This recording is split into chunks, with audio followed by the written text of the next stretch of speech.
Tom Swift and His House on Wheels. A Trip to the Mountain of Mystery by Victor Appleton. Chapter 1.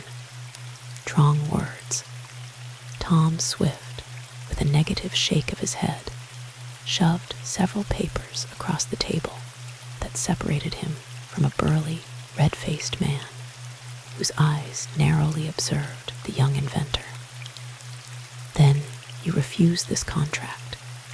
Mr. Swift, a contract for constructing over $100,000 worth of machinery on which you can make a handsome profit. You absolutely refuse it." The red-faced man in his eagerness was leaning forward now. "Yes, Mr. Cunningham, I refuse," was Tom's crisp answer. "The Swift Construction Company does not care to handle it." Mr. Barton Swift, father of the young man who thus calmly turned down what seemed like a good business proposition, nodded in affirmation of what his son had said. "Is that your last word?" asked Basil Cunningham, who plainly showed his English ancestry not only in his face and figure, but in his general bearing and manner. "This refusal is final," he inquired. "Quite final and complete," answered Tom, as he added another document to the pile of those he had pushed toward his visitor. They were blueprints, specifications, and contract forms, but they all went across the table. "The matter is closed, but look here, I say now." And Mr. Cunningham began to wax excited, not to say wroth. "Can't understand? Do you mean to say you don't understand English?" asked Mr. Swift, and the smile on the face of the aged inventor took away whatever sting there might otherwise have been in the words. "I thought my son spoke very plainly. He said no, and that's what he means. But look here, Mr. Swift, do you agree with him?" "Absolutely. And you won't consider the contracts further. The matter is closed, I told you." And Tom Swift's voice was a bit sharp now. With an imperious gesture, the burly Englishman gathered up his papers and began to stuff them into a leather briefcase bulging with other documents. If possible, the red of his face deepened. "Well," he began. Of all the Tom Swift looked up sharply. He was on the verge of saying something that, he himself admitted, he might later have been sorry for when the door of the private office opened and a veritable giant of a man fairly squeezed his way through the doorway. "What is it, Koku?" asked Tom, not quite pleased with such an interruption at this time. "Excuse, master," murmured the foreign giant, whose struggle with a strange tongue sometimes got the best of him. "But new engine, him have come and Mr. Jackson. Say him got to be lift up, so I lift if you want." As if to demonstrate his strength, the giant put one finger under the edge of the heavy table around which the three men sat, and with as much ease as if he were lifting a feather, tilted it. "My word, man, don't do that," cried Mr. Cunningham, for one of his feet was close to the leg of the table, and he evidently feared the weight would come down on his toes when Koku let go. "Don't worry," said Tom, with a smile. "Koku won't drop it." Fascinated by this remarkable exhibition of strength, by which the giant raised several 100 pounds on one finger, the Englishman started to move from his proximity to Koku, but there was no need of alarm, though the timely entrance of Tom Swift's gigantic henchman had evidently stopped a tirade that was on the lips of the visitor. "That will do, Koku," said Tom in a low voice. "I will see Mr. Jackson shortly and look at the new engine." "Yes, master," murmured the giant, whose whisper, however, was a hoarse bellow in contrast with others.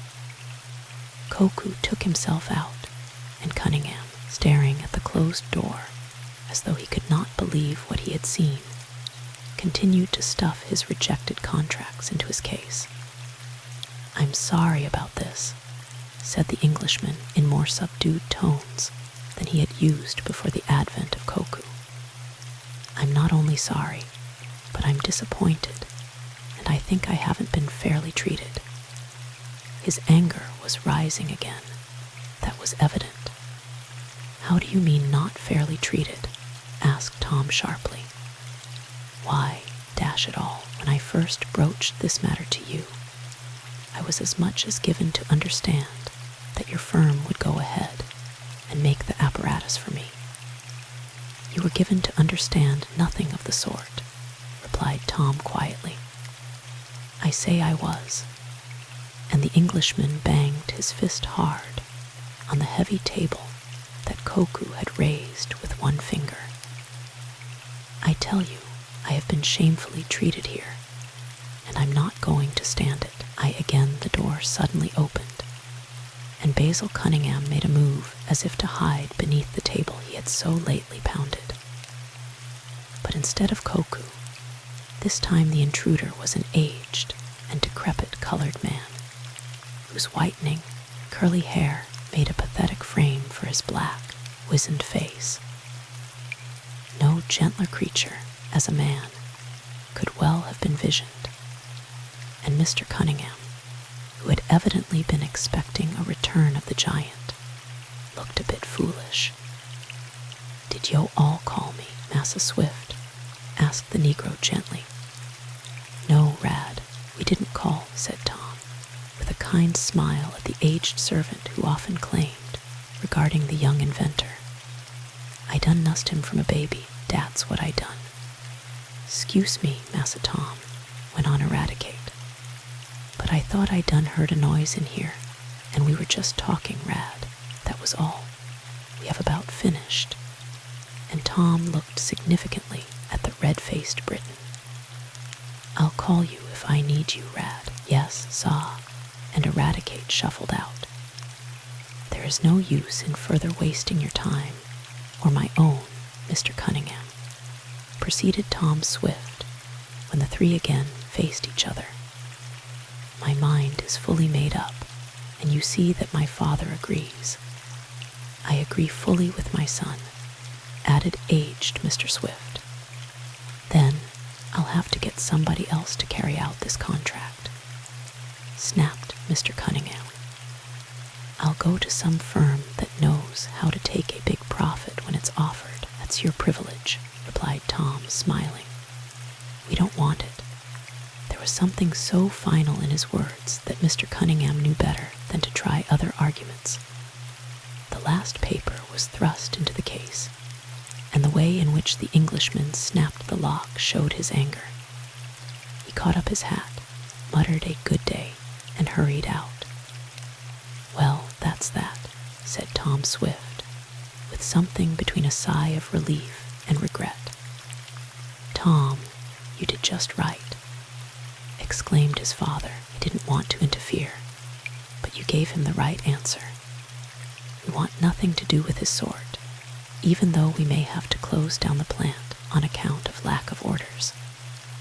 "We are running a bit short," Tom admitted, "and with all I spent on the talking pictures, with no prospect of any substantial revenue from them for some time, we may be financially up against it soon, Dad." "Don't worry, Tom. We'll pull through somehow. You can keep busy, can't you?" "Oh, yes, I've got to finish my house on wheels." And Tom fairly spoke of it in capital letters. So near to his heart was this newest invention. "Ah, yes, Tom, your house on wheels." And Mr. Swift chuckled a little. "I've been looking it over now and again. Seems as if you had a pretty good thing there." "I hope it will work out," responded the young man. "Looks as if you were fitting it up for a trip around the world," went on his father, smiling. "Are you?" "Not exactly, Dad. I might make another guess, Tom, my boy."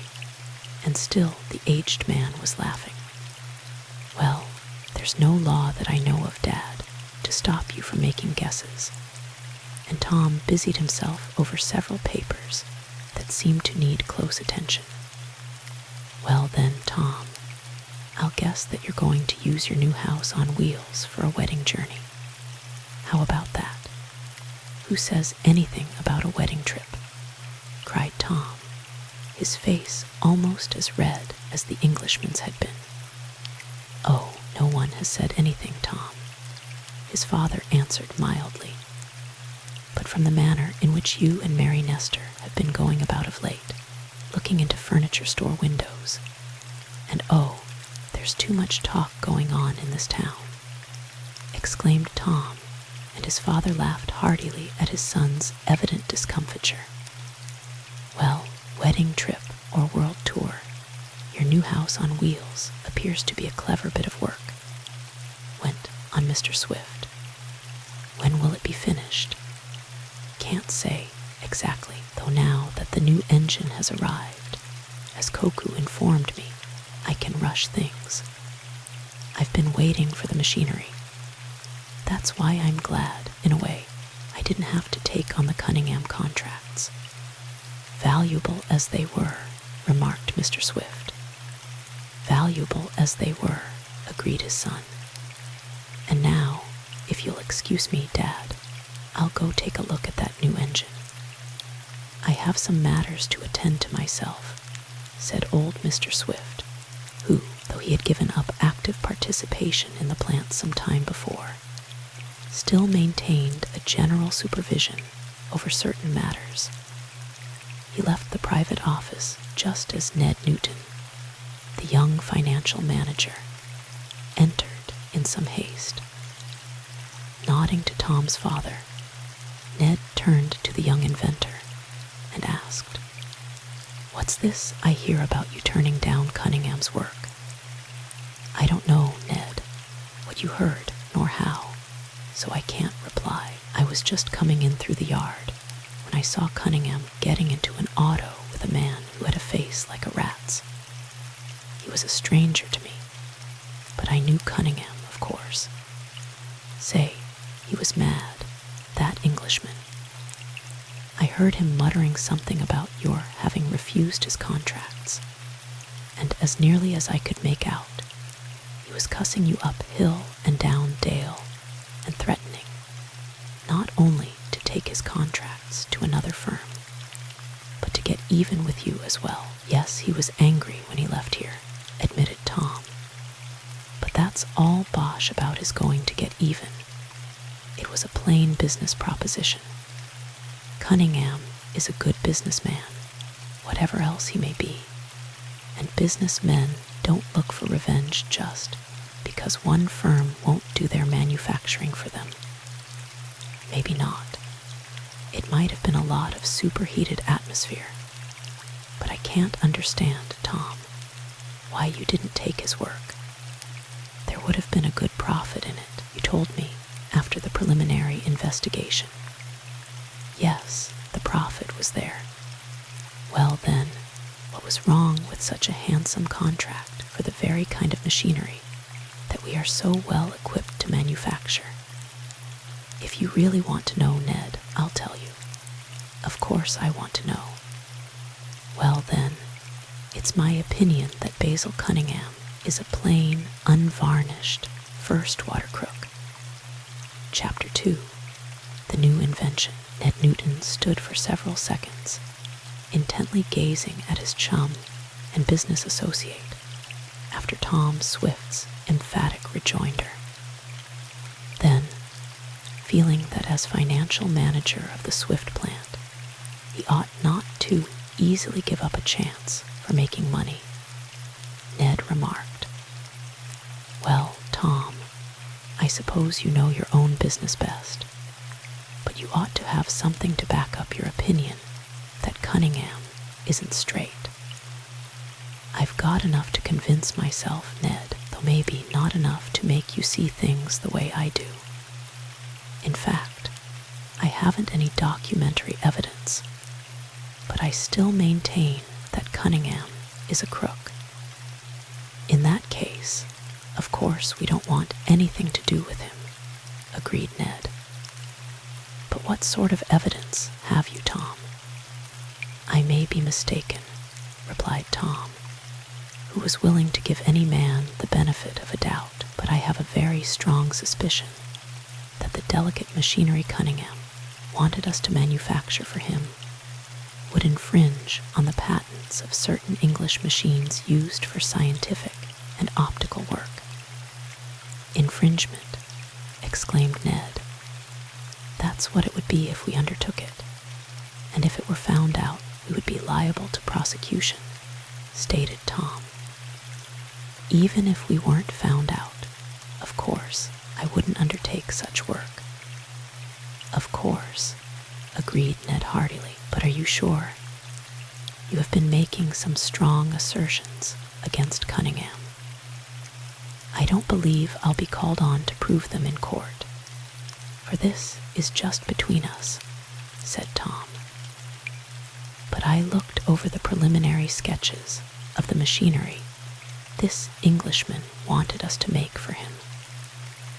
At first, I was inclined to go on with it, but the other day I saw a notice in an English publication concerning some new scientific machinery just completed, and it was almost identical with the blueprints and specifications Cunningham showed me.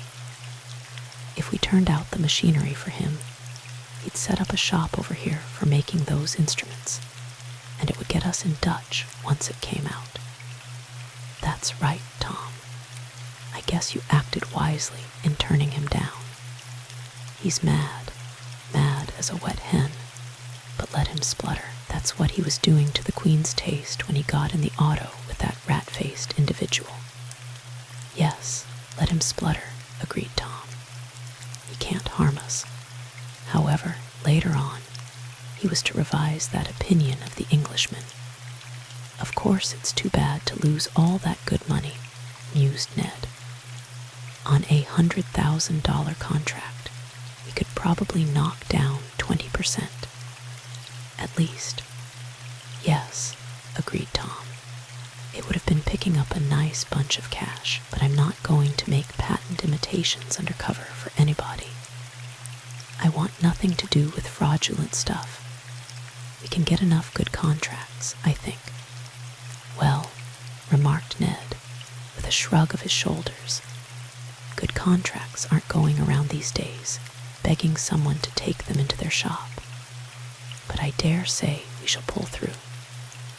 Maybe I can get a lot of orders for my house on wheels when I get it completed, chuckled Tom.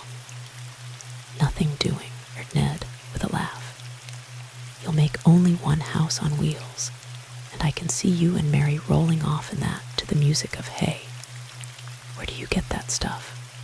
Exploded Tom, making an ineffectual reach to punch his chum. That's the second crack today. Dad made one and now you. Where do you get it? Well, since you turned down the Cunningham contract, went on Ned somewhat hastily, producing some papers from his pocket. Suppose we go into this Blakely matter. It isn't such a big thing, but we want to keep the wheels turning. Sure, agreed Tom, and the two were soon deep in calculations. To the old readers of these books, Tom Swift needs no introduction. But those to whom this volume comes as their first venture, it may be necessary to say that Tom Swift was a brilliant young inventor who lived with his father in the town of Shopton on Lake Carlopa. The initial volume, entitled Tom Swift and His Motorcycle, related how Tom became possessed of a machine that was damaged when Mr. Wakefield Damon, its rider, tried to climb a tree. That was the beginning of Tom's mechanical activities, for he bought the motorcycle cheap, repaired it, and had some wonderful adventures on it. The tree climbing incident also served to start the friendship of Tom and Mr. Damon, a friendship that had lasted, though the eccentric man, who blessed everything from his fountain pen to his boots was much older than Tom Swift. After his experience with the motorcycle, the young inventor had many startling and dangerous experiences in aircraft, submarines, and in turning out, with the help of his father and with Ned Newton as financial advisor, many strange machines. Tom's latest invention is told of in the volume just before this one you are now reading, entitled Tom Swift and His Talking Pictures. He made a machine which brought the images and voices of public performers directly into the home. The making of this machine had taken considerable cash, and though Tom had sold certain rights to a syndicate, the money would not be coming in for some time. And that's one reason I was so anxious for this Cunningham contract to go through, remarked Ned, who was talking business matters over with Tom following the departure of the Englishman. We'll get other work to do, declared Tom. To tell you the truth, I'm not over anxious to clutter the shop up with any other stuff until I get my house on wheels well out of the way. Say, just what is this new invention anyhow? Asked Ned. I've been so busy I haven't paid much attention to it. Well, the name tells just what it is, said Tom. Briefly, it is a glorified auto, a veritable house that one can not only live in, but travel in. You mean a house with rooms and a bath and an everything? Asked Ned. That's it, a bath and everything. Of course, the rooms aren't large, and the beds are to be folded back against the wall when they aren't in use. What about eats? Asked Ned. There's to be a kitchen with an electric stove, replied Tom. Run a stove from a storage battery, exclaimed Ned. Say, it can't be done. You'd have to have such a big battery that it would be a job to cart it around. Not a storage battery, explained Tom. My house on wheels is to be operated like some of the new big jitneys by a gas-electric motor. There's a gasoline engine of 12 cylinders, and by the way, it's just arrived from Detroit, so Koku told me. Well, that motor operates a dynamo which furnishes the current that drives the auto, operates the stove, and other appliances. Then you don't take power directly from the gasoline engine. Asked Ned. Only in case of emergency, that is, if the electric motor goes on the fritz. By using my gasoline motor to generate the current to run the car, I get a much smoother flow of power, and there are other advantages. Does the dingus look anything like a house? Asked Ned. I object to your calling it a dingus, laughed the young inventor. But in outward appearance, it is like a small house, with doors and windows. Yes, and even window shutters, aside from an entrance back of the driver's seat. There is only one door, however, and that is at the rear. How about a pair of steps? Asked Ned, thinking to stump his chum. I've provided for those, too. There are steps at the rear for easy access to the interior, as my catalogs will say. Only, to keep small boys from hitchhiking on them, the steps fold up out of the way when the house on wheels is moving. Then you're really going to tour in it? Asked Ned. Sure, going to be pretty heavy, isn't it? Oh, around 2 tons, I guess. It's no flivver at any rate. But won't it move like a canal boat? Canal boat? Do you want to insult me? Cried Tom. On good roads she'll do 50 or 60 miles an hour. Phew, whistled Ned. Guess I'd better go and take a look at this thing. Come on, invited Tom. He was preparing to lead the way out of his private office to that part of the shop where he was constructing the new invention, when Mr. Jackson, the manager, entered with an air that caused Tom suddenly to ask, "What's the matter?" Chapter 3. Ned's Suspicions. Have you given any orders about unpacking the new engine that just arrived from Detroit? Asked Mr. Jackson of Tom Swift. You mean the 12-cylinder engine for my house on wheels? The young inventor inquired. That's the one. Why, no. Koku informed me only a little while ago that it had come, but I couldn't come out to look at it because that Cunningham chap was in the office. Why is it being unpacked? And by whom?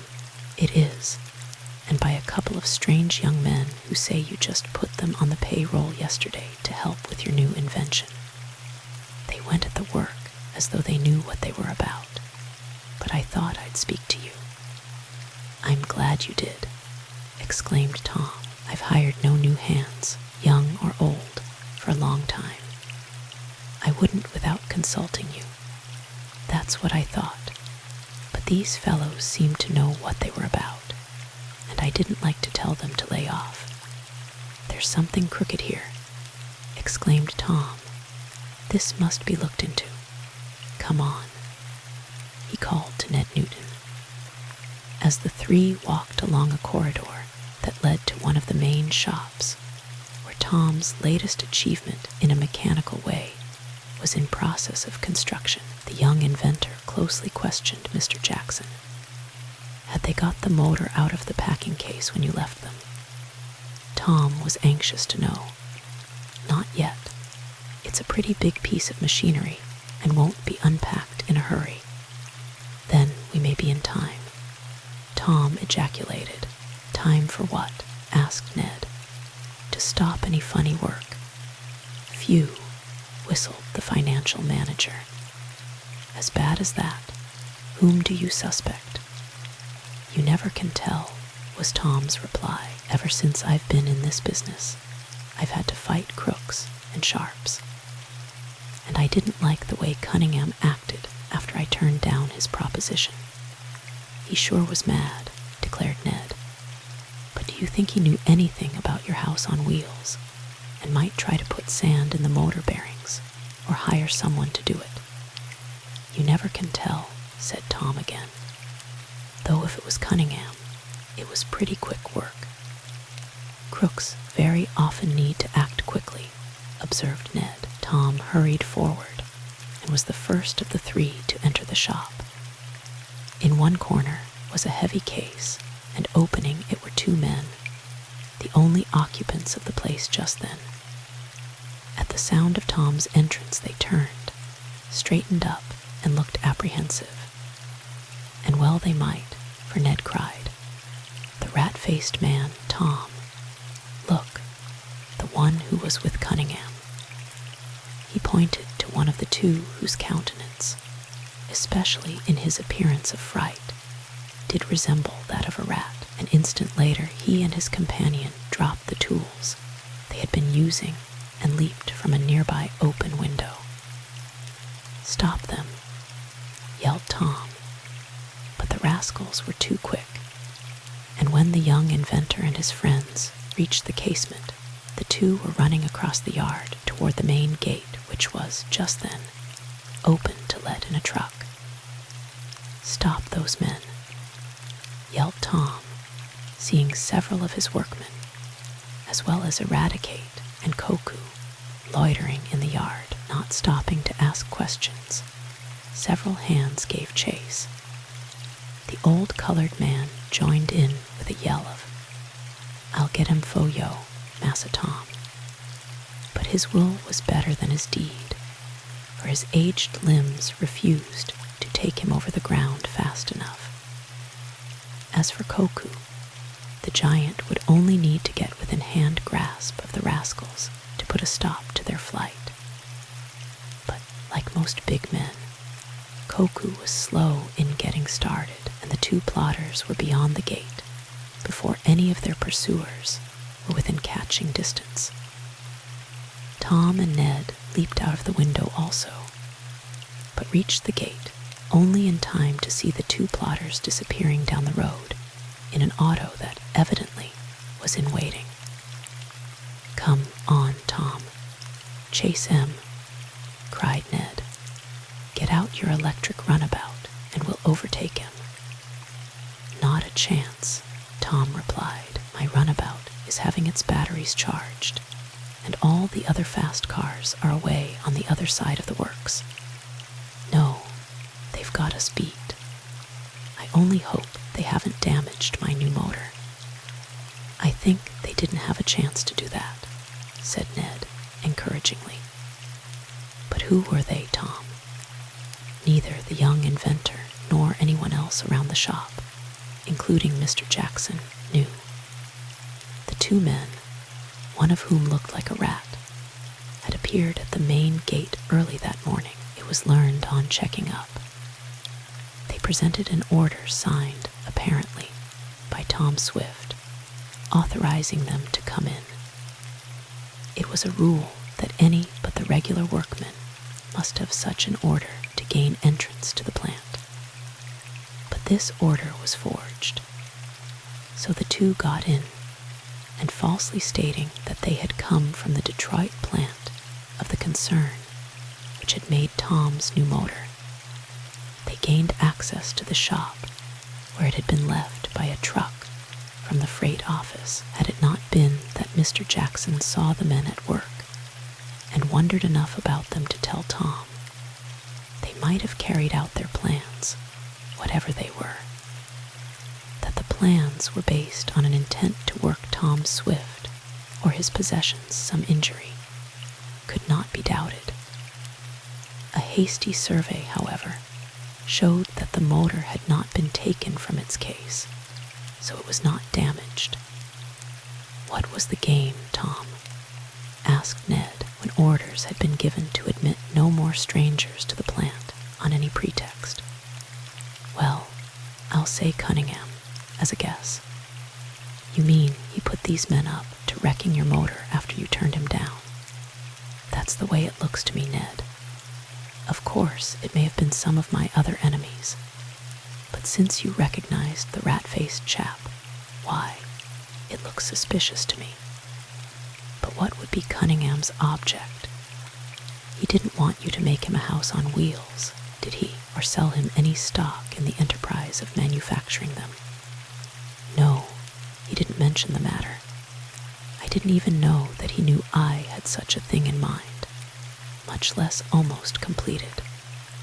"Well, he found out in some way. Very likely.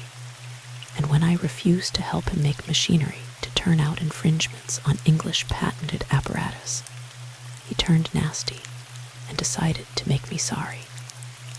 So it looks, Tom. Lucky you caught the plot in time. That's due to Mr. Jackson's foresight.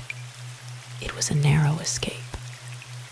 Half an hour later, and that motor would be fit only for the scrap heap. Look here."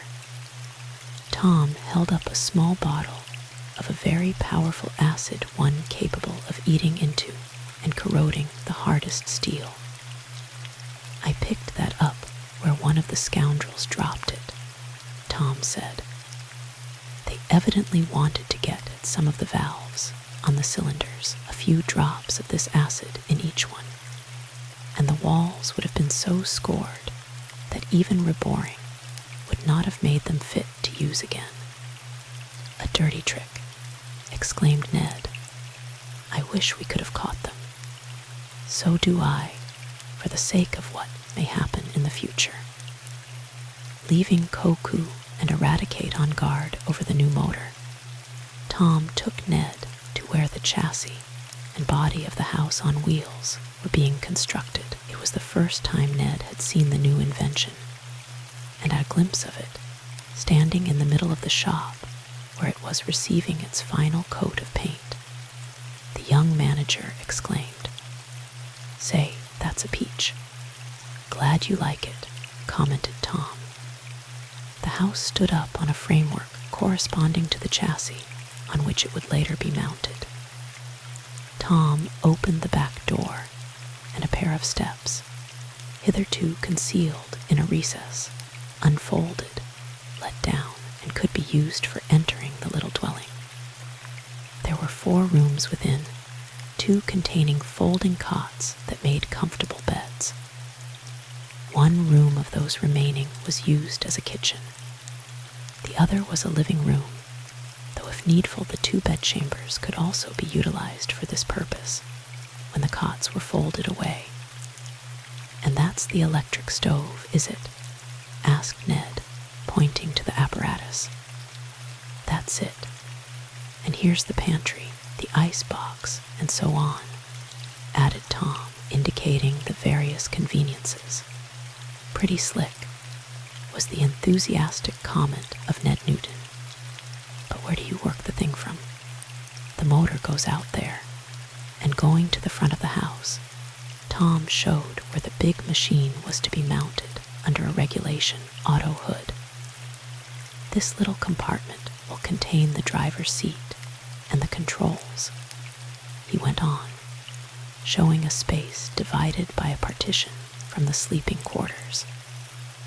The kitchen was in the rear of the house on wheels, and in front of that was the combined sitting and dining room, the sleeping quarters being forward. Putting the kitchen in the rear ensures the odors being carried away as the machine moves along, explained Tom. "Then you're going to cook as you travel?" asked Ned. "Sure," assented Tom. "That is you are or someone else," chuckled Ned. "What do you mean?" "I mean that my suspicions are confirmed," went on Ned with a laugh, and taking care to get beyond Tom's reach before making his next remark. He added, "I know where the first stop will be for this traveling house on wheels." "Where?" asked Tom unsuspiciously. "Honeymoon Lane," yelled Ned, making a leap to escape his chum. Chapter 4. Surprising News.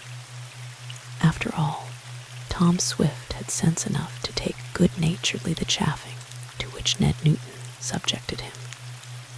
The young inventor could not but admit that his latest invention, coupled with the fact that he and Mary Nestor had been more than ordinarily chummy recently, would lead to the suspicion that there might soon be a closer relationship between them than heretofore. Mary and Tom had known each other a long time. Once her family and Tom were marooned on Earthquake Island, and Tom had managed, under great difficulties, to rig up machinery and send a wireless message. Mr. Nestor had held a great opinion of the young man's ability and skill ever since "I'll honeymoon lane you if I get hold of you," threatened Tom as he and Ned left the shop where the house on wheels was nearing completion. Various matters occupied the attention of the 2 young men for the remainder of the day. Ned, charged with keeping track of the finances of the company, was busy with negotiations looking to the securing of manufacturing contracts that would keep the plant running.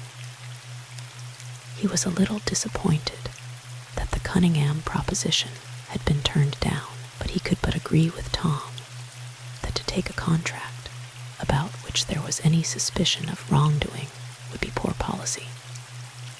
As for Tom Swift, once he saw that the chassis and upper structure of his new house on wheels was nearing completion, he arranged with Mr. Jackson to get the new motor on the block for a test.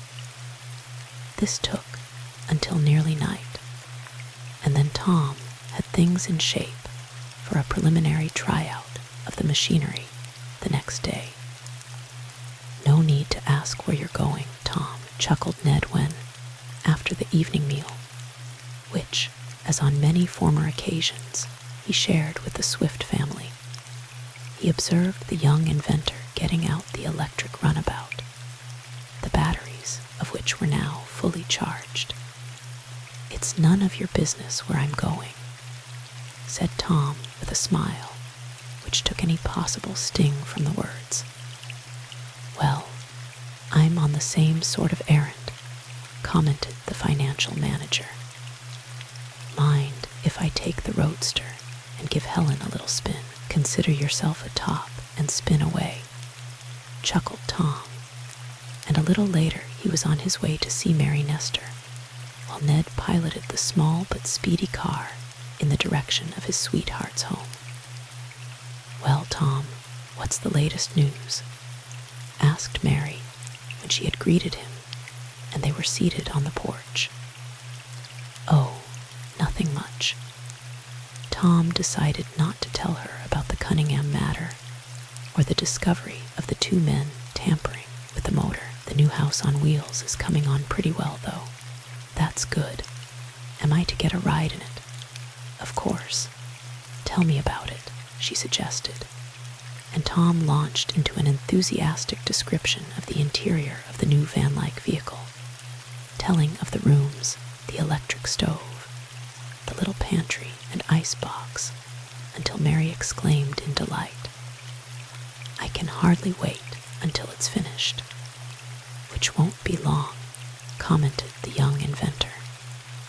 "If the motor tests out all right, and I think it will, all that remains to be done is to put it in place and see how the whole affair works. I mean, whether I have designed it properly so that it will keep to the road at high speeds." Then they talked of other matters until some uneasy movements on the part of Mrs. Nestor in the house warned the young man that the hour was getting late and that he had better leave. "I'll see you tomorrow, Mary," said Tom, as he started down the drive to where he had left the runabout. "Yes, I guess so," said Mary, and it was not until afterward that Tom noted and remembered the curious hesitancy in her voice. But now he was thinking of other matters. It was when he was halfway along the road that lay between Mary's house and his own home that, passing along a lonely stretch of highway at moderate speed, Tom saw, thrown across the road in front of him, in bold relief by the brilliant rays of the moon, a gesticulating shadow of a man. The shadow was waving its arms as though in signal to the oncoming motorist to stop. And when Tom sensed this, he began to be uneasy and was about to press the lever that would give him full speed ahead. "I'm not going to be fooled by any trick," he murmured. "There have been too many hold-ups of late along this road, and if it isn't a hold-up, it may be another attempt by Cunningham to annoy me. Look out there," he yelled as the signaling figure and its accompanying shadow took the middle of the road. "Out of my way or I'll run you down." "Bless my accident policy, don't do that," cried a voice. For Tom, the reaction was so great that his hand slipped from the electric speed lever, unconsciously pulling it toward the stop notch, and the runabout began to slow down. "Mr. Damon," cried Tom, "is that you?" "That's my name," said the voice of the man, and he and his shadow both stepped to one side as the electric car rolled up and came to a stop with the application of brakes opposite him. "Thanks for picking me up. I don't know you, and I'm surprised that you could recognize me in the darkness. But oh, you know me too," chuckled Tom, and then the man cried, "Bless my opera glasses, it's Tom Swift." "Of course," agreed the owner of that name. "Well, how in the world did you hear of my accident and come to get me?" asked Mr. Wakefield Damon, for he it was. "Bless my carburetor, but this is remarkable. I didn't hear of any accident," said Tom, "and I'm sorry to learn that you have been in one. I just happened to come past this way. At first, I thought you were a highwayman, but when I heard you bless your accident policy, I knew you. It's lucky I spoke promptly," chuckled the eccentric man. "What happened, Tom?" as as he made room for his friend on the seat beside him. "Are you hurt?" "Oh, no, but my auto stalled about 2 miles back and I couldn't get it going. There wasn't any garage near, and I hated to go to some strange house, rouse them, and ask to use the telephone to have a towing car come out to get me. So I started to walk, thinking I might meet some kind-hearted motorist. I never dreamed you would come by." "It was just chance," said Tom. "But what's the matter with your car, and where is it?" "Maybe I can fix it for you." "No, it isn't worthwhile. I think the points need filing, and that isn't easy to do in the dark. If you'll run me to your house, I'll stay all night, provided you have room. My wife is away, so she won't miss me. It will be time enough in the morning to send a garage man out to get the car." "All right," assented Tom. Truth to tell, he was tired and did not relish working over a refractory auto at this hour of the night, or rather, morning, for it was now past 12. "We'll be glad to put you up, Mr. Damon. And I'm glad it happened, Tom, for it will give me a chance to see this new house on wheels of yours. The last time I was over you were just planning it," said Mr. Damon. "I expect, by now, it is making regular trips. Not quite so fast as that, but we're about ready for a tryout. Then I'm just in time, bless my toothbrush," chuckled Mr. Damon. Next morning, Mr. Damon, after a view of the house on wheels, to which he gave enthusiastic praise, arranged with a garage worker to come and get him, and take him to where his stalled car had been left. Tom busied himself over the motor block test, and to his delight, found that the new engine was even better than rated. "Of course, it needs to be broken in," he told Ned, "but that is only a matter of time. I'm going to rush things through now." Orders were given for an extra shift of workmen to assemble the house on wheels and put the motor in place. Aside from some refinements and equipment, the big, new car was almost ready for the road. To such good end did the men work that day, urged on and aided by Tom, that by night the motor was in place, connected to the drive shaft, and the machine looked almost finished. "You could almost run it out as it is now," said Ned. "Not for a couple of days," replied Tom, with a shake of his head. "But at least it looks the part, so I think I'll telephone Mary and see if she can't come over and take a look." He hurried to the telephone in his workroom and was soon in connection with the Nestor home, as Ned could tell by the talk. Mary was on the wire, and the financial manager heard Tom say, "What's that, Mary? You're going away." Why, then came a pause. Ned knew Mary was speaking, and what she said seemed to be surprising news for Tom Swift, judging by the look on his face. Chapter 5. Work and Worry.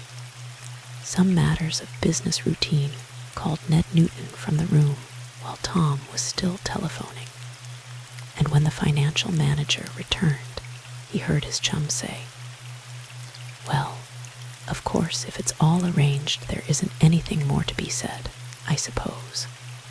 A pause. "Then, of course, I'll come over to see you off. But it's pretty sudden." "What's that?" "Oh, yes, of course." Then the goodbye. Tom hung up the receiver with leaden fingers, and there was a listlessness in his walk as he went back to where he had been working.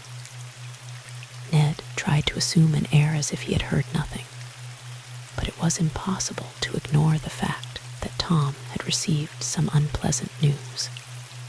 If he wanted to speak of it, all right. If he didn't, but Tom blurted it out. "Mary's going away." Away? Oh, not for good. And Tom laughed nervously at Ned's startled implication. "It's It's just on a visit to some relatives she had been promising to go and see for a long time. Matters are now arranged, and she is going. Rather sudden, isn't it? Asked Ned. For Tom had spoken of his call on Mary the night before, and had then made no mention of an impending visit. Yes, very sudden. She didn't tell me until just now, when I asked her to come over and take a look at the house on wheels. But she says she will be too busy packing. Very sudden. And Tom's voice had a new quality in it. Any special reason for her rush? Asked Ned, who felt privileged now that his chum had given him the opening. Well, yes, in a way. The relatives to whom Mary is going on a visit are giving a house party for one member of the family who is soon to sail for Europe. Unless Mary starts tomorrow, she won't see this 42nd cousin, or whatever she is, and it seems there are family reasons why she should. Then she's going soon. Takes the train tomorrow morning. Going to be gone long. She isn't sure how long. Hang it all, this upsets all my plans. And Tom moodily paced the floor. Oh, well, it isn't forever. Cheer up, consoled Ned. She'll be coming back. My girl went away once. Yes, I know, but these people, Tom paused, significantly, it seemed. Well, what's wrong with them? Ned wanted to know. Oh, nothing much, except they're fairly bursting with money. Well, that's a good thing, isn't it? Not considering what money means and does nowadays. Mary's going out of her depth, so to speak, and say, look here, exclaimed Ned. You needn't worry about your girl. She's got a level head. Yes, I know, but when she gets among millionaires, she's likely to lose that level. I don't believe so. Why? You're no poverty-stricken chap yourself, Tom. Though I admit our bank account isn't as big as it will be when the dividends from the talking pictures will come in. I'm not 1, 2, 6 in money matters compared to the Winthrop family, complained Tom moodily. They're filthy rich, and it isn't going to do Mary any good mixing up with that bunch. You mean she'll come back dissatisfied with the simple life of Shopton and vicinity? That's what I fear. Oh, cheer up, disciple of gloom, laughed Ned. You'll find Mary just the same when she comes back as she is now. Is she eager to go? That's just it, complained Tom. She seems very keen about it. Oh, well, a girl likes a change, and it can't last forever. No, I suppose not.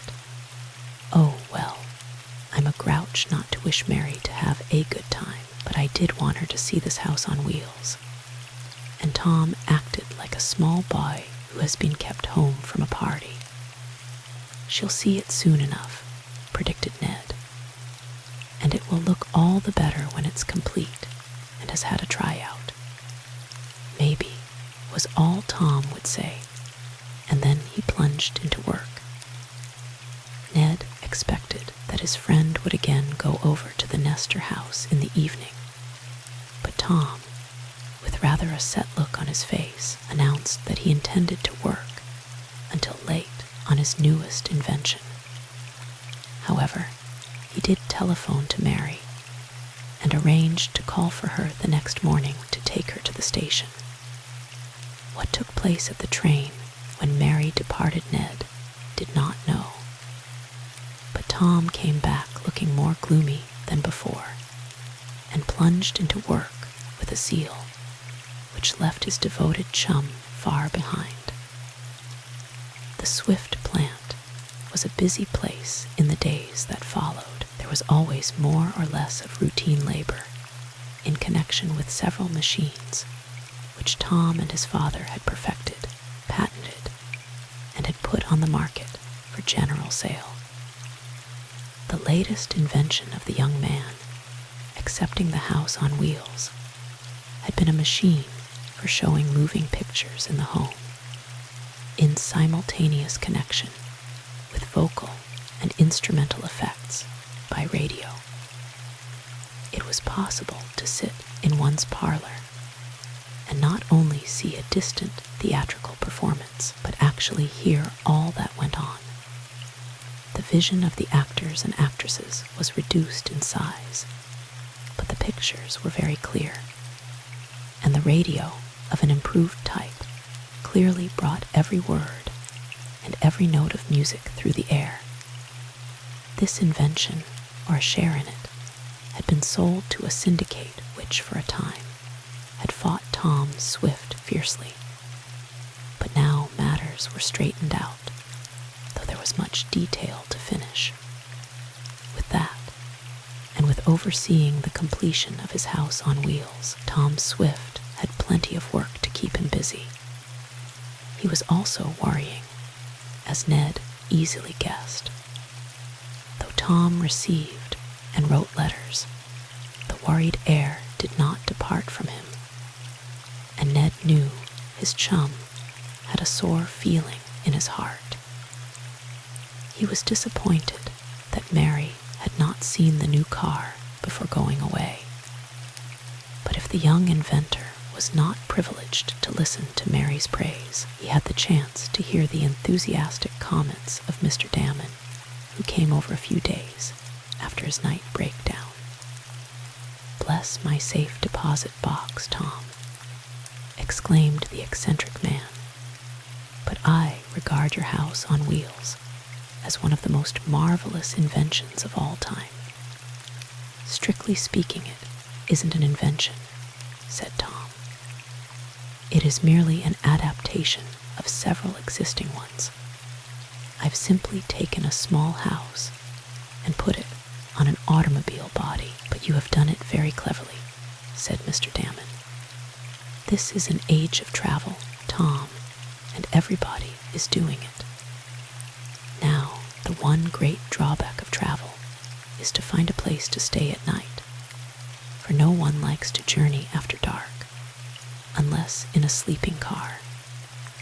So it has come about that there are hotels, and you know what a bother it is to arrange for a night's stay. But now, you come along with a house in which a person can travel all day, as in an ordinary automobile. Then at night, when getting to a town, instead of having to hunt up a garage and then a hotel, you just pull your bed down from the wall and tumble in. It's great." "Well, I thought of that," Tom said. "I'm hoping it will be the success I think it may be." "Of course it will be," declared Mr. Damon. "You can book my order for one now, Tom. Consider it booked." And the young inventor smiled for one of the few times since Mary had gone away, in spite of the fact that the house on wheels was, to the unobservant, well nigh complete the day Mary Nestor went away. Tom said considerable yet remained to be done, and for another week he and his men labored hard over the structure. But finally, the last coat of varnish was applied and given time to dry. Not all the fittings were in place, but that was a small matter. The big 12-cylinder motor was connected, and the brake test had been satisfactory. Then, one evening, as Ned was about to leave to go to his home, Tom remarked to him, "Can you spare the time to make a trip with me, Ned? A trip where and how? I don't know just where, but as to how in the house on wheels. Is she all ready? We'll give her a tryout tomorrow. Maybe the thing won't work as well as I planned, but we'll soon know. If it comes anywhere near the mark I've set, will you go with me? On a trip, sure." "All right," said Tom, pacing the floor of his office. "We'll have the tryout tomorrow. After that, well, we'll see." Chapter 6. The Tryout. Tom Swift took his place in the driver's seat of the house on wheels. This compartment was not unlike the front seat in any large, van-like truck, except that it was more comfortable, and was equipped with a number of dials, indicators, and controls. "Well, Ned, coming?" asked the young inventor, looking down at his chum and smiling. "I guess so, if you're quite sure she won't blow up."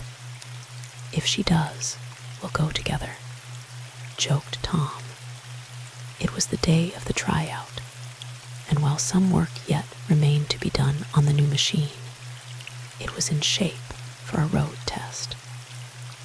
It had been run around the big yard of the Swift plant and had acted in a satisfactory manner.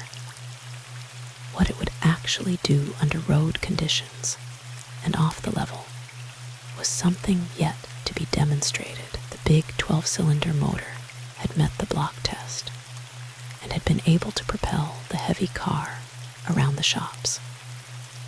Tom felt sure there was plenty of reserve power, or would be when it had been tuned up. Ned now climbed to the seat beside his chum. There was room for 3 in this compartment, but though Mr. Damon had been invited to come over for the initial run, the eccentric man had not appeared. With Ned on the seat beside him, Tom touched his foot to the button of the self-starter, and with a roar, the powerful motor sprang into life. Though it was big and had the strength of many horses, so well was it balanced that there was hardly any vibration, which spells the death knell of many machines otherwise perfect. Letting the motor warm up a bit, Tom carefully tested the various gear and control levers.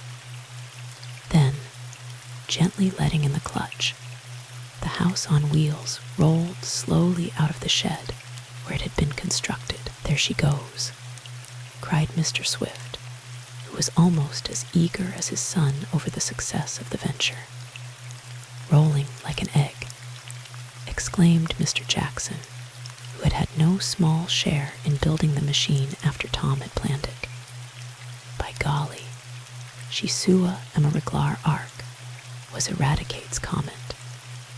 "Mistah Noah, he'd sua be livin' pretty if he'd had one arc like dat when de flood come."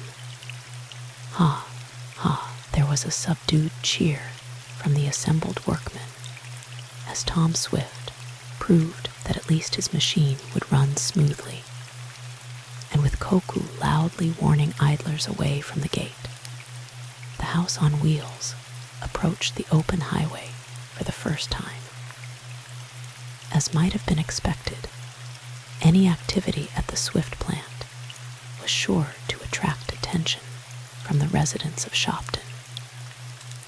Though they were accustomed to seeing many strange machines issue from the big gates, or perhaps fly over the high fence, matter never lost its interest.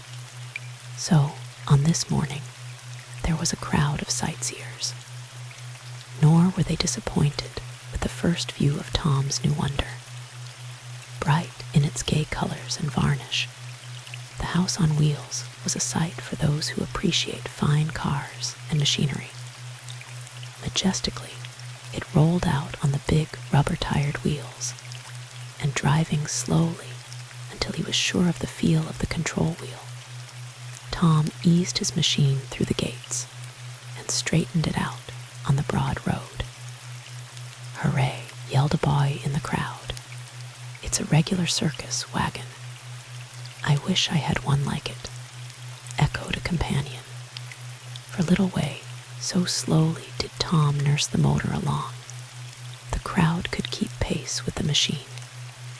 Then, when he had the feel that everything was going smoothly, the young inventor pressed the accelerator down a little.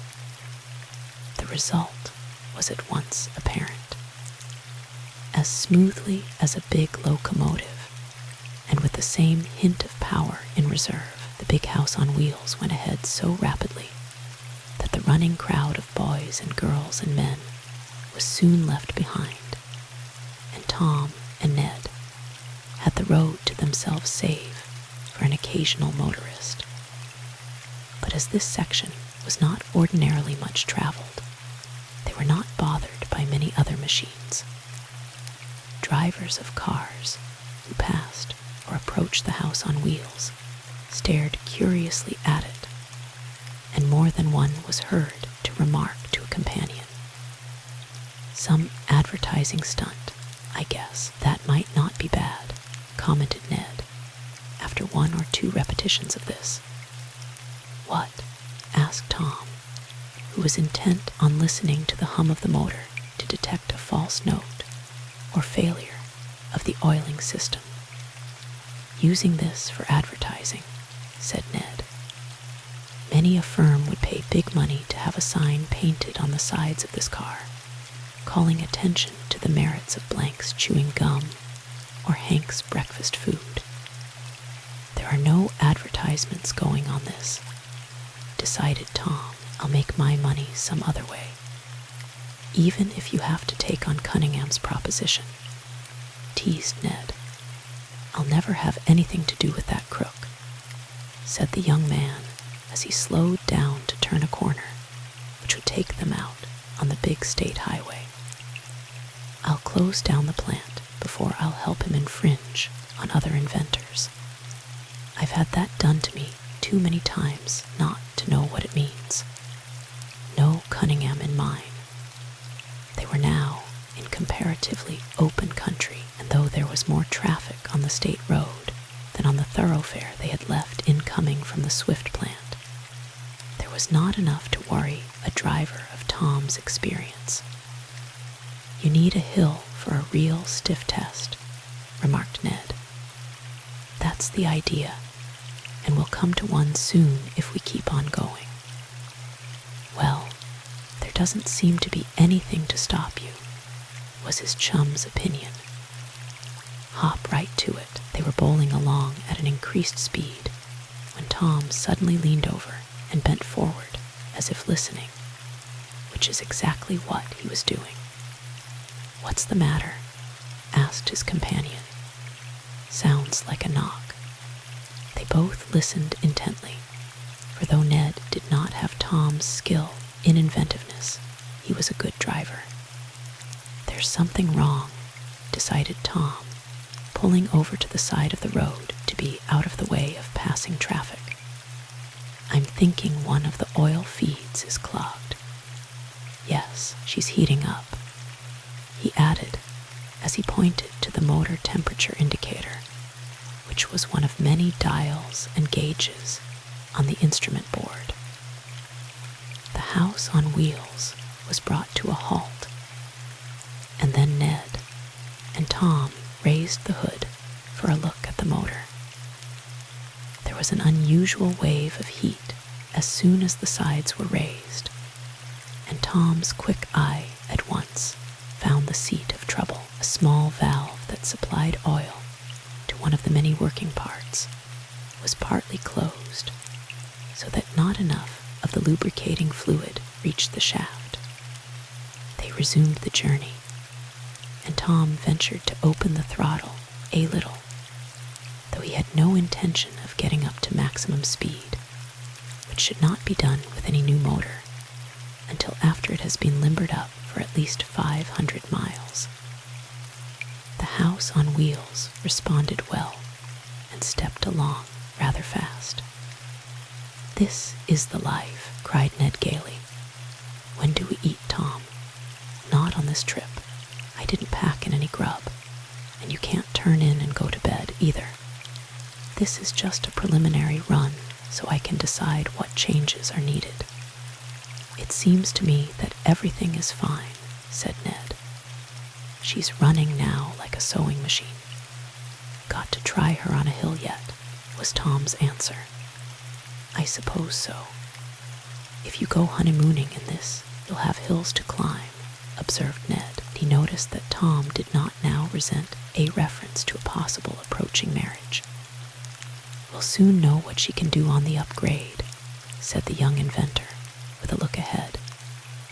"We're coming to a hill now, and it grows stiffer the higher you climb. Yes, this will be a good test." The first part of the hill was taken in fine fashion, somewhat to Tom's delighted surprise. He had imagined the machine might labor, especially while new and stiff. But up went the house, never faltering. Then, after a little comparatively level stretch, the hill took a sudden upward climb. For the first part of this, the machine did well, there being no undue strain. But suddenly, when about halfway up, there was a little jar, a sort of nervous shiver, and the motor stopped dead. So quickly did it happen that Tom had no time to apply the brakes, and Ned cried, "We're backing downhill, Tom." "I know it," responded the young inventor, a grim look on his tense face. Chapter 7. The Race. The house on wheels was halfway up a steep slope when the motor stopped, and the heavy and somewhat clumsy car, clumsy because of its bulk, began to go backward. Of course, there were brakes.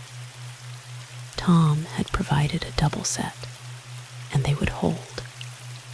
He had tested them under severe strains, but it took a moment for both the young men to realize what had happened and to decide what to do. Of course, there was only one course of action after Tom had quickly discovered that the stoppage of the motor was not momentary, and that it could not be galvanized into action by the self-starter. The thing to do was to jam on the brakes, which the young inventor did before the backward motion of the house had gained it such momentum that it could not be checked. "Phew," whistled Ned, as he felt the machine come to what seemed like a reluctant stop. "That was a close call."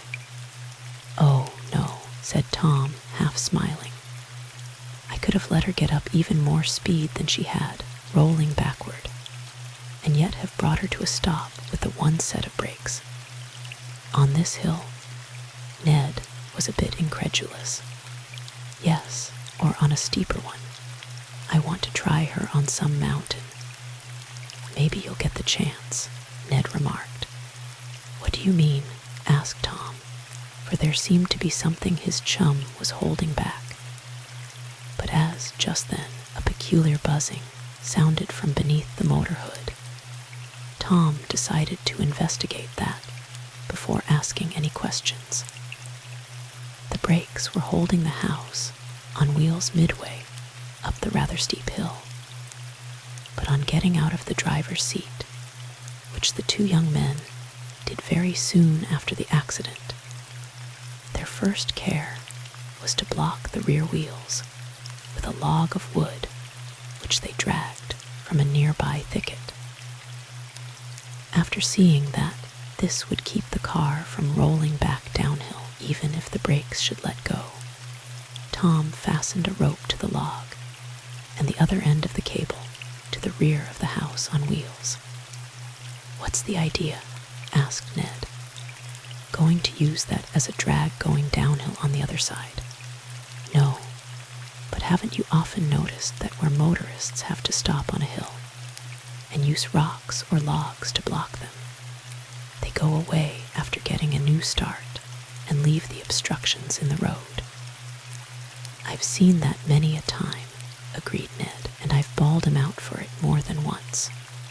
The trouble is that they aren't there to hear what I think about him. That's just it. Well, I may want to start up without having to release my brakes suddenly, hence the log of wood. And as I don't want to leave you behind to roll the log out of the way, I fastened on this rope. We'll pull the log behind us up to the top of the hill, where it is level, and then we can stop and take it off." "Good idea," commented Ned. "Now let's see what's wrong. I do hope it isn't anything serious." "No, it can't be," decided Tom. "The motor was too severely tested for that. It's just some little dingus that's out of order, maybe a broken oil pipe or a loose wire." It was the latter that proved to be the seat of the trouble when a careful checkup had been made. In the haste with which the house on wheels had been assembled, this little item was overlooked. It required but a short time to put the ignition cable back in place.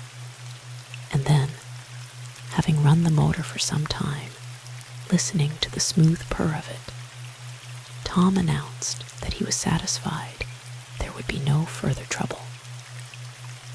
It was when they were ready to start on again that Tom's wisdom in blocking the wheels was demonstrated. For there was no need of a sudden letting in of the clutch.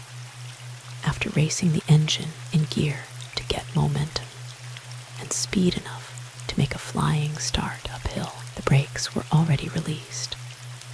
The log prevented the house on wheels from rolling backward, and the machine started slowly up the grade as if taking off from a level. The log was pulled along by means of the rope and did not remain in the road a menace to following travelers. "She's coming up in good style," commented Ned, as he observed the increasing speed of the machine, even though the grade of the hill grew greater. "Couldn't be better," agreed Tom, with a satisfied smile. "All the power I need, and then some. When she gets broken in, I expect great things of her." "Looks so," murmured Ned. In a short time, they were at the top of the hill, and a long, level road lay before them. They made a momentary stop to cast off the blocking log, and then went on. "I'm going back and take a look inside," said Ned after a while. "I want to see how she rides." There was a passage leading from the driver's seat to the interior of the house, and Ned was soon making his way through the various rooms, as they might be called, though compartments would probably be the better term. He sat in the small chairs, let down one of the cots, and stretched out on it and sat at the table, pretending to eat, though as yet there was no food aboard. "How is it?" asked Tom, as his chum reappeared in the communicating passage. "Slick as oil," was the enthusiastic comment. "Rides like an ocean liner." "That's good. Then there's nothing wrong in the construction. I was afraid she might sway too much." "There is a little swaying," admitted Ned, "but I think that will be smoothed out when you get a load in." "I guess so," agreed Tom. "Well, come out here and try your hand at it." "What do you mean?" Ned wanted to know. "I want you to drive for a while. You've driven lots of cars, and I want you to get the feel of this. It seems a trifle stiff to me, and I want to see if you get the same impression. I can loosen the gear up a bit if it is." "You mean you want me to drive your house on wheels?" asked Ned. "Sure, why not? I may wreck her. So might I. Accidents are always likely to happen. But I've got to get some other impression than my own as to how she holds the road, takes corners, and the like. And you're the best one I know to give me the information I need. Besides, you'll be coming on trips with me, and I can't always be at the wheel." "Me come on a trip with you in this?" chuckled Ned. "Well, I like that. What do you mean? Why wouldn't you come?" "On yours and Mary's honeymoon trip. Excuse me. Say, cut that stuff out." And Tom seemed serious. "Who said anything about a honeymoon?" Nobody said a word. "At least, you and Mary haven't," admitted the financial manager. "But actions speak louder than words, and I thought that's why you were getting this canal boat in shape." "Nothing of the sort," exclaimed Tom sharply. "I mean, of course that is. Heck. Come on out here and take the wheel." "All right," agreed Ned. "But don't blame me for what happens." "I won't." And Tom steered the machine over to the side of the road to bring it to a stop out of possible traffic, while he changed places with his chum. After proceeding at a moderate rate for a mile or two in order to familiarize himself with the brakes and controls, Ned let out a little more gas, and the house on wheels shot ahead on the smooth, level concrete highway, which the two had practically to themselves. "How does she feel, Ned?" asked Tom as they sped along. "Fine. And how does she handle?" "Light as a cork. There's no steering strain at all." "I'm glad of that. I wanted to make sure of it." "But take her yourself," urged Ned, guiding the house to the side of the road, in case any motorists were following. "You haven't had the wheel when you had a chance to let out. Go ahead." "All right," agreed Tom Swift. He had not long been in the driver's seat and was working up speed when from behind came a long, shrill whistle. For a moment, the young men thought it might be one of those signals connected to the exhaust pipe of some speeding motorist, but a look into the rear vision mirror showed a fast freight train approaching. Then, for the first time, Tom and Ned noticed that they were running parallel to railroad tracks and close to them. On came the fast freight, and the engineer seemed either to be trying to attract the attention of the occupants of the peculiar car or else saluting them. Then Tom cried suddenly, "I know what he wants." "What?" asked Ned. "A race, and he's going to get it." "Come on, steam baby," yelled Tom, noting that he was now even with the locomotive. "We'll see what you can do against the house on wheels." Chapter 8. Cunningham on the Wire. 3 sharp whistles from the locomotive seemed to indicate, on the part of its driver, an acceptance of the challenge. In answer, Tom gave 3 toots of his own horn, and the race was on. No better speedway could have been devised for a test of the comparative powers of the fast freight and Tom Swift's house on wheels than the concrete highway and the steel track along which the respective machines were now rushing. There was not another automobile in sight along a stretch of several miles, and no other train on the railroad. It seemed to have been made to order. "Think you've got a chance, Tom," yelled Ned. It was necessary to yell, for the puffing, panting locomotive was so close that its exhaust almost drowned one's voice. Nor was the house on wheels altogether quiet, for there was a subdued rumble and roar at its present high speed, which made talking anything but easy. "I've got a good chance," answered Tom, with a grim tightening of his lips as his hands grasped more firmly the steering wheel. "I'm going to beat this baby. It's a fast freight, Tom. The Fruit Express has the right of way over everything except passenger trains. It's the crack freight of this road and makes almost as good time as some of the through passenger trains." "Can't help that," replied the young inventor. "I'm not going to sit back and take his smoke." Indeed, there seemed to be little danger of this, for though the freight had crept up on the house on wheels when she was gaining headway, the 2 machines were not long on even terms before Tom's house began to pull away. But if he thought to gain an easy victory, he was mistaken. A quick glance showed that the fireman was busy shoveling coal under the boiler of the freight engine.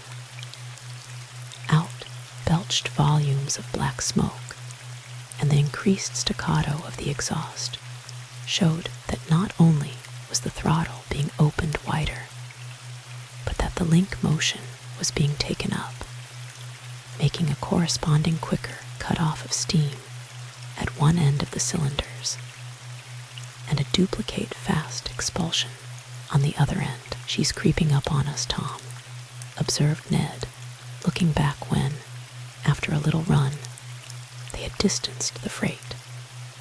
"We've got to expect that. But I've got something in reserve yet. Though I daren't let the house out for all she's worth, I can still get the accelerator down a few notches without damage. The race isn't over yet. Tom had taken part in many speed contests, and he knew how to jockey with the best of them. He purposely let the freight slowly crawl up on even terms with him. This was due not only to the increased speed of the freight, but also to Tom's slight slackening of his pace. "I'll fool this bird," he told Ned, and when the engine was again up in front, so that the pilot was in line with the bumper of the house on wheels, Tom turned on more gas after a momentary cut-off and again shot ahead. He and Ned could almost see, in fancy, the chagrin on the faces of the engineer and firemen as they were thus gently mocked. But the railroad men were good sports and were not going to give up easily. Again, there was a frantic shoveling of coal, and there must have been a more advantageous adjustment of the draft, or perhaps a forced one was turned on, for suddenly the safety valve popped, which, at the speed the engine had already attained, showed an increased pressure of steam. "He's coming right after us," cried Ned as they swayed along. On no other road but this concrete highway would it have been safe to run the house on wheels at the speed she was going. And few drivers other than Tom Swift would have been capable of handling the heavy machine with such skill and judgment. The race was now on in earnest. Tom knew that it would not be safe to push his motor much faster. Not that it was not capable of a higher rate, but it would need to be broken in somewhat before he dared risk it. On the other hand, the locomotive was not thus limited, so if it was not yet at its maximum, there would be no danger in pushing the mechanism to that point. And if the maximum was greater than Tom's temporary one, then he would lose. However, though forced draft was used, the big freighter appeared to have reached the limit. For perhaps half a mile, she held her own on even terms with the house on wheels. Then Ned asked, "Can you do a bit better, Tom?" "I'm going to risk it," was the quick answer. The house slowly began to draw ahead, and there was no replying response on the part of the locomotive. Foot by foot, Tom and Ned drew away. They had a glimpse of the firemen desperately shoveling coal, but to no purpose. Gradually, the gap that separated the two widened, and though brakemen on top of the cars yelled and seemed to urge their mates to greater efforts, it was not to be. Tom Swift pulled away and won the race by a good margin, not much too soon either. For when he was several lengths ahead, the railroad branched away from the highway. It had been paralleling for several miles and disappeared into the woods. In recognition of the beating by a better rival, the engineer saluted with 3 long blasts, to which Tom responded with like signals from his horn. "Well, that's that," remarked Ned as they slowed down, for they were approaching another steep hill. "Yes," assented Tom. "It's all over, and I'm satisfied. The house on wheels couldn't have done better. Not a strain and not a bearing overheated," he added, as he brought the machine to a gradual stop and made a hasty examination. "Going to take the hill?" asked Ned. "No, we'll give her a rest and drift back," was the answer. "She has done her duty, and there's no use putting on too much strain." "That's right," agreed Ned. He had alighted from the driver's seat with Tom to stretch his legs, and as the two were climbing back into the compartment, they saw a sporty runabout flash past them. 2 men, 1 young, were in it, and they seemed much interested in the house on wheels at the side of the road. One of them leaned out and looked back. At the sight of his face, Ned exclaimed, "Did you notice him, Tom?" "No," Who was he? That rat-faced chap who got into your shop and tried to put this motor out of business. No, I'm sure of it. Come on, let's chase after him, proposed Ned eagerly. But Tom Swift shook his head. We haven't a chance, said the young inventor. They've got a much faster machine than mine and a good start. The house wasn't designed to race runabouts, though it can hold its own in a fast freight race. Let him go, whoever he is. The trip back to the Swift plant was without incident, except that when Tom and Ned left the concrete highway and got into the heavier traffic, they were somewhat delayed by the crowding around and near approach of other motorists who showed much curiosity regarding the strange, big machine. How was it, Tom? Asked his father as they turned in through the big gates of the plant. Couldn't have been better, Dad. And he gave a short account of the tryout trip, including the race. That's fine, commented Eradicate, who, with the freedom of an old family servant, had been listening. Better put her to bed now, Massa Tom, and let her have a good night's rest. That's what I used to do with to race hosses down in Old Virginie. Tisn't a bad idea, returned Tom with a smile. Give the motor a thorough examination and test for any possible strains. Tom told one of his men, who came out to help put the house on wheels into the special garage that had been built for it. I pushed the motor pretty hard for a new one, and I want to be sure it's in good shape. I'll look after it thoroughly, Mr. Swift, promised the man. Scarcely had Tom and Ned reached the private office, where some matters awaited their attention, than the telephone bell rang. Answering it, Tom showed some amazement when he learned the identity of the man at the other end of the wire. This is Basil Cunningham, Mr. Swift, came the loud, somewhat rasping tones of the burly Englishman. We'll let bygones be bygones, if it's all the same to you. I want you to take my contract, and I'll add a special 10% bonus if you will rush it through for me. For a moment, Tom Swift was too surprised to reply, but he gathered his wits together in a few seconds and called back. I wouldn't take your contract, Mr. Cunningham, for even an additional bonus of 20%. You won't? No. Is that your final answer? It is. But look here, Mr. Swift, and Cunningham's voice was almost whining now. What objection have you to making these machines for me? Will you tell me what you intend to use them for? Countered Tom. No, I will not, was the answer snapped back quickly. It isn't any of your affair. From the manner in which Cunningham banged the receiver on the hook, Tom felt that the Englishman was in a towering rage. Ned could only guess at half of the conversation, but Tom gave it to him in detail a little later. Why do you think he is so secretive about what the machines are to be used for?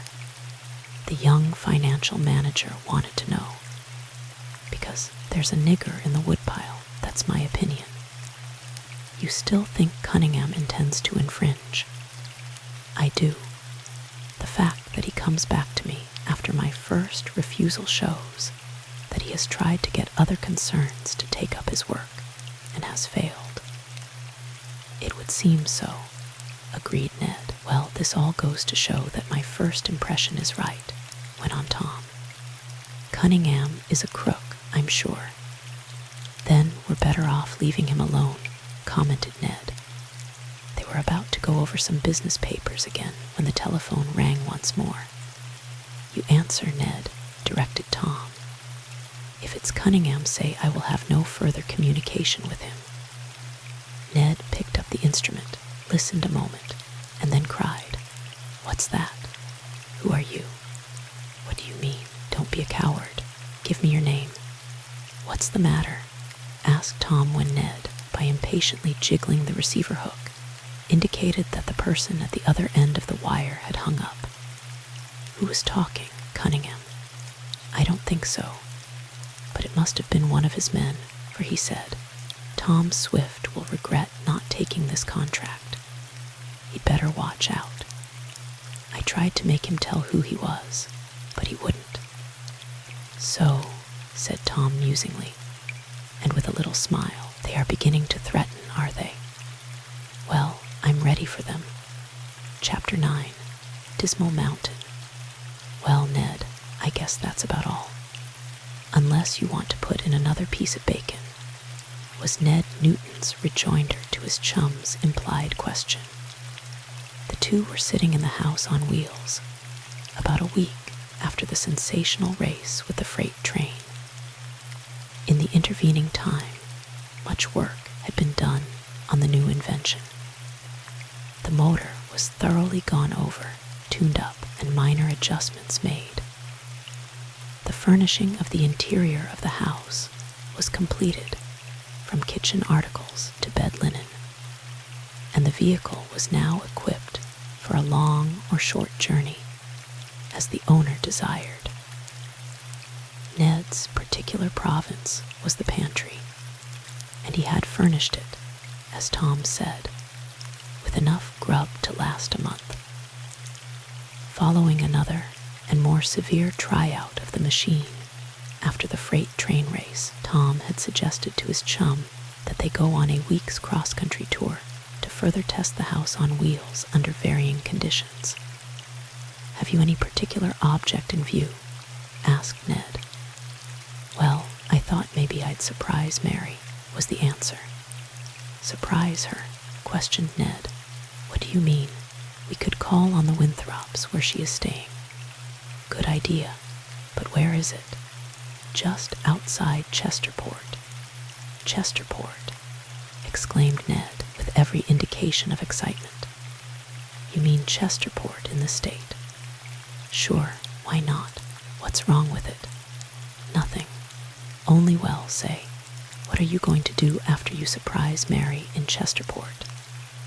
"After that, we can keep on touring, if you like. We can go as far beyond Chesterport as you like." "We won't have to go far," murmured Ned, and there was a strange look in his eyes. "Why didn't you tell me before that Mary had gone to Chesterport?" "I didn't attach any importance to it, for one thing," answered Tom. "And for all I know, I may have mentioned it to you a dozen times." "No, you didn't, or I'd have remembered it." "What did you mean by saying we won't have to go far beyond Chesterport?" asked Tom. "What's there of such importance?" "It's queer you never heard of it," murmured Ned, looking over some papers he hastily took from his pocket. "For the love of Pete, heard of what?" cried Tom, a bit exasperated by his chum's curious manner. "Dismal Mountain, the peak of mystery," exclaimed Ned. "If you haven't made any other plans after you pay Mary a visit, what's the matter with keeping on to Dismal Mountain?" "Nothing the matter, as far as I can see," admitted Tom. "But it is the first time I've ever heard of the beast, and I'd like a little information. Why is the mountain dismal, and what's the mystery about it?" "It's dismal because of the mystery," was the reply, "and as for what that is, smarter lads than you have asked the question and haven't been answered." "Oh, cut it out, be yourself," advised Tom with a laugh. "Get down to brass tacks, and let's have a little first-hand information." "That I can't give you much as I'd like to," said Ned, with a serious air, not at all in keeping with Tom's bantering words. "All I know about Dismal Mountain is what I've heard or read, but that's plenty. I've made a few notes here, and I should say you had," exclaimed Tom, looking at the documents his chum pulled from his pocket. "Looks like an election ballot." "Well, they're mostly clippings from papers," went on Ned, "though I have made some notes myself of what folks have told me. Look here. Those are some newspaper clippings." He spread a sheaf of them out on the table in the living room of the house on wheels where this talk was taking place. The house was in the garage, but was all ready to run out at a moment's notice. Tom saw that the clippings bore various heads, such as "Dismal Mountain smokes again," "Dismal Mountain claims another victim," and this appeared to be an account of a man who had disappeared somewhere in the fastness of the forest around the place.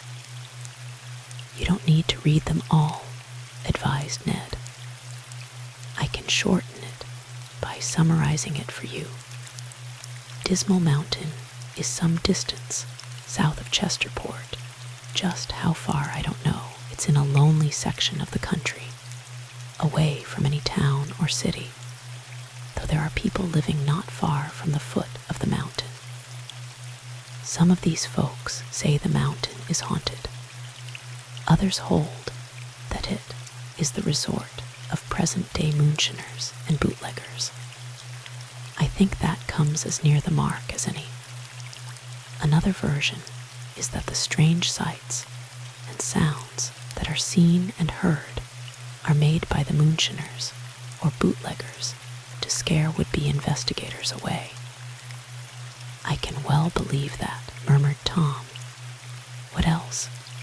"Well, there's another theory that a squad of bandits or road agents make the glens of Dismal Mountain their hiding places," went on Ned. "They lie in wait there and hold up trucks carrying big loads of valuable merchandise, such as bales of silk. There may also be hijackers on the mountain men who make a practice of raiding the trucks sent out by bootleggers.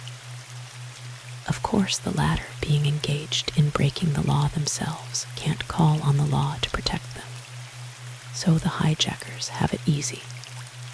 "Sounds like a right bad sort of a place," commented Tom. "It's fully as bad as it sounds," declared Ned.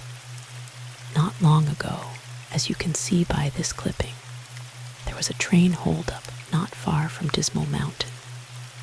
Some of the bandits are believed to have fled to that place and may still be in hiding. This is getting worse and more interesting," exclaimed Tom Swift. "I only hope you aren't stringing me," he added, with a sharp look at his chum. "Indeed, I'm not kidding you," expostulated Ned. "You can read it there for yourself. Of course, I don't guarantee the truth of any of this, but if I'm fooled, so are the papers." "It looks authentic," admitted Tom, when he had glanced through several clippings. "At least there have been a number of crimes committed in the vicinity of this Dismal Mountain, and it may hold the criminals." "That's what I think," said Ned. "And when I heard just now for the first time that you are going to Chesterport, which is the nearest town of any size to the mountain, I thought it would be a good chance to visit the mysterious place." "You're right," exclaimed Tom. "I'm glad you mentioned this. I wouldn't have missed it for the world. It's queer I never heard about the Mountain of Mystery before, and yet it isn't 100 miles away. It is only recently that all these stories became public," stated Ned. "Besides, you were so busy working on your talking pictures, and since then on this house on wheels, that I don't blame you for not having heard of this Dismal Mountain. It's going to be just the thing," cried Tom, his face lighting with pleasure. "With Mary away, I needed something to stimulate me and keep me from going stale. This will do the trick. Let's see if we can't run down this mystery." "I'm with you," echoed Ned. He was putting away his clippings and other information, and Tom was going to ask about the roads to Dismal Mountain and the possibility of taking the house on wheels when they heard a noise at the outer door of the garage where the new machine stood. Then the handle was cautiously tried. "Look," whispered Ned, touching Tom on the arm and pointing to the latch that was slowly being raised. Chapter 10. Jealousy. Together, Tom Swift and Ned Newton watched the door of the garage being cautiously opened. There was something peculiar in this. In the first place, no one who had a right to swing the door would have been thus cautious about it. In the second place, no one was supposed to be in that part of the shop just now except Tom and Ned. The young inventor had given orders that he was to be left undisturbed with his financial manager to make a final inspection of his new machine, rightly arguing that no one who had a right to be there would try to enter in this manner. Tom Swift decided to find out who was opening the door, and in such a manner as to capture the intruder if possible. Accordingly, he made a sign to Ned to keep quiet, and then began creeping toward the door in as stealthy a manner as it was being opened, which was a fraction of an inch at a time. Ned, seeing his chum's intention, followed him, and the two were close to the door when, unfortunately, Tom stumbled over a piece of wood left by one of the workmen. The noise, though slight, was enough to alarm the person on the other side of the door. It was at once pulled shut, and footsteps could be heard in hasty retreat outside. After him yelled Tom, caution now being useless, and he and Ned made a dart for the opening. They swung back the door, but it had stuck a little, and the two youths were just in time to see a crouching, running figure some distance away. Catch him, cried Ned. It was easier said than done. When Tom and Ned reached the place where they had caught a glimpse of the running figure, there was no sign of the fugitive, though an alarm was at once raised and a search made. No stranger was discovered on the place. Well, what do you make of it? Asked Tom, when the two had returned to where the house on wheels stood. Hanged if I know what to make of it, Ned replied. Whoever it was thought no one was in here, and they thought they could either steal your house or else damage it. It would be hard to steal it, replied Tom, but it wouldn't take much to wreck it. Looks as if some of the old gangs were after me, or else some new one. I'm inclined to the latter theory, said Ned, and the newest one who would logically have it in for you is Cunningham. Isn't that the case? I suppose so, yet I can't understand a man of his business ability, and I must admit he is shrewd being foolish enough to risk an attack such as this might have been. Unless he is so angry that he hasn't any common sense left, suggested Ned. That may be it, yes. Well, the sooner we get started away from here, the better it will be for us. Do you think you'll escape your enemies, Tom, by starting on a trip in the house on wheels? Asked Ned. Not exactly. We've had experiences before in being trailed by those who wanted to injure me or my father. But it isn't as easy for them to get at me when I'm on the move. I can keep them guessing. There's something in that, admitted Ned. Well, I won't be sorry to be on the move either. It was 2 days after this, following a tryout of the house on wheels fully loaded and equipped, that Tom and Ned started on what they thought was to be a pleasant little excursion, but which turned out to be the beginning of a series of strange events. I'll let you know when I get to Chesterport, Dad, said Tom, when bidding his father goodbye. Yes, do, urged the aged inventor. This is a different machine from any you have traveled in, and I should like to know how it behaves. We might make some money out of putting them on the market. I'll think about that.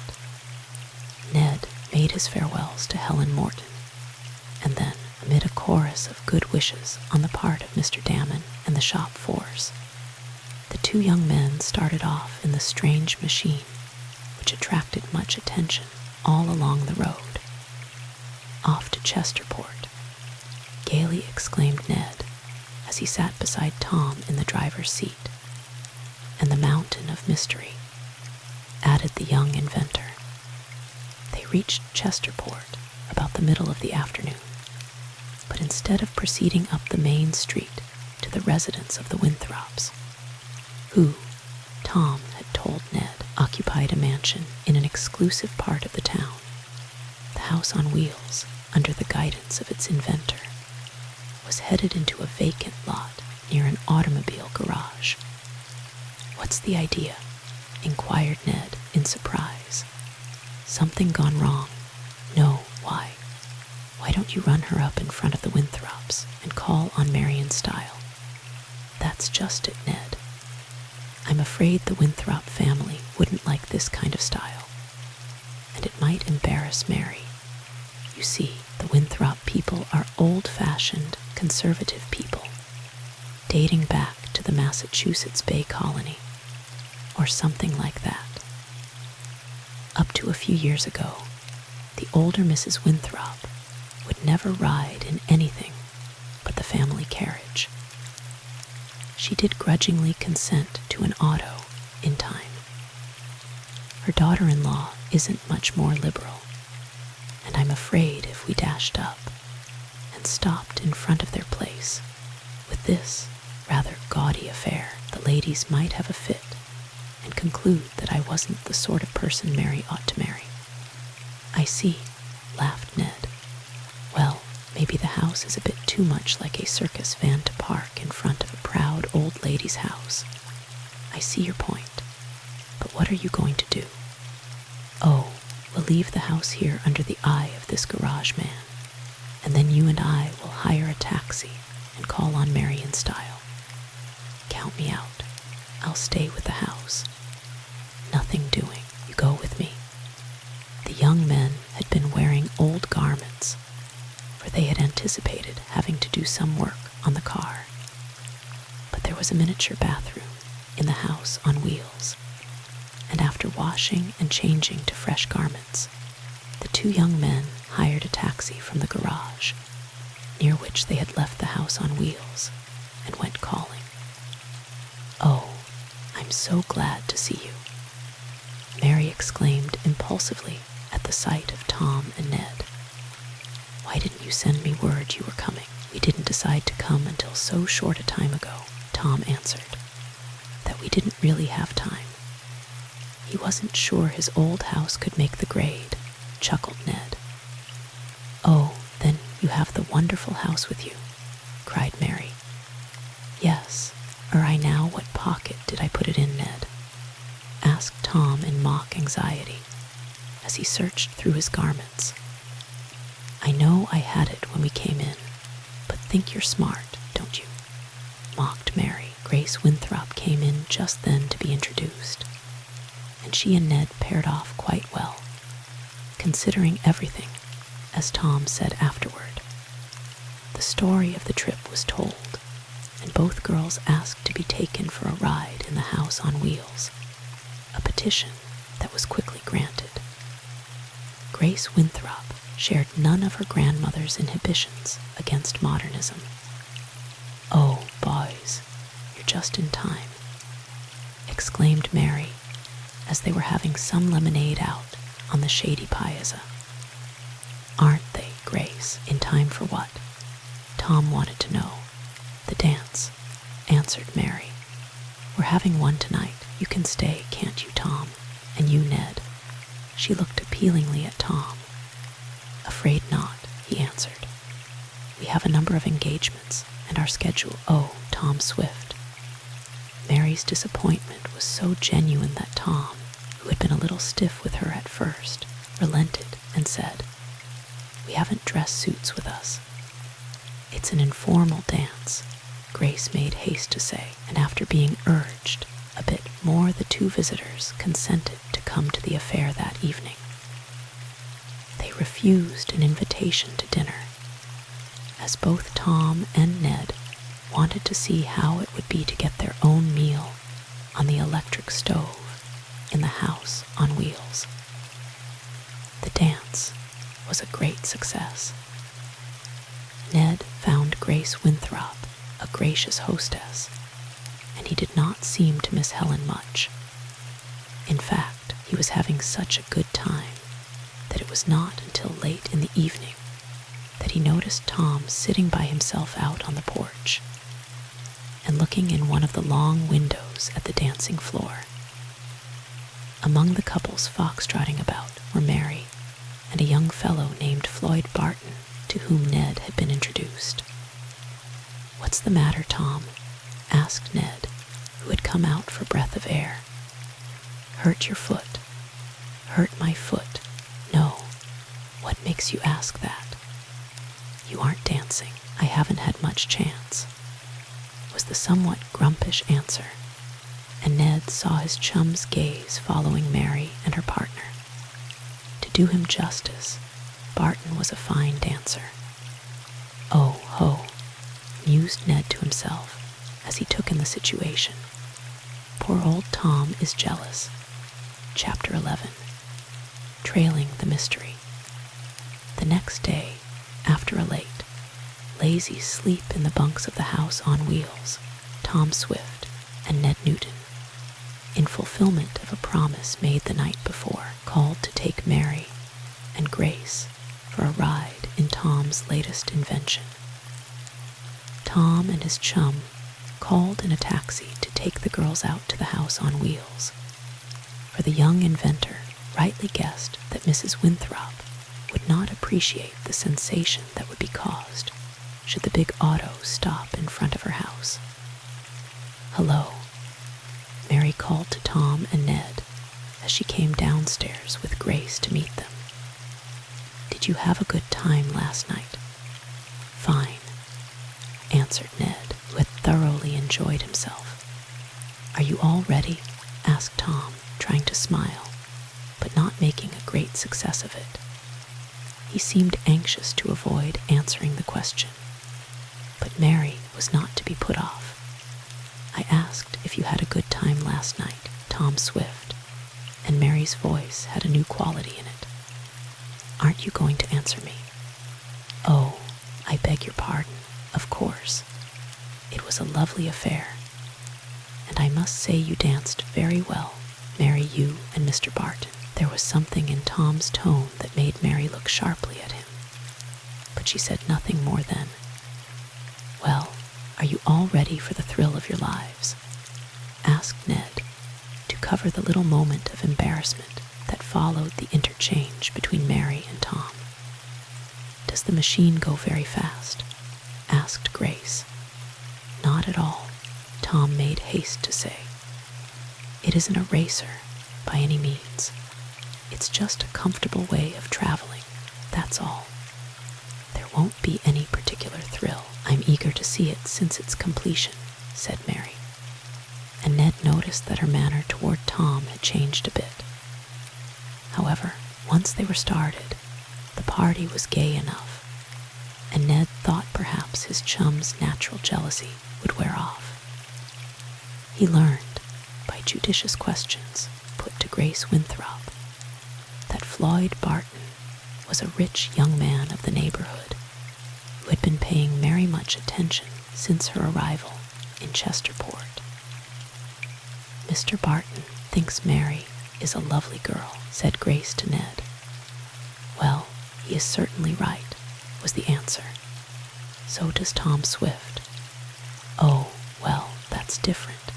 Mr. Barton is just a very good friend. Of course I know that Tom and Mary are engaged, but a girl must be nice to those who are nice to her."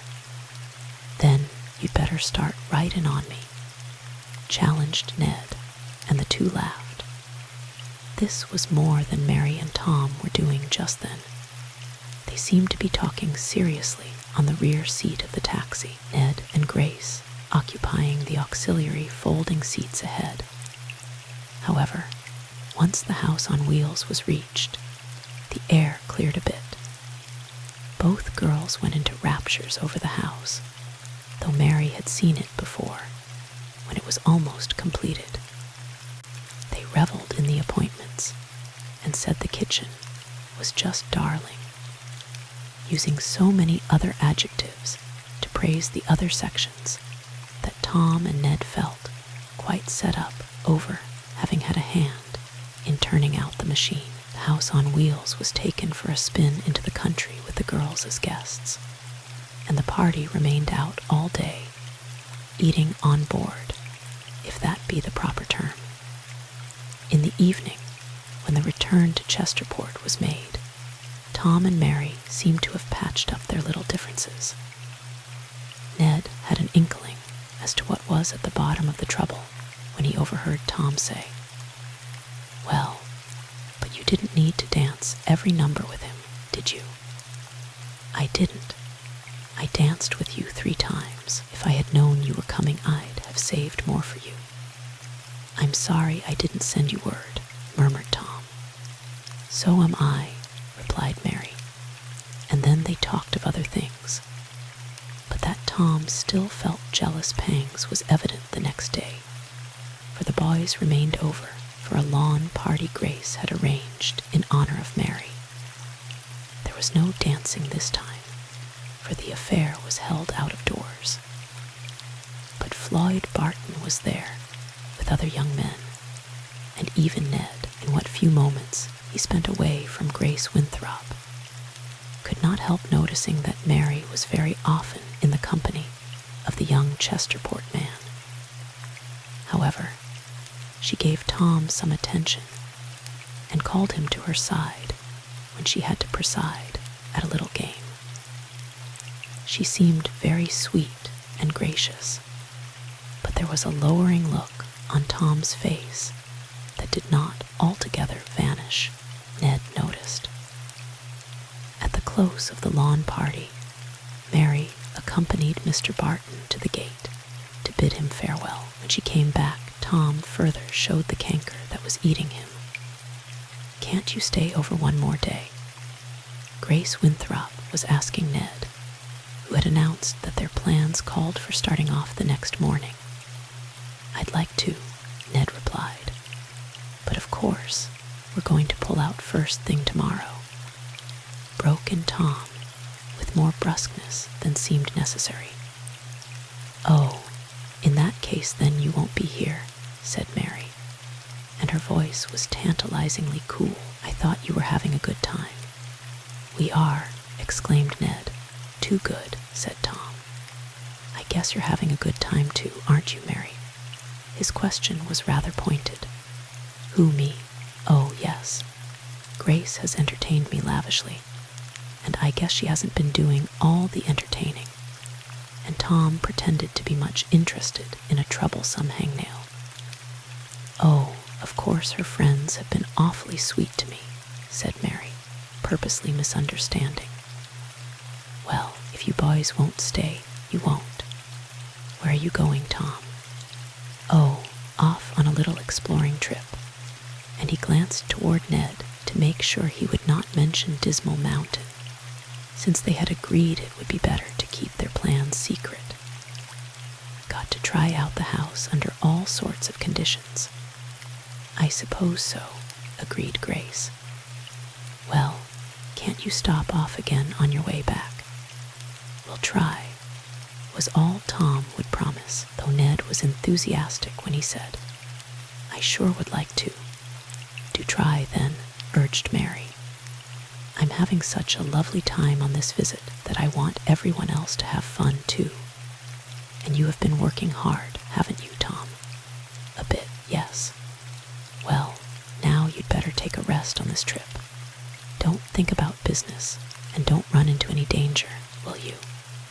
She crossed the room and stood near him, while Ned and Grace went outside. "Will you, Tom?" "Will I what?" "Be careful to keep out of danger." "Oh, I who'd care if I did get into danger." His voice was hard. "Who'd care?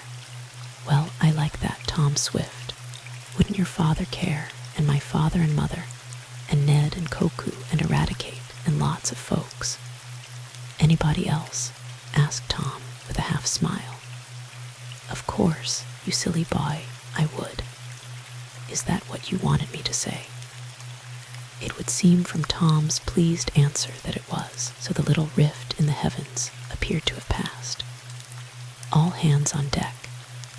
Ned Newton heard this hail from the depths of drowsy slumber as he turned over in his cot the next morning. What's the row? He asked sleepily. All hands on deck, repeated Tom. Come on, if we're going to get started. What's the matter? Yawned Ned, parting the curtains and peering out. Are you the little early bird after the earlier worm this morning? Somewhat, but we've been loafing long enough. Let's get on the move if we're going to. They washed, dressed, and had breakfast, and then, having paid their garage bill and taken on a supply of gas and oil, they set out down the main road of Chesterport, having said goodbye to the girls the night before. They were on the road to Branchville, beyond which was the beginning of the hills that rose to their limit in the peak known locally as Dismal Mountain. I hope we run across a batch of moonshiners, some train bandits, and half a dozen road agents, declared Tom as he grasped the steering wheel. Ah-ha, mused Ned. The little green bug is still biting him. Chapter 12. The Warning. Though not a very great distance separated the vicinity of the Mountain of Mystery from Chesterport, Tom and Ned decided they would occupy 2 days on the trip. By hard driving, they might have covered the trail in a day and a night, but there was no special need of haste. Then, too, Tom Swift did not want to push the motor of his house on wheels to the safe limit even, for he wanted to get it well broken in and limbered up before trying any stunts with it. This is the life, sang Ned as they rolled along the level highway. Tom, it sure is. Makes a fellow glad to be alive. This is one of the best things you ever turned out of your shop, went on Ned, indicating by a comprehensive motion of his hand the vehicle in which they were riding as they motored along. Their big car attracted much attention, not only from passing machines, but on the part of persons in towns and villages through which they passed. Noon came almost before the two travelers realized it, and being then on a country road with no settlement in sight, they pulled off the highway, stopped under some trees and near a little stream, and prepared to have lunch. The pantry had been well stocked, and Ned and Tom, being used to camping, had no difficulty in preparing a light meal, part of which was set to cooking on the electric stove. In a little while, there was a most appetizing odor in the air, and either this, or perhaps a sight of the big machine itself, caused a passing man to stop. He was obviously a hobo, a rather dirty, unshaven, and ragged specimen of tramp. Yet his face had an impudent, roguish smile, and his manner was ingratiating as he shuffled up in the dust until he was opposite the house outside of which Tom and Ned sat on stools in the shade. They were waiting for the potatoes to boil. "How's business, boss? Maybe I ought to say bosses," asked the tramp in a hoarse voice. He leered and smiled. "What do you mean business?" asked Tom. "The lunch wagon business." The tramp seemed surprised at the question. Very evidently, he took the house on wheels for one of those roadside refreshment places. "We haven't opened up yet," said Ned, carrying on the delusion. "Smells like you had," commented the tramp, hungrily sniffing. "If that ain't hash and onions cooking, may I never eat another meal." He was vehement about it. From his looks, he did not appear to have eaten a meal recently. "Is it hash and onions?" he asked. "Guessed at first shot," commented Tom. "But I can't see how you can expect to do much business here," went on the hobo. "This road ain't much traveled. We're our own best customers," chuckled Ned, and at the man's look of surprise, he added enough information to show the nature of the house on wheels. "Well, then it's a washout as far as it goes with me," sighed the tramp. "I was going to ask if I couldn't do you folks some work for the price of a handout. But if yours is a private concern, oh, I guess we can manage to get you something," said Tom good-naturedly. A little later, when he and Ned were eating in the combined kitchen and dining room, they handed the tramp a generous plateful, for which he expressed gratitude. "Travel much in these parts?" asked Ned, as the hobo was about to shuffle along. "More or less, boss. Ever been to Dismal Mountain?" "No, I can't say I have. And what's more, I don't intend to. So if you folks is aimin' to have me go there to work for what you just give me, count it out." "I'm sorry, but nothing like that," interrupted Tom. "I just wanted to know if we were on the right road to get there." "Yes, you're on the right road," the tramp admitted, with a shake of his head. "But what for you fellers want to go to Dismal Mountain gets me. What's the matter with the place anyhow?" asked Ned. "Oh, I don't know's there's much the matter with the place," and the man emphasized the word. "It's the birds that hang out around there." "Ghosts?" asked Tom with a smile. "Ghosts," exploded the tramp. "I'd rather meet ghosts than some of the guys what hangs out there. Tough babies, and I don't mean maybe. A rough crowd, eh?" asked Ned. "Tougher'n what I like," admitted the tramp. "I don't claim to be no saint, but I'm pretty decent compared to some of the hard-boiled eggs that hide around Dismal Mountain." "Then you wouldn't advise us to go there?" Tom asked. "It's none of my business, boss," was the answer. "You know what your own game is better'n what I do, but I wouldn't advise you to take any valuables with you when you go to Dismal Mountain." "Thanks," murmured Ned. "We aren't wearing any diamonds." "Some of the guys, they'll steal the laces out of your shoes," went on the tramp. "Just what kind of criminals hang out there?" inquired Tom. "A kind I never travel with," was the quick rejoinder. "I'm a bum-eye, don't deny it, and I'm not looking for work. But I'd sooner work than pull off some of the things that those babies do. Keep your eyes open if you go there." "We will," promised Ned. The tramp shuffled away, and when the two chums were again alone, Ned looked at Tom and asked, "Think we'd better follow through?" "Sure, why not? Well, there are only two of us, and if there are some tough gangs up there, or even a small band, we might run into trouble." "I'm not going to run away from trouble," declared the young inventor. "Maybe it would have been wise to have had at least Koku along, but I'm not going back after him. We'll go on to Dismal Mountain and see what's there. Are you with me?" "I sure am, Tom." They rested after the noon meal, washed the dishes in the nearby brook to save the supply of water in the auto tanks, and then journeyed on in leisurely fashion. They expected to reach the Mountain of Mystery the following night. It was dusk when they stopped the house on the outskirts of a little village and prepared the evening meal.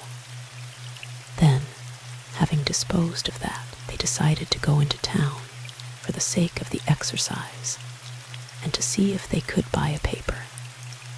They hired a couple of boys from a house near where they had parked their machine to stand guard over it while they were in town, and one can well imagine with what pride the youngsters accepted the commission. "We won't let nobody come near it until you come back," promised the older boy. "I got my baseball bat if they do," chimed in his brother, stopping for an ice cream soda in the only store of the town that dispensed this refreshment, and having bought a paper, Ned and Tom lingered a while to listen to the somewhat excited and loud talk that was going on amid a crowd of men in the place, evidently the headquarters of the village gossips. And they got clean away, one man declared. Took every darn cent, too. Did they hurt the guards? Asked another. Shot at 'em, but missed. It was all over quick. Didn't they see which way the robbers went? Someone wanted to know. Off toward Dismal Mountain, another answered.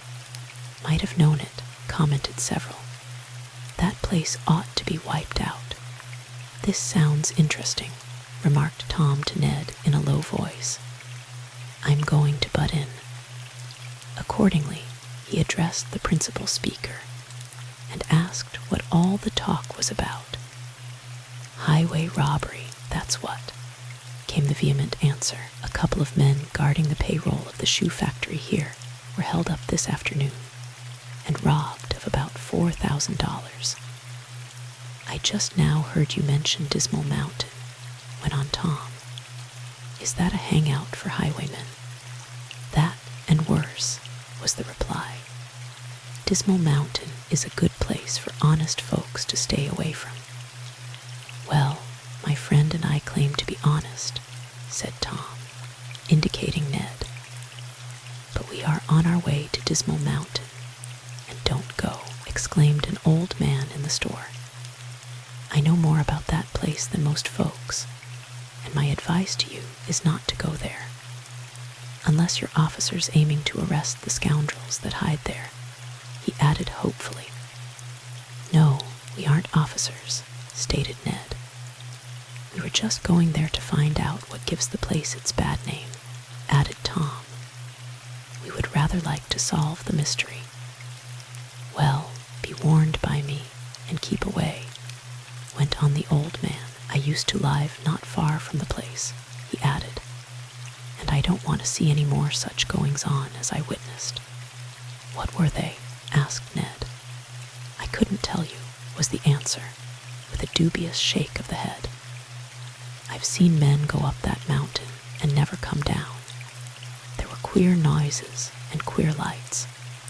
Nobody that had a valuable horse near Dismal Mountain ever left him in a field overnight. If they did, he wasn't there in the morning. This sounds interesting, said Tom. Interesting, young man, exclaimed the speaker. It's dangerous. That's what it is, dangerous.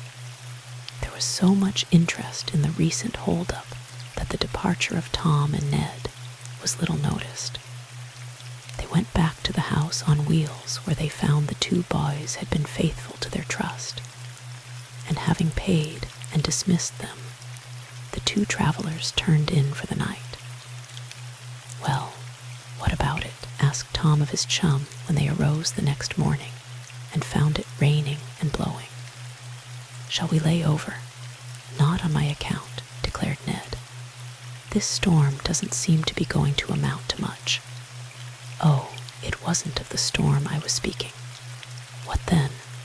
The warnings we had last night against proceeding to Dismal Mountain. If you nothing doing, interrupted Ned, I'll go with you to the end of the trail. That settles it. We keep on, cried Tom after a hearty breakfast. They took their places on the front seat and started off. For a time they followed a good concrete road, but it soon branched off, and their way lay along a highway that had once been good, but which was so no longer. As the day advanced, taking the travelers farther on their way, the storm increased.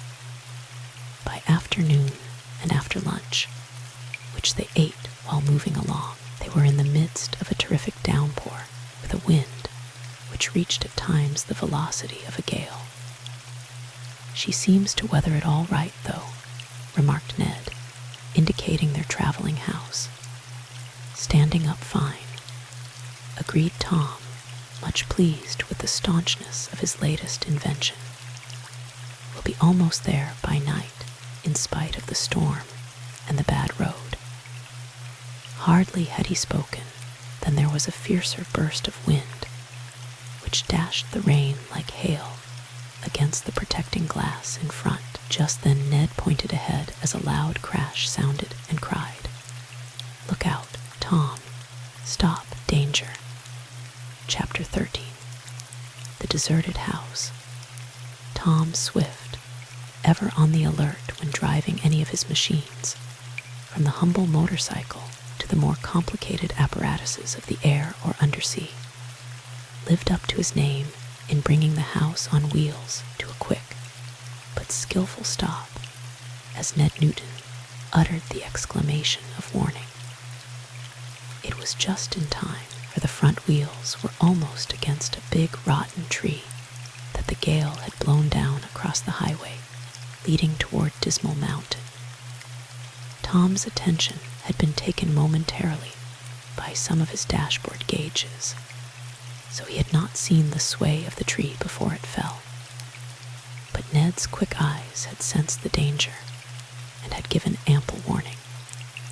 "Close call, that," commented Tom as he leaned back after pulling hard on the emergency brake. "Don't want him any closer," read Ned as he looked through the driving rain at the fallen tree. "If we had gone full tilt into that hit, might have scratched some of the paint off the house." "Worse than that," assented Tom. "It's lucky you yelled at me when you did." "Well, what's the next move?" asked Ned. "Put on our umbrella clothes and see if we can cut that tree away," suggested Tom. "I don't believe we can very well turn around, and I don't want to navigate backward."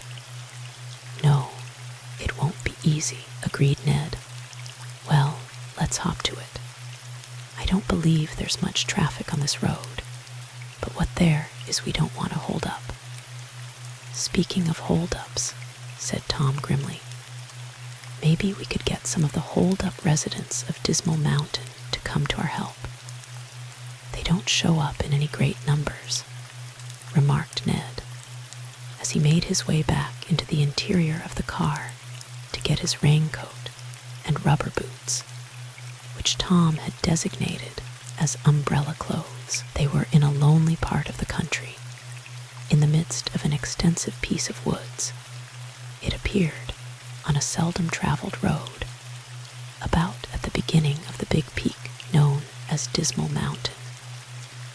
They had seen no habitation for some time, nor had they met any other travelers, which last was not remarkable, considering the state of the weather. Tom carried a set of emergency tools in his house on wheels, and among these were a couple of axes. In a short time, he and Ned, fortified against the elements, which appeared to be doing their worst just now, were attacking the fallen tree with their sharp tools.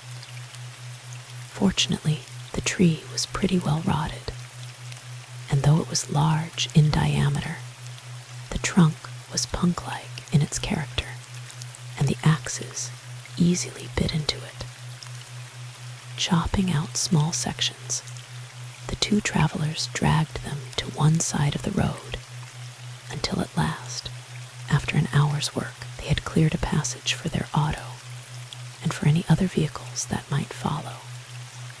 Though if there are any other people foolish enough to drive up here in a storm like this, they ought to be made to chop their own trees, commented Tom as he got back on the seat. It wasn't so bad when we started up here, Ned reminded his chum. "Oh, I'm not kicking," Tom made haste to say. "I'm just talking to hear my own voice. Phew, it's going to be a nasty night." "It already is one," declared Ned, for darkness was rapidly falling, and they had no idea of what lay beyond them. "Want to stay here?"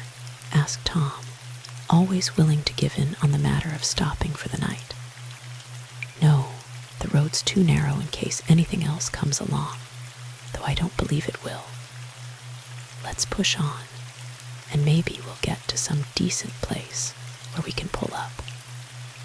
The motor, which had been stopped while the fallen tree was being chopped away, was again put in motion, and once more the house on wheels began the gradual but steady ascent that led up Dismal Mountain. By this time, in the young men's minds, a veritable mountain of mystery. For about a mile, the road was fairly good and firm.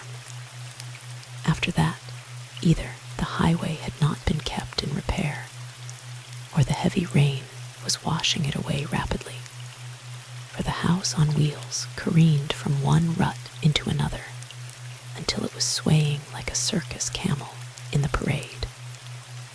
"Not so good," commented Ned, as he banged up against the side of the seat after a particularly heavy lurch. "It is getting a bit thick and heavy," agreed Tom, trying to peer ahead into the gloom, which was pierced by two powerful headlights of the auto.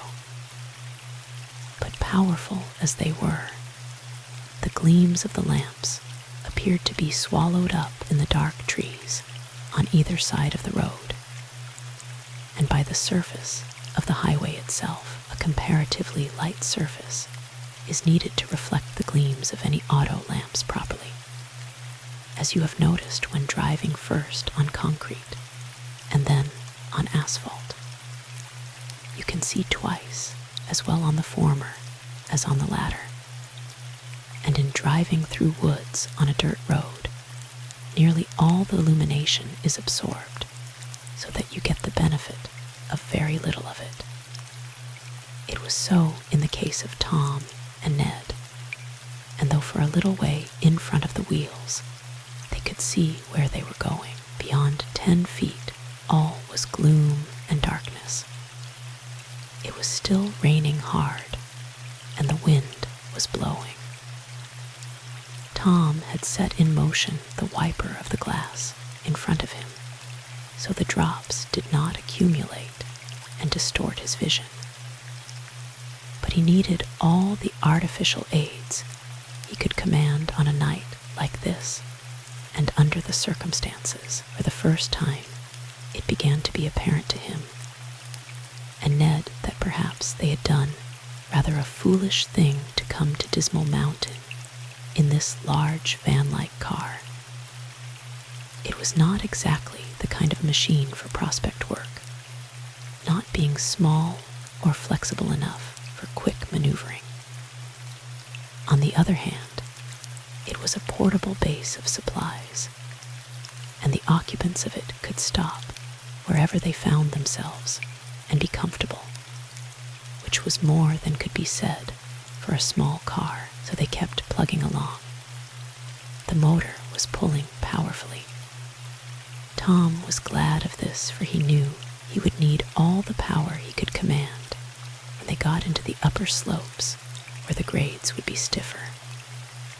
On and on, up and up, the house on wheels was driven until Ned began to wonder where his chum would stop. He did not like to suggest a halt, for there seemed to be no good place to pull up. The road was still narrow, the house took up considerable room, and there were places where trees grew so close to each side of the road that it seemed impossible to squeeze the big vehicle through. But somehow, Tom managed it, though once both sides of the car lightly brushed great trunks that would have taken hours on the part of a skilled lumberman to fell. However, luck was with the two venturesome travelers.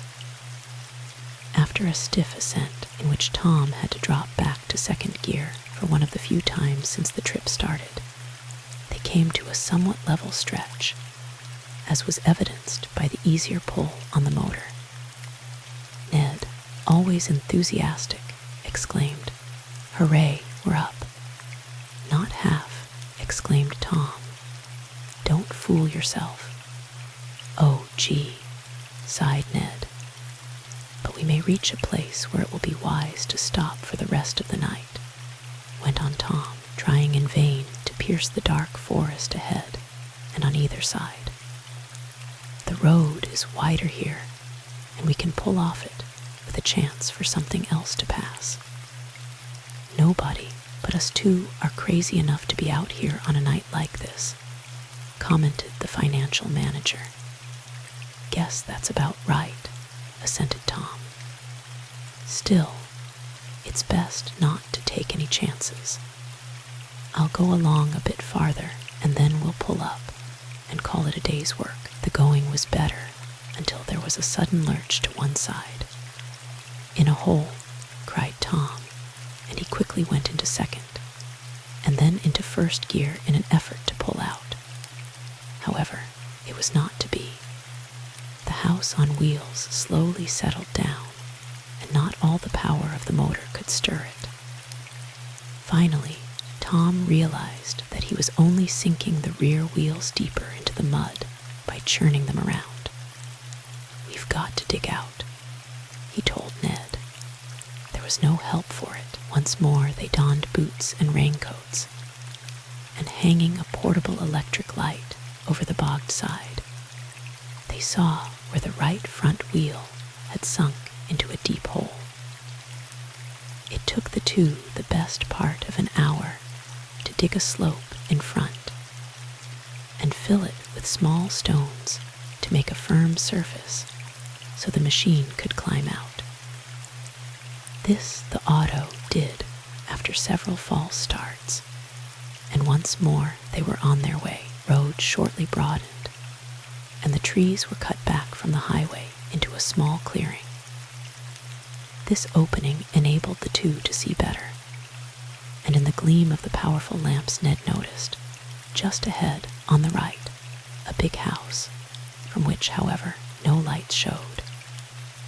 As the car approached, it could be seen that the place was an old, deserted mansion that had once been the stately home of some wealthy person, for there were extensive grounds. "Look," exclaimed Ned.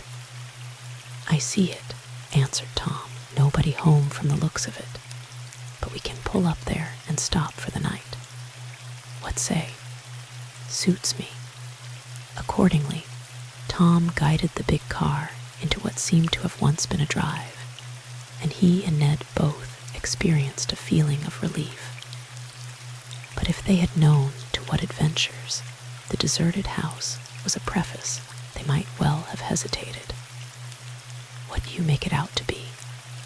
joked Ned, as the house on wheels was brought to a stop at one side of the old mansion. "Is it a hangout of bootleggers or road agents?" "Take your choice," Tom answered in equally light vein. "Luckily, we don't have to depend on them for supper. We roll our own. And I'm going to roll mine right soon," added Ned. "Boy, I'm hungry, and I don't mean perhaps." "Be with you in just a minute," Tom said, shutting off the motor and putting on the emergency brake. He was glad to note that the ground seemed firm beneath the wheels. As he and Ned were alighting, thinking to have a look around the outside of the deserted house before getting something to eat, Ned uttered a low exclamation, which Tom heard above the noise of the rain that was coming down more gently now. "What is it?" whispered the young inventor. "Did you hear a noise in there?" asked Ned in cautious tones. Chapter 14. A Strange Disappearance. Like game dogs, Tom Swift and Ned Newton froze in their tracks and stood in the rain near the deserted house, waiting for they knew not what. It was a lonesome, dreary place, dense woods being all around them, and ahead, though some miles distant, the sinister summit of Dismal Mountain with its suggestion of mystery. Only the fact that the warm, comfortable, and cozily lighted house on wheels was near by heartened the young men. They were rather tired from their trip, with fighting the elements and digging the heavy auto out of bog holes. For several seconds they stood there, Tom seeking to tune his ears to what Ned had said he had heard a noise in the deserted house. But as no sounds came to him, the young inventor began to believe that his chum was mistaken. "Guess it was only the storm," he said, still pitching his voice low. "Maybe," agreed Ned. "Yet at first I was sure the sound came from the house. It might at that, and still nobody need be in it," Tom suggested. "In an old, deserted place like this, there are always doors to swing, windows to rattle, and shutters to slam." "I suppose so," agreed Ned. "Well, shall we go in and have a look around? I don't know that it will do us any good, or that we can learn anything by going in this old mansion," was Tom's comment. "Yet as long as we're here, we might as well go in. If we're going to stay here all night, stay here all night," interrupted Ned in surprise. "I don't mean in there," and Tom pointed to the dark and silent mansion, "but in our own house. If we're going to camp out here, it's just as well to know the character of our neighbor." "Sure," assented Ned. "Well, come on in and let's get it over with. Then we'll eat. I'm hungry." "So am I. Got your flashlight?" And Tom produced one of these handy little portable torches. "Never go without it when I'm traveling with you," chuckled Ned. "You always end up in some queer situation or other." This was true, as Tom knew from past experience, so he did not comment on it. A look behind the young men showed them that the auto was where they had left it, the power shut off, the headlights glowing, and also some lights turned on showing the cozy interior. "I'll sure be glad to get back in it," murmured Tom. "So will I," echoed his chum. The deserted mansion the two had discovered halfway up Dismal Mountain was like many other tenantless houses in lonesome country districts, only this was rather larger and better. With the departing of the owner, the place had been left to the mercy of the elements and the whims of those who were more or less vandals, who took delight in needlessly breaking doors, windows, and shutters. Consequently, there was no difficulty in getting into the place. The front door gaped wide, and after flashing their lights into and around a spacious entrance hall, Tom and Ned stepped inside. "I guess this a hangout for tramps now," and then remarked Tom as the two advanced down the hallway. "Shouldn't wonder," agreed Ned. "They've got plenty of rooms at their disposal anyhow," he added as his light showed many apartments as they continued on their way. Aside from broken boxes and barrels, with here and there a litter of straw or leaves, there was no furniture in the rooms.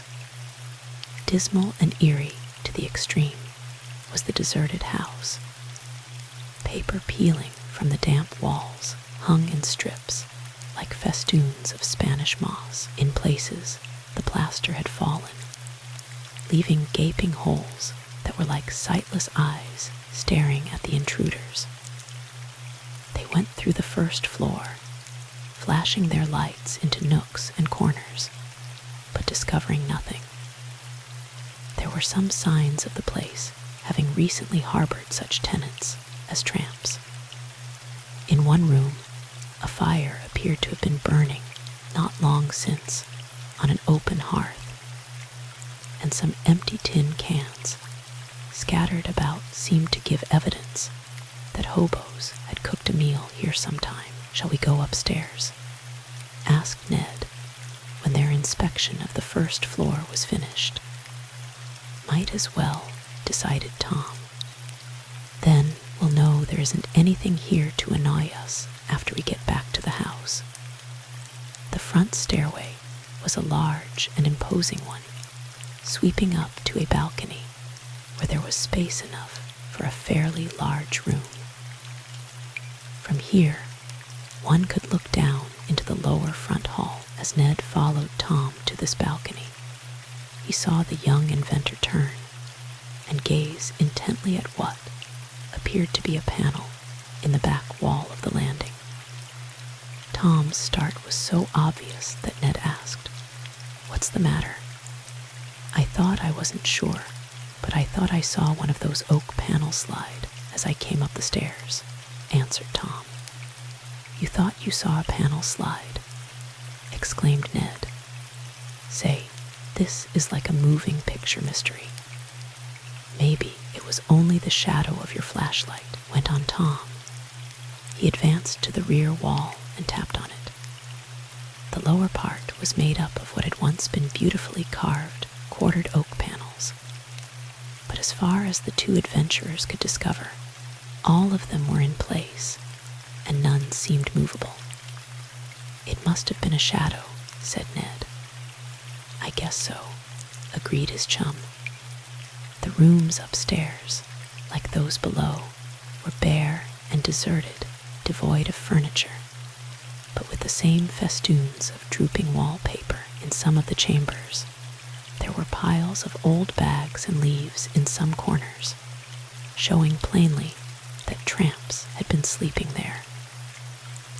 It was probably these hobos who made this place a hangout that gave rise to the stories about ghosts and bootleggers on Dismal Mountain, commented Ned, and Tom agreed that this might be so. The number and arrangement of the upper rooms confirmed the ideas of the young men that this mansion had once been the home of persons who lived in luxury and moved in high society. There were a number of bedchambers, each with a private bath, but the latter rooms were in worse ruin than any other part of the house, for the fixtures had been torn out, probably by those who wanted the lead and brass piping to sell to junkmen. Some of the porcelain bathtubs had been wantonly cracked and broken. It was when Tom, preceding Ned, walked out of one of the bedrooms into the main hall that the young inventor gave another perceptible start and uttered a low exclamation. "What's the matter now?" asked Ned with half a laugh. "See another moving panel?" "No, but somehow, Ned, I feel as if we were being spied upon." "Don't you? Spied upon? What do you mean?" "Well, when I came out of that room," and Tom pointed back to it, "I had a distinct feeling that eyes were following me. Didn't you ever have such a feeling?" "Yes, but not now. I think you're just overworked and nervous. You did most of the driving, and with that and the storm and getting bogged, it's no wonder you're seeing things." "Well, maybe that's it," agreed Tom, but his heart did not appear to be in what he was saying. "I am tired. I'll be glad when we have had something to eat and can turn in for a good night's sleep." "Boy, you let loose an earful that time," chuckled Ned. He saw that Tom was flashing his light back into the room they had just quitted, and he followed his chum's example. But nothing was seen save the same dismal ruin that confronted them on every side. Going downstairs behind Tom, when Ned reached the landing where the young inventor had said he thought he saw a panel move, he was suddenly conscious of the same feeling that Tom had mentioned, that of unseen eyes staring at him. "But it's all bunk," said Ned to himself. "It's just nerves. I'm not going to speak of it. Tom has enough to worry about now." However, he cast a quick look over his shoulder and even flashed his torch on the oak paneling, a move which caused Tom to ask, "What's the matter?" "Oh, nothing," answered Ned, prevaricating just a little. But he felt he had a right to, since, as he reasoned, Tom Swift had been under a strain for several days getting the house on wheels in shape for this test trip. There was no sense in adding to his worries, especially as it was such an intangible something that Ned had felt. Yet he could not get over the sensation that he too, as Tom had been, was being watched by sinister eyes somewhere within that deserted mansion. Eyes that were evil, that looked evil, and that hoped evil. Might have been bats, thought Ned. Always have been bats in an old house. That's what it was, bats. I'll be getting them in my belfry if I don't get something to eat soon, he thought, with a noiseless chuckle. Their footsteps echoed and re-echoed through the dark and eerie mansion, but nothing happened, save now and then a distant and ghostly hammering or clattering sound that plainly came from rattling windows, banging doors, and swinging shutters. "Well," remarked Tom, with a sigh of relief, "we've proved that there's nobody around here to annoy us. Now for good night's rest." He stepped out of the front door, closely followed by Ned. The rain was coming down hard, and the wind had once more risen to the proportions of half a gale. For a moment, Tom and Ned stood on the big front porch. Then Ned remarked, "We must have got turned around and come out the back way." "Why so?" asked Tom. "Because we left the house right where we could see it from the front steps, and it isn't in sight now. We must have got turned around and come out at the back instead of the front." "This is the front all right," said Tom in a queer voice. "It's where we went in, but the house on wheels is gone." "Gone," cried Ned. "It can't be. Look for yourself," asserted his chum. "You know where it was. In plain sight with lights going, as we saw just before we went inside. Now it's gone. There was no doubt of it. The house on wheels had vanished." Chapter 15. On the trail, their hearts oppressed with a sense of foreboding which they could not fathom, Tom Swift and Ned Newton hurried down the broad front steps of the old mansion, out into the wind and rain, and hurried toward the clearing where they had left the warm, lighted, and cozy house on wheels. For a moment, they hoped that perhaps the lighting system had failed, and that they could not see the big auto because it was shrouded in darkness. But as they lighted their way by means of their pocket flashlights and reached the spot, near two large, distinctive trees where they had halted the big auto, there was no question about it. Their car had been taken away. It could not have rolled downhill, for it had been stopped on a level spot, and Tom had taken pains to set the brakes. "Someone came and got it," exclaimed Tom when it was certain that the machine had vanished. "Who was it?" came from Ned. "Hard to say, but I guess we weren't wrong, Ned, in suspecting that we were being spied upon by unseen eyes in that old house. I'm forced to believe that. While some watched us inside to make sure we wouldn't come out and interrupt the theft, others stole the house," declared Tom. "Looks so," commented Ned. "Gee, but this is tough luck. What are we going to do now?" "We've got to hit the trail, of course, and see if we can't get it back," was Tom Swift's prompt answer. Though they were hungry and tired, the two young men did not hesitate. In fact, they could not. Much depended on prompt action, for the house on wheels could not long have been taken away. Luckily, Tom and Ned had on rubber boots and raincoats, and their little electric flashlights enabled them to see the trail. Without them, they would have been at a great disadvantage. But with these gleams, flashing occasionally so as not to wear out the batteries too fast, the two first made sure where the big auto had stood, and then began to trail it.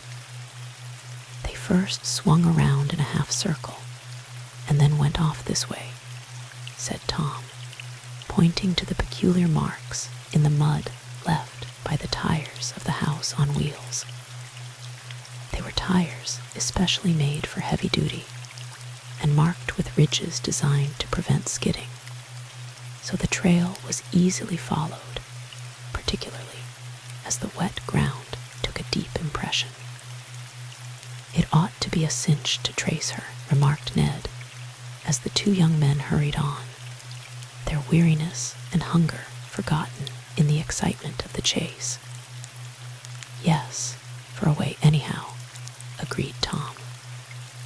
"But we may not always have soft dirt roads like this to retain the marks, though I don't believe there are any concrete stretches in this neighborhood," and he motioned toward Dismal Mountain, up the trail of which the house on wheels clearly had been driven.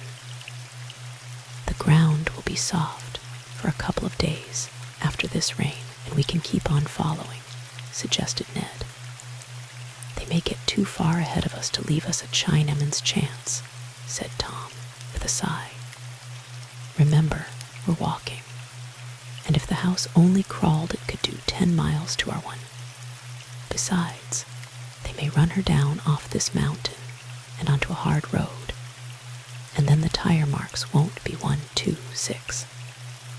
On they splashed in the rain and darkness. The road taken by the house on wheels, as evidenced by the tire marks, led up the mountain, and the deserted house, with its gloom, its secrets, and its spying eyes, was soon left in the rear of the young men who pressed on, now and then flashing their torches to make sure they were still on the right trail. "Hark!" exclaimed Tom suddenly, when they had been thus going for several minutes. "What is it?"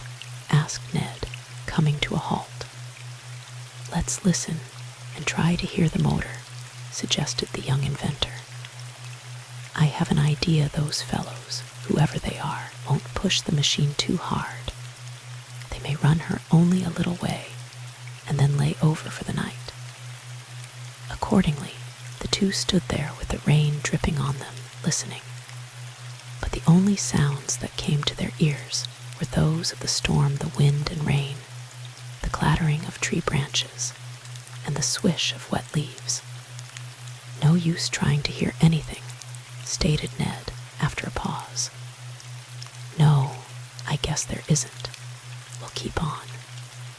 Again, the two plunged forward along the muddy road. They blessed their lucky stars that had given them the forethought to put on rubber boots and coats before venturing around and into the old house. Tom, also, was glad he had equipped his car with those heavy and peculiarly marked tires, for they were very easy to follow, even under the adverse circumstances of rain and darkness. In spite of the fact that the noise of the storm would seem to preclude their hearing any sound made by the car ahead of them, Tom and Ned stopped several more times and listened for any faint echo of a motor ahead of them. But they heard nothing. "Maybe I'm wrong, Ned," said Tom, after a while, pausing at a sandy stretch in the road where the wheel marks were very plain. "But doesn't it strike you that these tire impressions are fresher than they have been for some time back? Fresher. Anybody would think we were trailing an elephant or some wild animal." "Well, we are, in a way, but you see the rain has the effect of washing out the marks after a certain time. Now, these marks here are sharp and fresh." "Yes, I admit it," said Ned. "But what of it?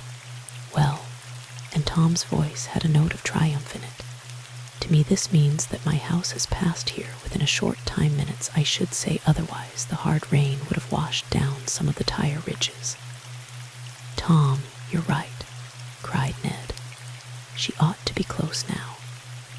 "That's what I think. Come on." Once more the two plunged forward. The tire marks continued to become ever fresher until the seekers reached a place where where a small road branched off the main highway. "They went up here," cried Tom, indicating the trail that led up the branch road. "Sure enough," assented Ned, flashing his light on the marks.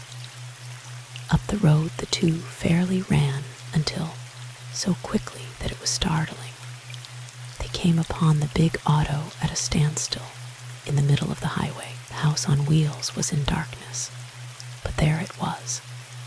"We found her," exulted Tom, but he had the caution to speak in low tones. "Sure enough," agreed Ned, and his voice was hardly more than a whisper. "But what's the game, I wonder?" That remained to be seen. Chapter 16. Two Strange Men. There were two theories to account for the taking away of the house on wheels. These at once occurred to Tom Swift and Ned Newton as they stood in the rain and darkness near the auto, hardly able to believe their good luck, which had brought them to the machine within half an hour of the theft. One explanation was that the legal authorities of the Place State Police, or local traffic officers, had come upon the parked house while Tom and Ned were in the deserted mansion. Seeing no one in the big auto, but observing that the lights were on, the authorities might have concluded that there had been an accident or that the car was abandoned, and so had decided to drive it someplace where it could be held pending an investigation.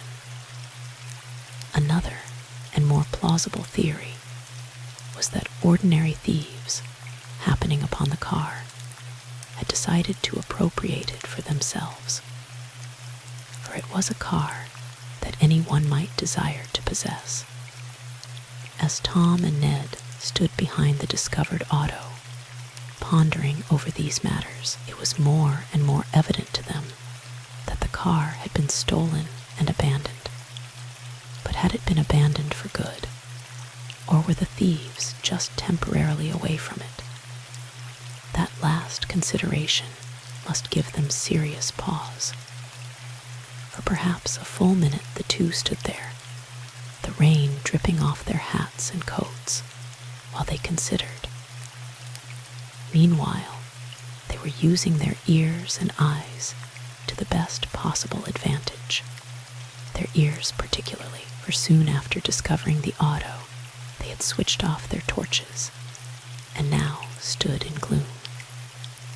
There was no light either in the house on wheels or at the headlamps, as Tom and Ned ascertained by a quick glance forward.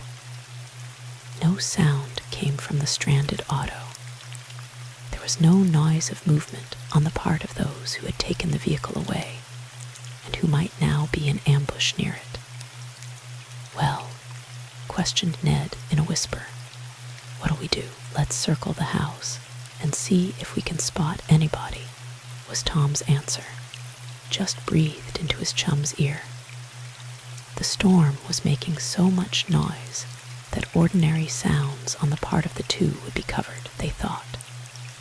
Still, they were not going to take any chances, and they used the utmost caution in proceeding. "Come on," whispered Tom. "I'm with you," answered Ned. Side by side, they started around the left of the house, intending to make their way to the front and gain control of the machine. They were not halfway to their objective when there was a noise up ahead, a crackling and trampling of the bushes and voices coming out of the darkness. Tom reached out and caught the coat of Ned, who was moving away from him. "Hold on," whispered the young inventor, pulling his chum toward him. "Let's see who these birds are before we bump into them." It was good advice, as Ned admitted by following Tom into a little recess of the underbrush about midway of the auto. Pushing themselves back into the screen of shrubs, the two waited. They were not long left in doubt as to the character or intentions of the men whose voices came to them. There were two men, as evidenced by the different tones. One said, "Well, we got her all right." You said it. From the tones of the voices, Tom and Ned judged one man to be big and the other small, and without sight of them, the hidden ones so distinguished the two speakers mentally. It was easy, went on big, to give him a temporary designation. Maybe it was too easy, suggested Small. What do you mean? Well, I mean those two lads won't give up their machine so easily. They may come to get it back. Let 'em, chuckled Big. We'll be ready for 'em. I'd feel better satisfied if we had kept on, said Small. I don't see the sense in stopping here. That's what the boss told us to do if we were lucky enough to get the machine, said the other. And we did. Well, if the boss told us to stay here, we've got to, I reckon, admitted Small. But there's no use staying out in the wet. That's a pretty nifty little outfit this fellow Quick turned out, and I don't see why we can't take it easy in it and have some grub. There's no harm in that, agreed Big. But the chap who got up this dingus is named Swift, not Quick. It's all the same, chuckled the other. And I can't get in out of the wet any too quick and have something to eat. What say? I'll be with you in a little while. Why were you going? Asked Small, and there seemed to be a note of suspicion in his voice. There was a moment before the reply came, and in that moment Tom and Ned made several rapid conclusions. There was no doubt now but what their car had been stolen. These were no state police or local traffic officers who had run the car away for its own safety. They were thieves and had evidently acted from a well-planned motive. They know you, Tom, or one of them does, whispered Ned. Seems so, by golly. I'd give a good deal to know just who is back of all this. Tom's voice, though low, was tense and angry. Maybe we can find out, whispered Ned. Hush, cautioned Tom, and at that moment Small spoke again, saying, Where you going? What's the game?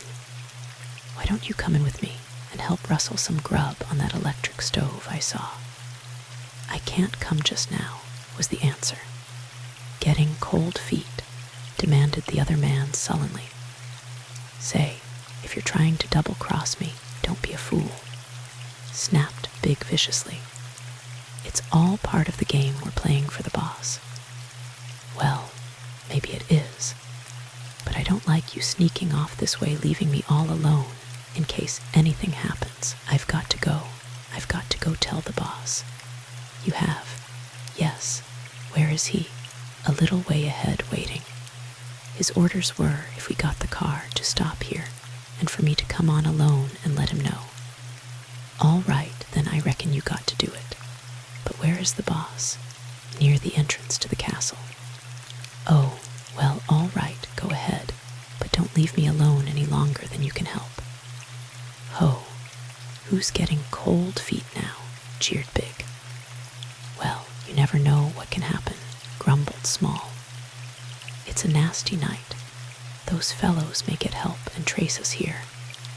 I'm not afraid of the two, but if they get a gang of police, forget it. They'll never find us. Besides, where could they get any police on a night like this to come to Dismal Mountain? Well, maybe they couldn't. Anyhow, don't be any longer than you can help. I won't, promised Big. Soon as I let the boss know we've pulled off the trick, I'll come back. You can wait inside and be cooking your own grub. I'll eat when I come in.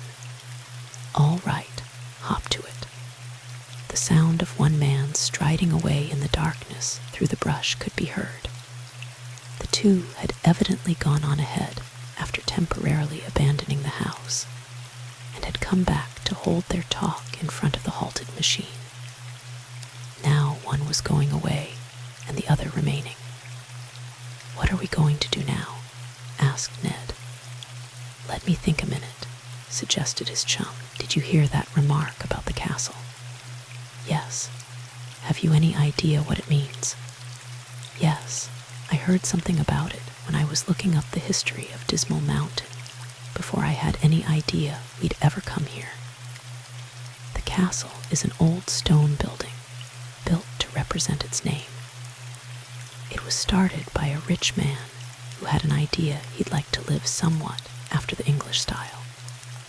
But either he died or his money gave out, for the castle was never quite finished. It's an old, rambling pile of stone near the top of this mountain of mystery. Anybody live in it? That I don't know. Probably it's deserted like the old house, but it may be the hangout of some of the gangs infesting the mountain, and it's very evident that our car has fallen into the hands of one of these same gangs." "Yes," agreed Tom, "but they won't have my machine long. What are you going to do?" "Get it back, Ned. There's only one man there now, and we ought to be able to easily handle him. He's likely to be armed. They both are, I should say, and there is no telling when Mr. Big may come back. I aim to do up Mr. Small before Mr. Big shows up," replied Tom grimly. "As for being armed, we've got our own automatics." "That's so," agreed Ned, who, for the moment, had forgotten that before getting out of the house on wheels to go to the old house, he and his chum had put the weapons in their pockets. "Well, lead on, Tom. We'll wait just a moment to see that Big doesn't change his mind and come back," suggested the young inventor. But the echoes of the retreating footsteps of the other echoed fainter and fainter above the sound of the storm, and it was evident that he was going on to seek the boss, whoever that personage might be. Waiting another few seconds, Tom and Ned heard Small enter the house, and a moment later there was a gleam of light within the auto. Tom drew a deep breath. He could not bear to have any hands but those of himself and his friends touch his latest pet machine. But it was now, temporarily at least, captured by an unknown enemy. "Come on now," whispered Tom fiercely to his chum, drawing his automatic and stepping out of their hiding place. "I'm with you," answered Ned, who had his own weapon in readiness. Chapter 17. The captive escapes. Instead of proceeding to the front of the house on wheels, the opening by which the remaining man had entered, Tom Swift turned to the rear, somewhat to the surprise of his chum. "You can't get in that way," suggested Ned. "The back steps are up." "I know," whispered Tom, "but they can be let down from the outside if you know the trick.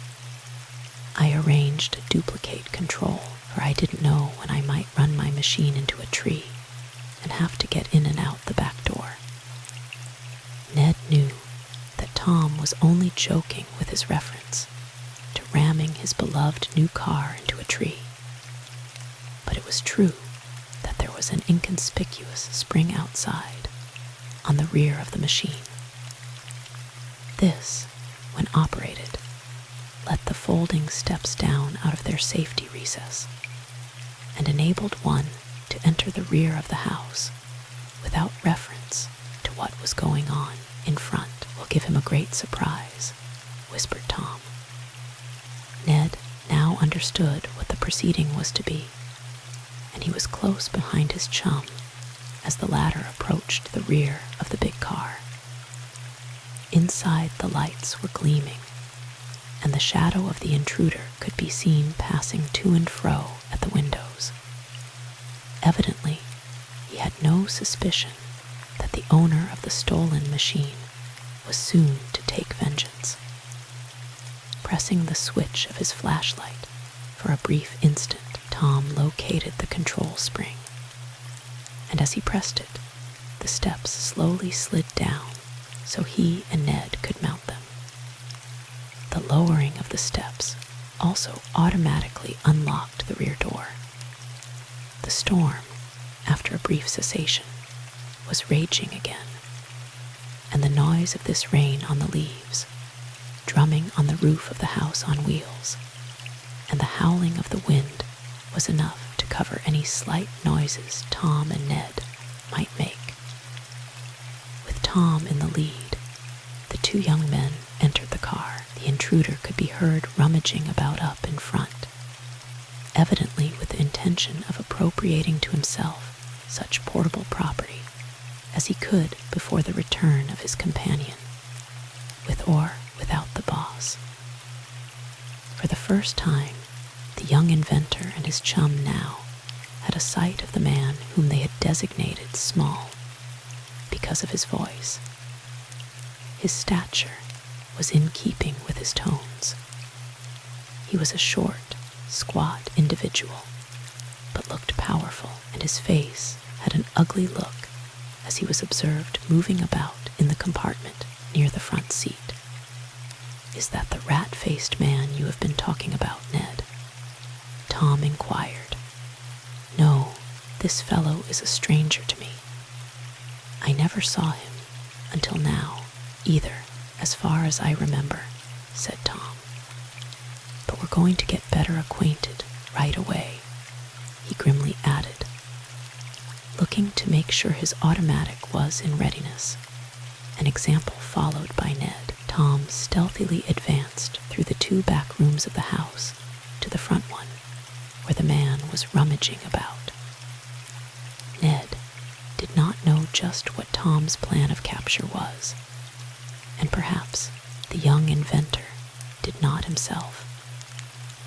But suddenly, as Tom observed the intruder pocket some toilet articles of silver, which, it developed later, Tom had placed in a dresser for the exclusive use of Mary Nestor, the young man's self-control vanished. With an angry exclamation, Tom Swift fairly leaped into the front compartment where the man stood, and leveling his automatic at the intruder, the command came, "Stick him up and do it quick." If the fellow had any intention of reaching for his gun, and a momentary deflection of one hand toward the side pocket of his coat would seem to indicate that, he soon gave over the idea as Tom went on. "No tricks now. Put him up, and quick, or I'll let you have it." Ordinarily, Tom Swift was the soul of politeness, but the sight of the vandal taking the things designed for Mary was too much for his self-control. He saw red, he afterward told Ned. The look of amazement and fear on the man's face would have been laughable had not the situation been so serious. There was but a moment of hesitation, and then up went the hands. "Take his gun away, Ned," ordered Tom, and this was soon done. That momentary motion of one hand toward the coat pocket had indicated as plainly as words could have done where the weapon was hidden. It was an automatic of expensive make, and Tom put it in his own pocket with a grin of satisfaction. "Now we've got you. Let's hear your story," ordered Tom, still covering the man with his pistol. "What are you doing here?" No, nothing," the fellow half stammered. "I just came here to get out of the rain. I saw this machine on the road with nobody in it, so I crawled in. I didn't take anything. What about these?" And Tom reached one hand into another pocket and took out the silver articles. "I suppose these grew here." "Oh, those. Well, I didn't think. And I suppose you and the other man, who's gone to tell the boss, just thought my car was parked back there for you to run off with." "Is that it?" went on Tom. "Oh, so yes. I'm the owner, and I know all about you, and I've got you dead to rights," snapped the young inventor. Part of his statement was true, at all events, though he was far from knowing all about the man. Yet he decided to bluff some more. "I know you," proceeded Tom. "Hanson's your name. You got me wrong there, Chief," said the man with an uneasy smile. "Goro is my name." "Goro, then. I was coming to that," snapped Tom, carrying out his bluff. "But even if you aren't Hanson, you're in with him. And no, Chief, honest, I don't know Hanson. Was the fellow who went after the boss?" asked Tom. "You might as well come through clean, for I'll find out anyhow." Whether the fellow saw through Tom's bluff, or whether he was just naturally stubborn, did not at once develop. At any rate, a cunning and ugly light came into the prisoner's eyes, and he said, "Go ahead then. Find out the best way you can. I'll tell you nothing." And what's more, the fellow who had admitted his name was Goro seemed about to shout and give an alarm, which might have been followed by a reckless attack on his part against Tom and Ned. But Tom guessed the man's intention, and stepping closer to him, pressed the automatic against his stomach and fairly growled out, "If I hear so much as a peep from you, I'll let you have it." Again, Tom Swift was forcing himself to play a part. It is very doubtful, except to save the lives of himself and Ned, that he would have pulled the trigger. Yet Goro undoubtedly thought that such might happen, for he shrank away and turned pale as he muttered, "Don't shoot, Chief, but I'm not going to give myself or my pals away." "Well, don't try any monkey business then. Don't you make a sound. Now, Ned, you go through all his pockets while I keep him covered. We'll see who he is."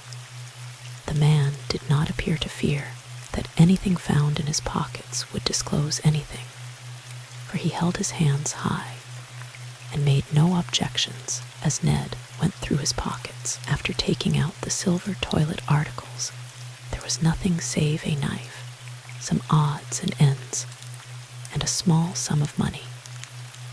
This last Tom told Ned to put back. "Otherwise, he might accuse us of having robbed him," said the young inventor. There were no papers to disclose the fellow's identity or throw any light on who his companion or the mysterious boss was, and Goro might as well be the captive's name as any other. "Sit down," said Tom, giving the fellow a sudden push to a folding seat on one wall. "I want to talk to you." The action took the man by surprise, and Tom counted on this, and also on the fact that a person standing naturally dominates the one sitting down. Police chiefs have found this out in questioning criminals. But if Tom Swift thought to intimidate this man, he was mistaken. Though Tom and Ned took turns firing questions at him, under the threat of the revolver, all Goro would say was that he had seen the stalled car there and had entered it to get shelter from the storm. "You're not telling the truth, and you know it," said Tom sternly. "You and that other man picked up this car near the old deserted house when we two were inside. You drove it here, branching off from the main road, and then you and your pal got out to find out where you were and how near to the place the boss said he'd meet you. Then you two came back. Your pal went off to find the boss to arrange about going on to the castle, and you came in here. You see, I know all about you." The man's eyes opened wide at this evidence on Tom's part that he had overheard some of the talk. Still, he refused to answer any questions as to his own further identity, or that of the man who had gone to speak to the boss. "No use asking me. I won't talk," snarled Goro, and he relapsed into sullen silence out of which nothing seemed to stir him. Tom and Ned were a bit disappointed, but they were rejoiced to recover the house on wheels and to have one captive as a result of their work. we're going to do with him is more than I know," confessed Tom to Ned in a whisper, as they withdrew to the far end of the compartment and eyed the hangdog prisoner. "Tie him up and leave him at the nearest police station," suggested Ned. "The trouble is there aren't any police stations around here on Dismal Mountain," answered Tom. "And I don't like to have him in here with us, even if he is roped." "No, he might get loose while we're asleep and do no end of damage," agreed Ned. "Well, I suppose the only thing we can do is to read him the riot act and let him go." "Yet I hate to do that," confessed Tom. "He'll only make more trouble for us as long as we're in this neighborhood." "Then you aren't going to clear out once you get started again?" asked Ned. "I am not.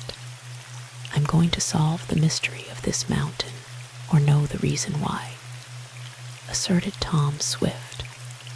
During this talk, the prisoner, for such he was though not held in bonds, seemed to be cocking his ears and listening to something that was going on outside.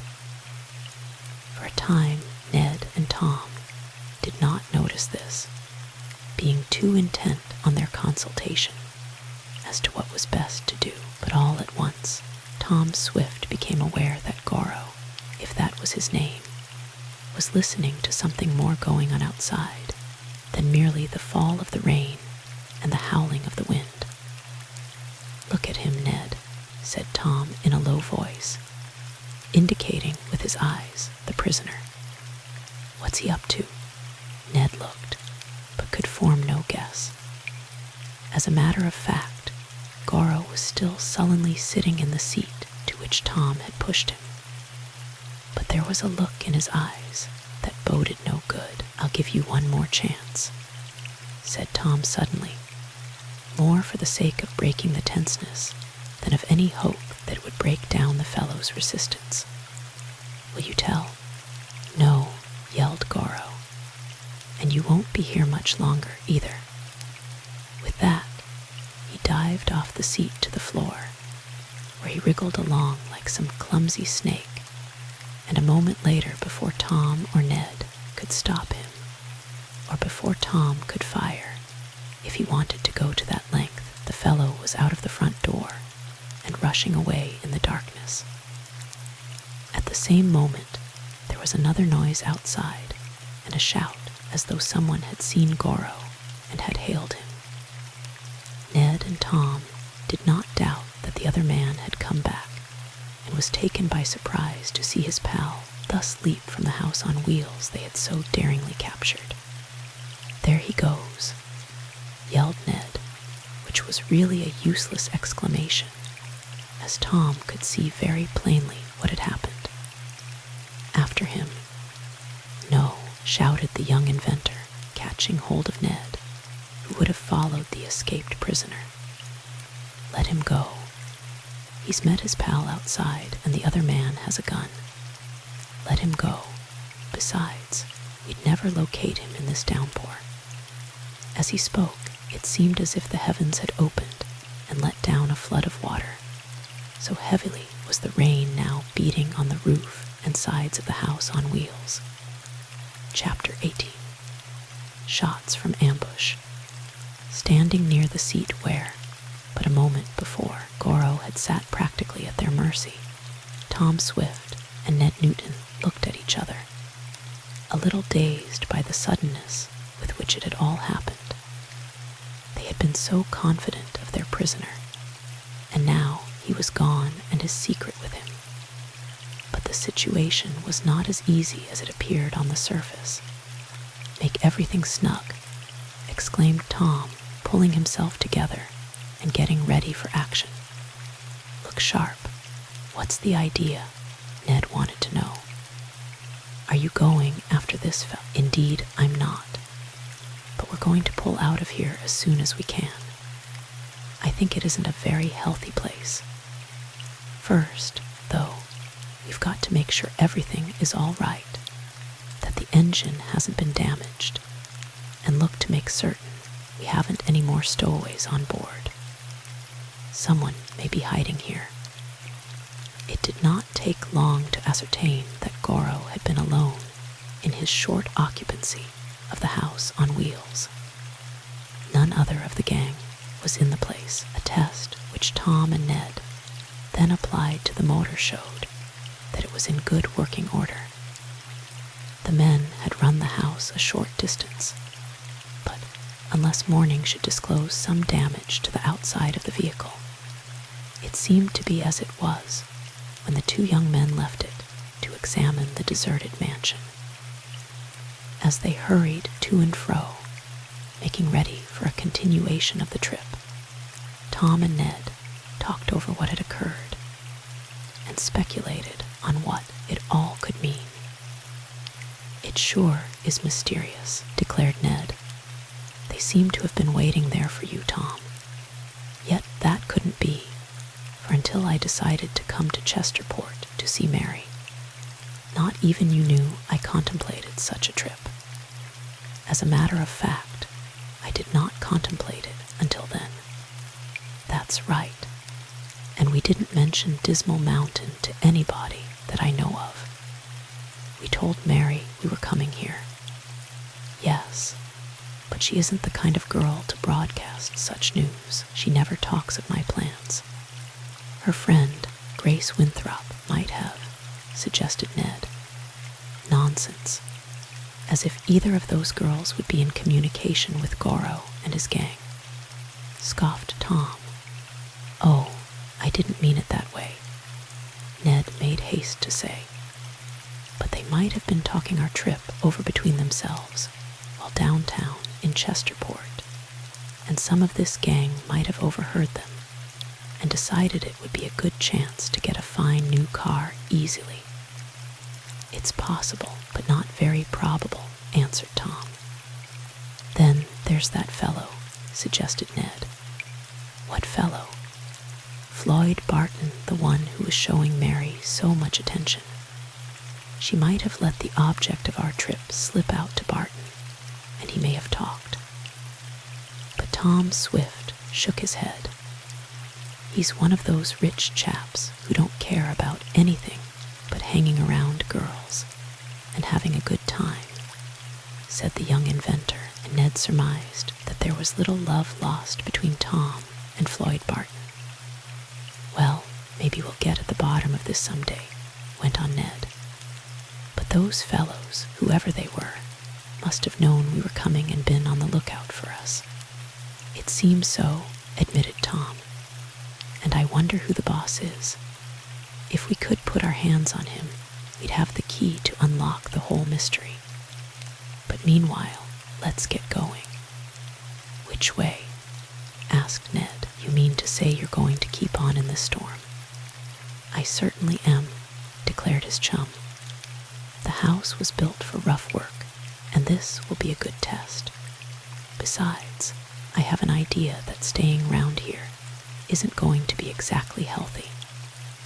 There was another fellow with Goro, you know, and now that our late prisoner has gotten away and met him, the two, in conjunction with the unknown boss, may decide to make another attempt to capture our house." "That's so," agreed Ned. "The quicker we get down off Dismal Mountain, the better." "Down," exclaimed Tom in a surprised voice. "I'm going on up. Up, up, yes, to the top." "Phew," whistled Ned. "Why, what's wrong with that?"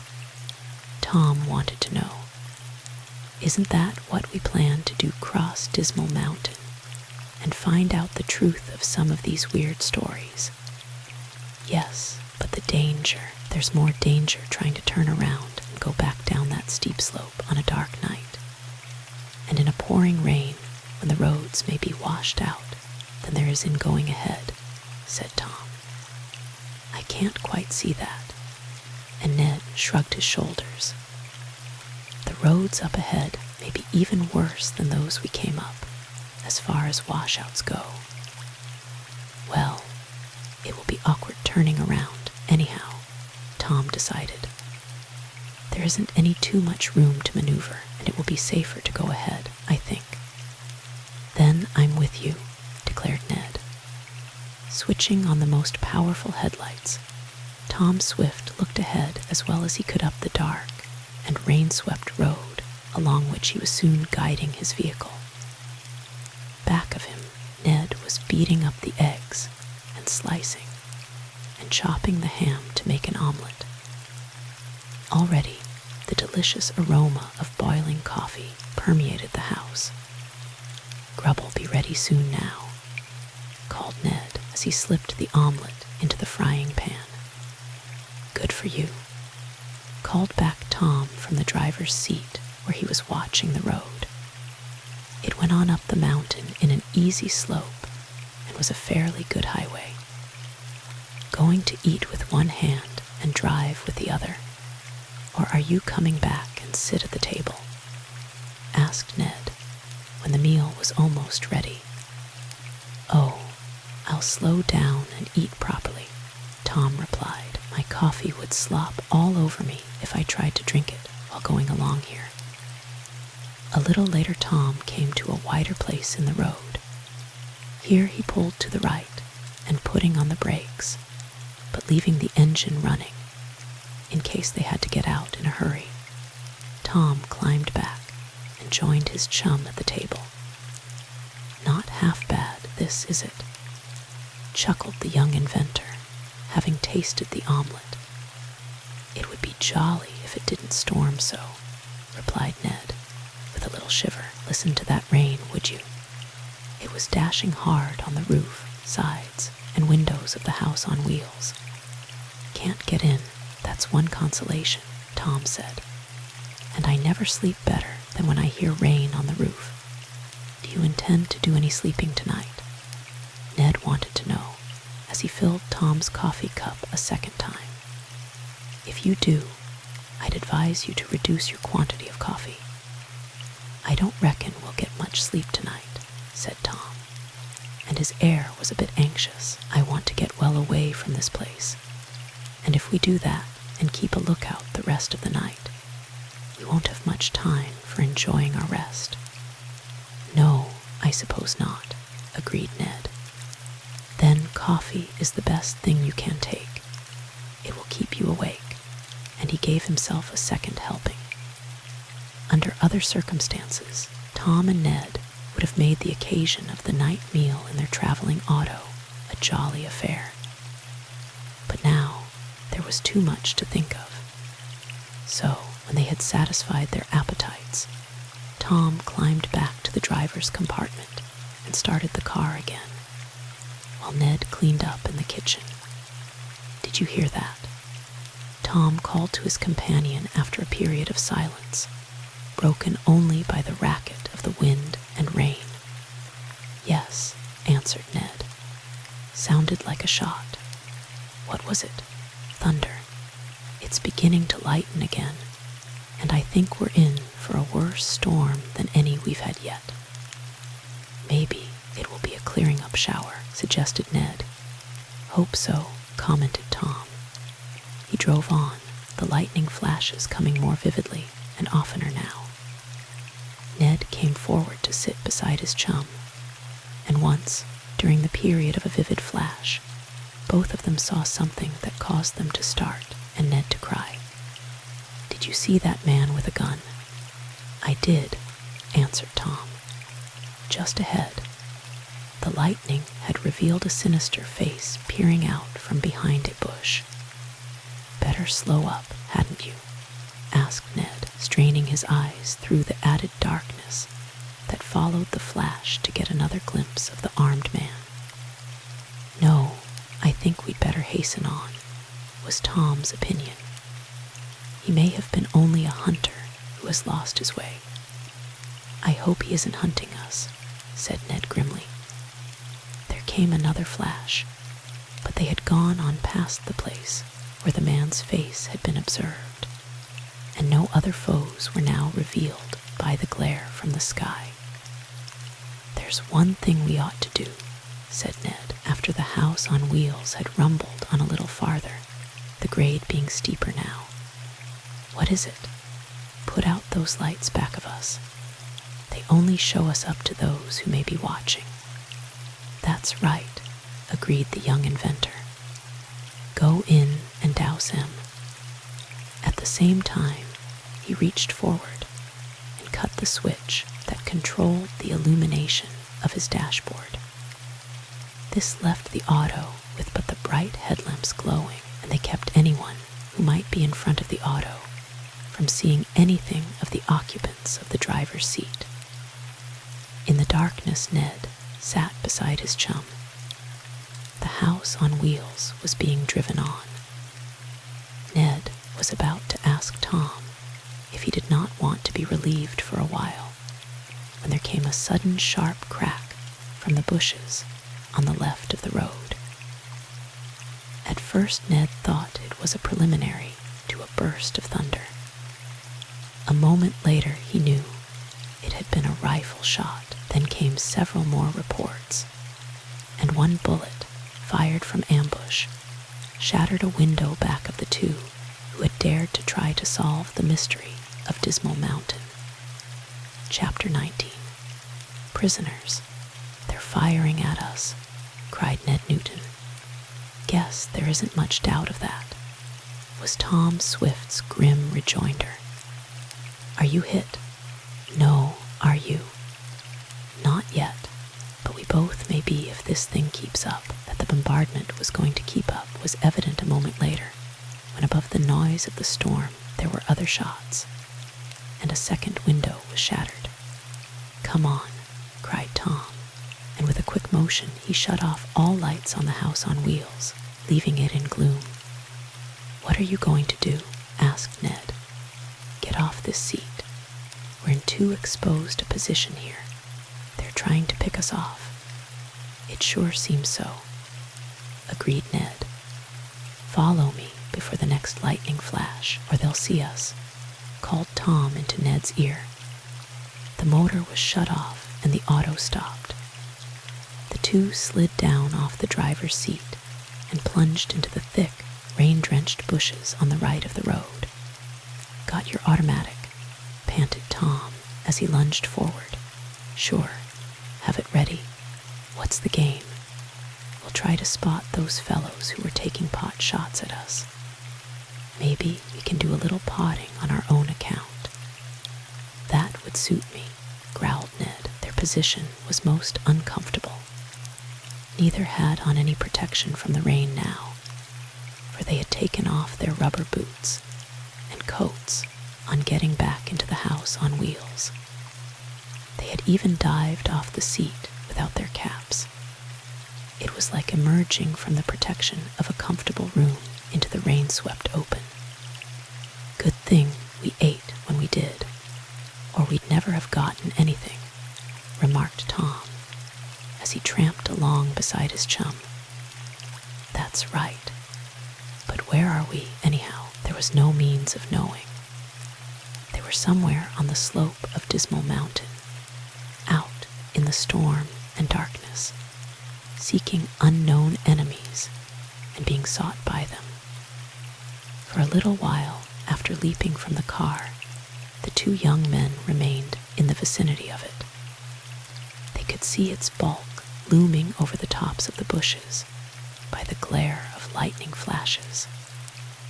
Taking advantage of this intermittent light, they now began to circle about, trying to locate the man or men who had fired at them, but the ambuscaders were playing safe and did not show themselves. Tom and Ned skirted around, soon becoming soaked to the skin. Finally, Tom, who was in the lead, saw by one long, bright flash a sort of shelter where a group of big oaks grew amid some rocks. "Let's put in over there," he proposed to Ned. "We'll be a little drier than out here." "Dry," chuckled Ned good-naturedly. "I'll be wet for a week after this soaking." It was somewhat better in the shelter, and the two adventurers stood there a few minutes, listening to the storm. Their situation was anything but safe or comfortable, for it could not be said what moment they might be seen by their enemies and fired on again. Presently, above the racket of the storm, they heard voices in conversation. Then, During a lull in the outburst of the elements, several persons could be heard tramping through the underbrush and approaching the rocks. "They're coming," whispered Ned, grasping his automatic. "I think they haven't seen us," murmured Tom. "Keep still. Stoop down and maybe we can hear what they are saying." The men, there appeared to be at least 3, approached the outer circle of rocks, in the center of which the 2 young men were hidden. Then, as the lull of the storm continued, Tom and Ned, to their surprise, heard the name Cunningham mentioned. "Did you get that?" whispered Ned. "Yes," Tom cautiously replied. "Wonder if it's the same bird who wanted you to work for him." "Might be. Keep quiet and listen." What connection Cunningham's name had with the present activities was not made clear, nor was it spoken again. But one of the men, evidently more cautious than his companion, said, "Don't be so free with names." "Why not?" came the question. "You never know who may be listening. Those fellows are somewhere in these woods." "Yes, and they'll be here for some time if they depend on that shebang of theirs to take him out," went on another voice. Tom and Ned stiffened on hearing this. It seemed to portend something desperate. Why did Jerkin drive the car away? One of the party wanted to know. That's what he did. Those fellows shut off the engine and put out the lights before they dived off that seat. But they didn't put the machinery out of business, and Jerkin soon had it going again. "I'll say they dived off," chuckled a voice. "I guess we would have done the same with bullets singing around our ears." "Jerkin oughtn't to be so free with his gun," growled a voice that had not hitherto spoken. "He might have bumped one of them off, and there wasn't any need of that. The boss said to get that machine by hook or by crook," commented another. "And I suppose that's what Jerkin was thinking of. But Cun, go easy on names," snarled someone. "I told you before. It was going to be Cunningham," whispered Ned. "Yes," agreed the young inventor. "But what would that Englishman be doing with this bunch of criminals? There's no telling. We're getting an earful of more than rain, all right. Well, there's no use hunting around for those fellows any longer," said someone. "What with this storm and the dark, we'll never find him. I want to get under shelter and have something to eat. It smells as though they had cooked something in that queer auto of theirs." "They did. Well, then I'm going to head for that and get some for myself." "Where is Jerkin going to park it?" "At the castle." The mention of this name caused Tom to nudge his chum. It was the second time this place had been spoken of. Evidently, it was a rendezvous for the gang. "Well, then it's me for the castle," went on the hungry bandit. "Do you think Barton will be there?" "Who, Floyd?" "Why, he say, will you fellows quit naming names?" snarled out the man who was, evidently, the most cautious of the party. "Oh, there's nobody around here," said one of the 2 who had spoken the name of the young Chesterport man. "Come on, boys, let's go." In the darkness, Tom and Ned sought to look one into the face of the other. What did this mean, this mentioning not only of the name of Cunningham, but that of Floyd Barton, the rich youth who was so attentive to Mary Nestor? Surely this mystery was deepening. Worse and more of it, murmured Ned in Tom's ear as they heard the unseen talkers preparing to move away. "That's right," agreed the young inventor. They waited a little while, the sound of the retreating footsteps growing fainter. And then, as the lull in the storm still held, Tom and Ned started out of their hiding place. "We've got to head for the castle and get back our machine," stated Tom. "Surest thing you know," agreed Ned. They were out from under the clump of trees, and in the open when a brilliant flash of light came. In the glare, the two young men stood revealed as plain as by day. The lightning glare likewise showed to Tom and Ned 3 men not far away. There they are, one of the trio yelled, pointing to the two. "Get him," shouted another. "Come on," cried Tom, and he leaped away, followed by his chum. But they were in unknown territory, and blinded by the flash, could not see where they were going. They reached the edge of a little gully, and before they could recover their balance, they went plunging down it, falling and rolling over and over. Come on," yelled one of the 3 men, closely following the fugitives. "We've got him." A moment later they did have them, taken at a disadvantage, pounced upon as they rolled, stunned, to the bottom of the gully.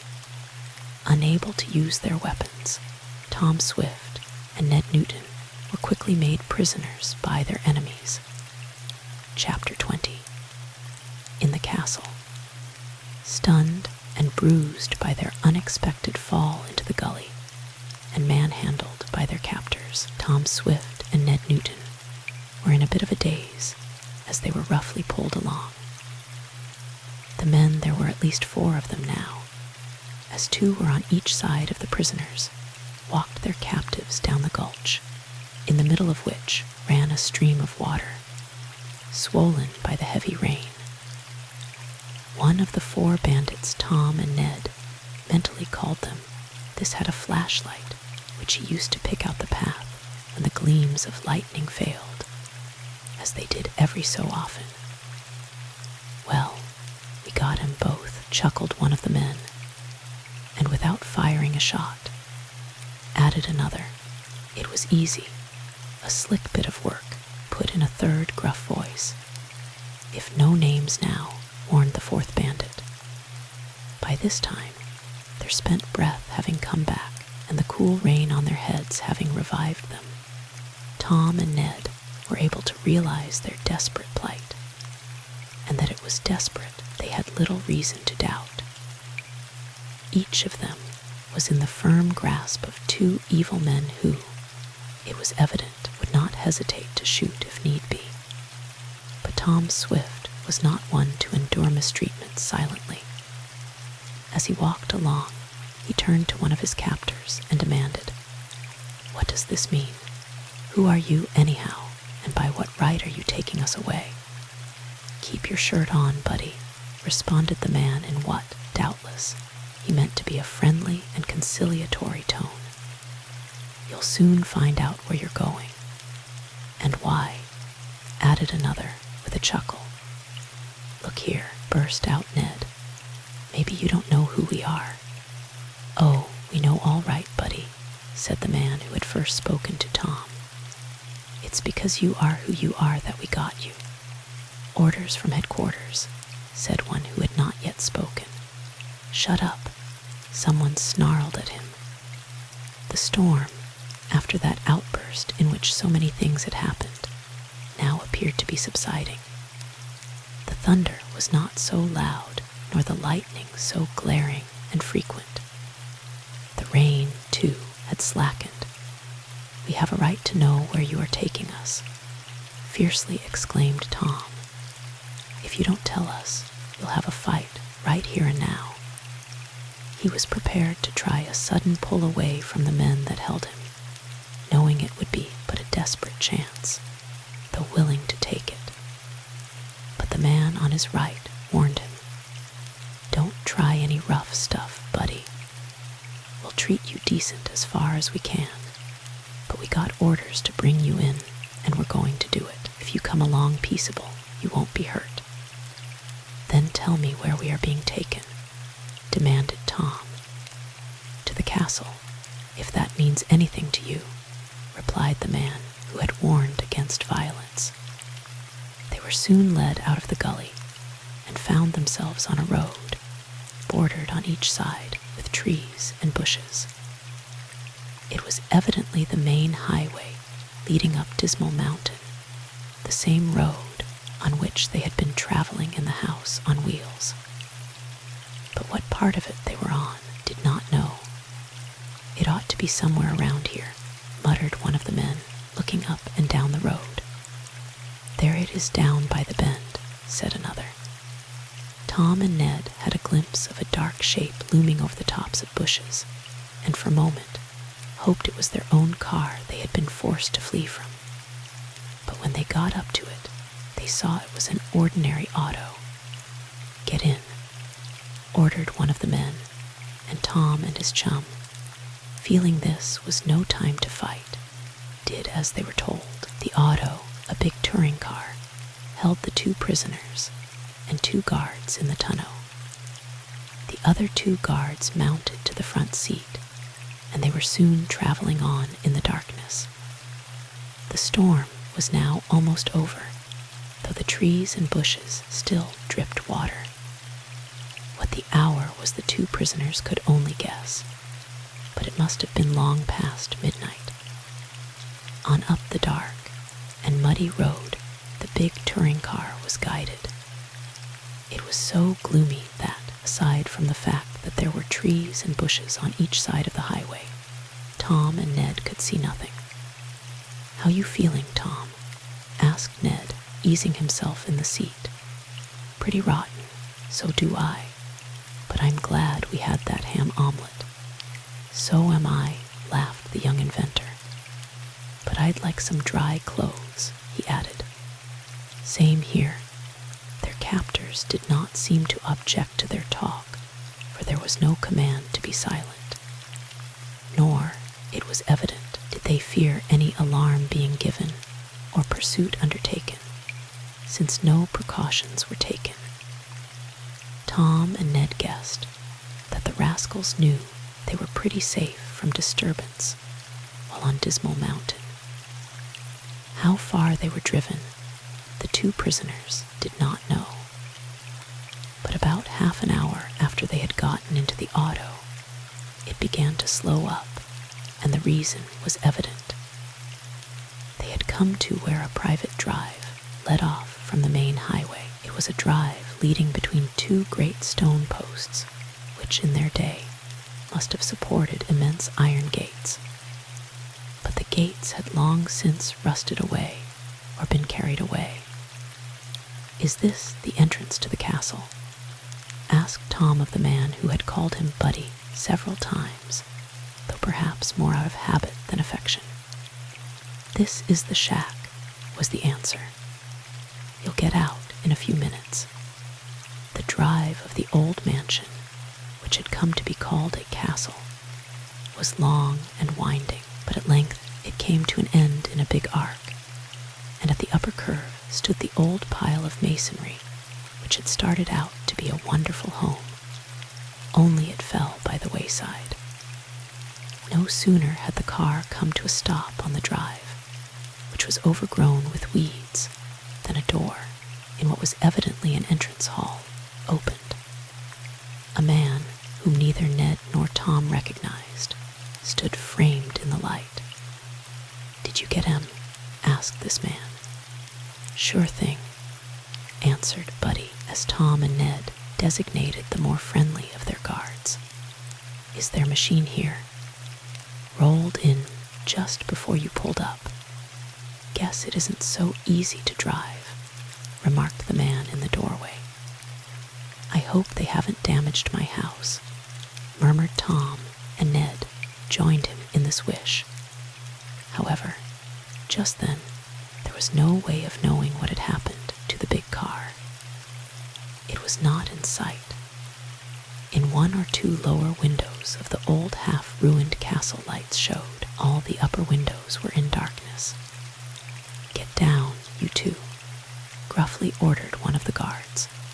Tom and Ned, stiff from the wetting they had undergone and sore, and bruised from their fall, alighted. "Go on in," was the next command, and they thought it best to obey. A night's rest, some more food, and a chance to consider their situation was needed before they could make a break for liberty. The 2 captives found themselves in what had once been a stately reception hall, but which was now in almost the same state of ruin and decay as was the old mansion where the young men had first lost their house on wheels. However, they had little chance for observation, as they were fairly rushed out through a rear door, along a dimly lighted passage, and thrust into a dark room. The door was pulled shut and locked after them. "Look here," cried Tom angrily. "This is a rotten way to treat even a dog, and we haven't done anything to you fellows. We want something hot to drink and some dry clothes." "Keep your shirt on, buddy," advised the man on the other side of the door. "You'll be treated decent anyhow for a while. I'll see you get some dry things in a short time." He was as good as his word, coming back in about 15 minutes with a pile of old but dry and serviceable garments. At the same time, he brought a tray of sandwiches and a pot of hot tea. This last was most refreshing, and Tom and Ned ate and drank gratefully. Once they had taken off their wet clothes and put on the dry ones.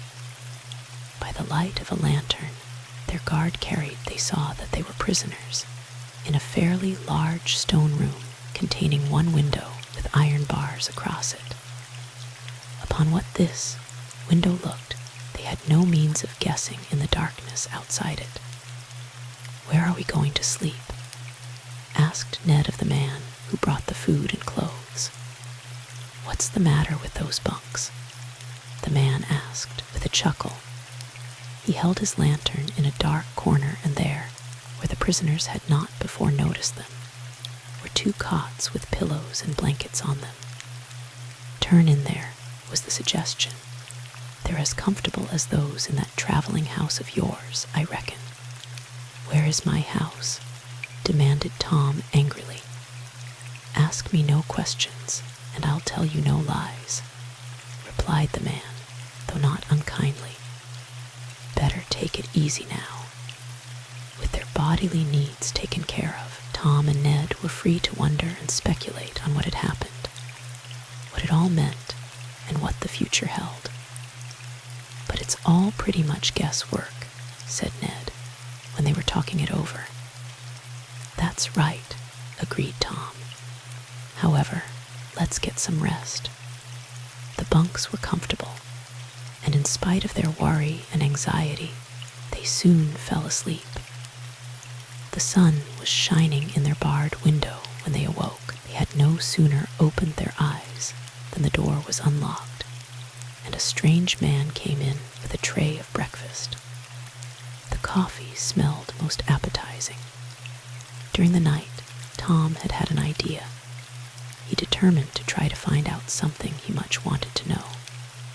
So, when the guard had set the tray down and was going out, Tom suddenly shot at him. "Tell Basil Cunningham I want to see him at once." "Why, what's that?"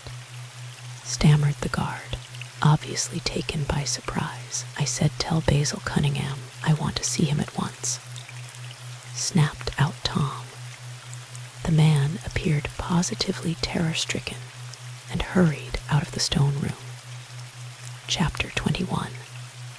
Plots and Plans.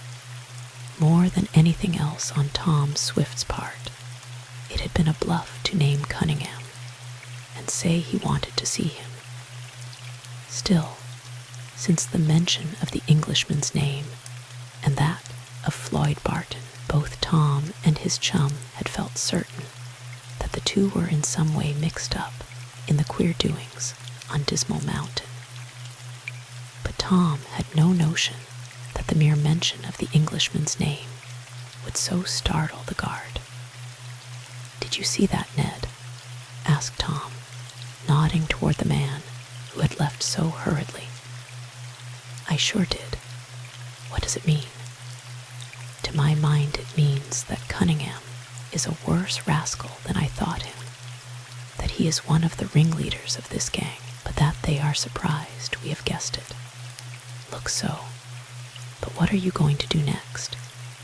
"Eat," was Tom's laconic answer, and he moved toward the breakfast tray which, to do their captors justice, was bountifully laden and included a pot of steaming coffee. Tom and Ned felt distinctly better after the meal, and they almost laughed at each other, for they presented a queer appearance in their borrowed clothes. "But we'll have to wear them for some time," Ned remarked. "Our own were so thoroughly soaked it will take a couple of days to dry them out." "Guess so," commented Tom. "Well, I've been worse off. Did you save your flashlight?"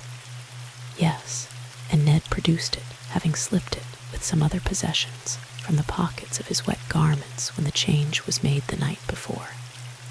"They got my gun, though." "And mine," added Tom. "We'll have to sing small for a time, even if we manage to escape." "Are you going to try that?" "I surely am. But not right away. First, I want to see what's going on around this castle."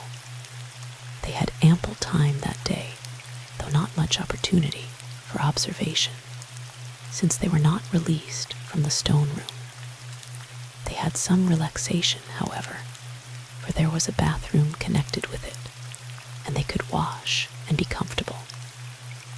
The man who came to remove the breakfast tray was not the same one who had brought it in, but Tom determined to experiment on him. Accordingly, the young inventor snapped out, "When is Mr. Basil Cunningham coming to see me?"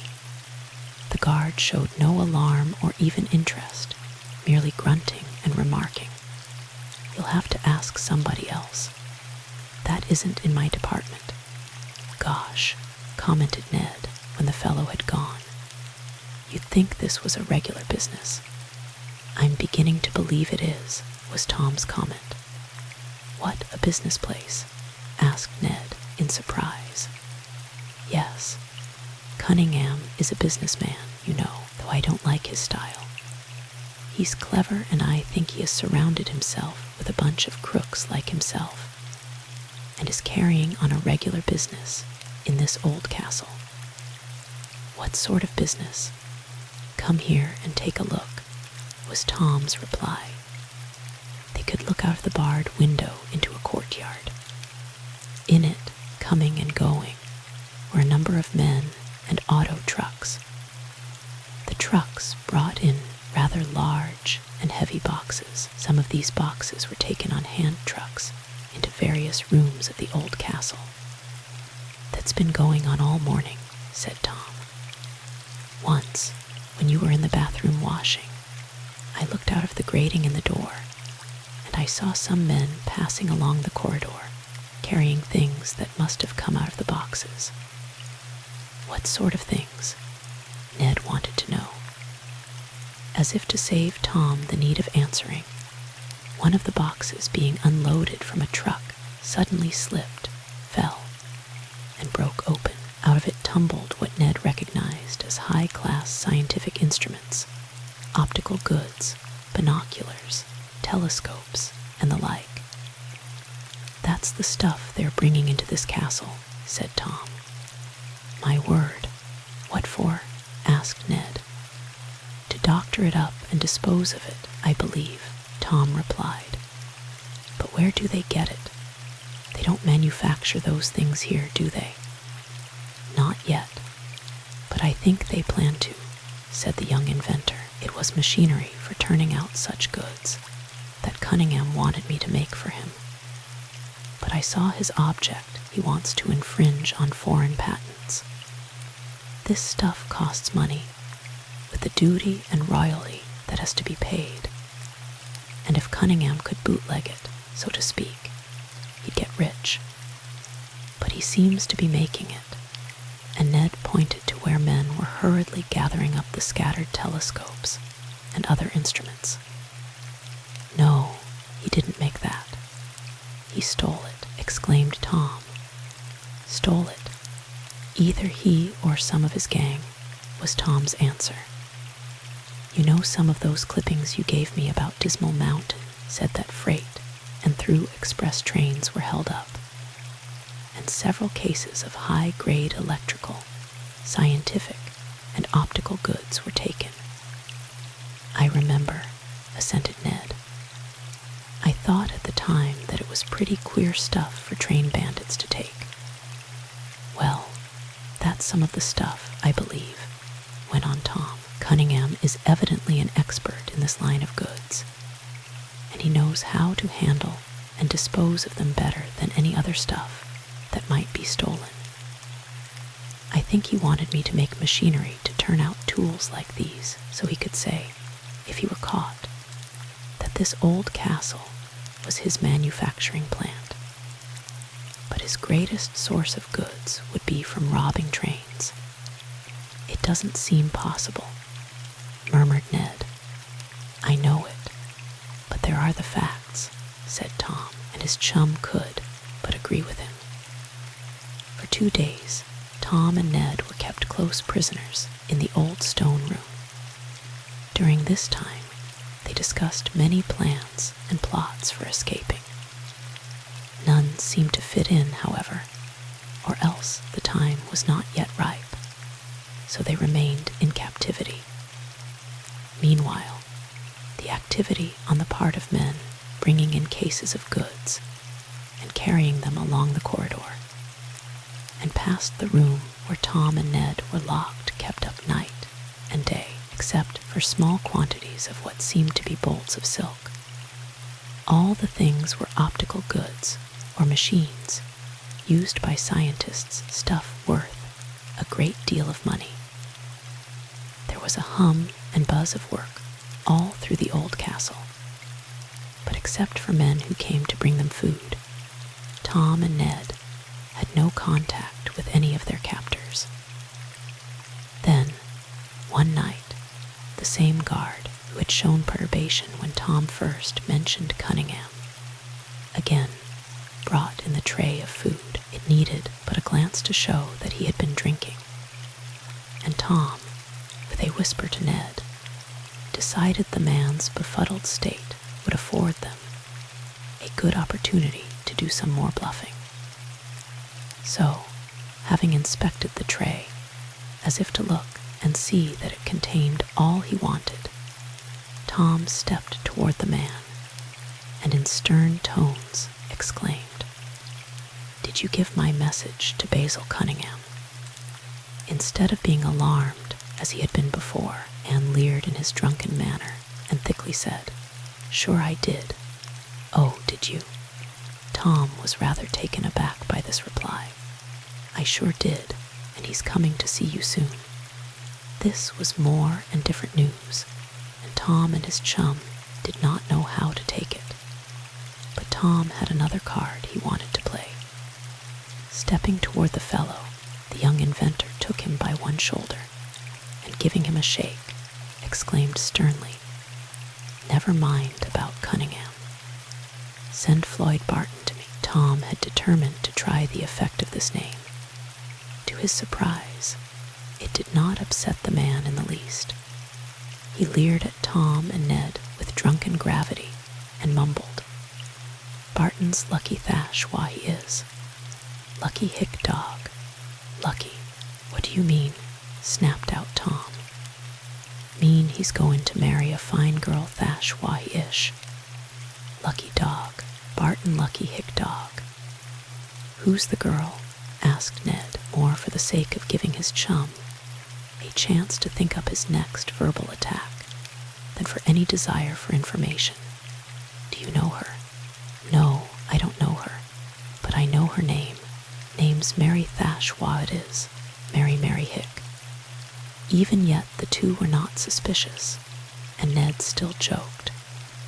"Mary Hick, that's a queer name," he chuckled. "Not Mary Hick, no," mumbled the half-drunken guard.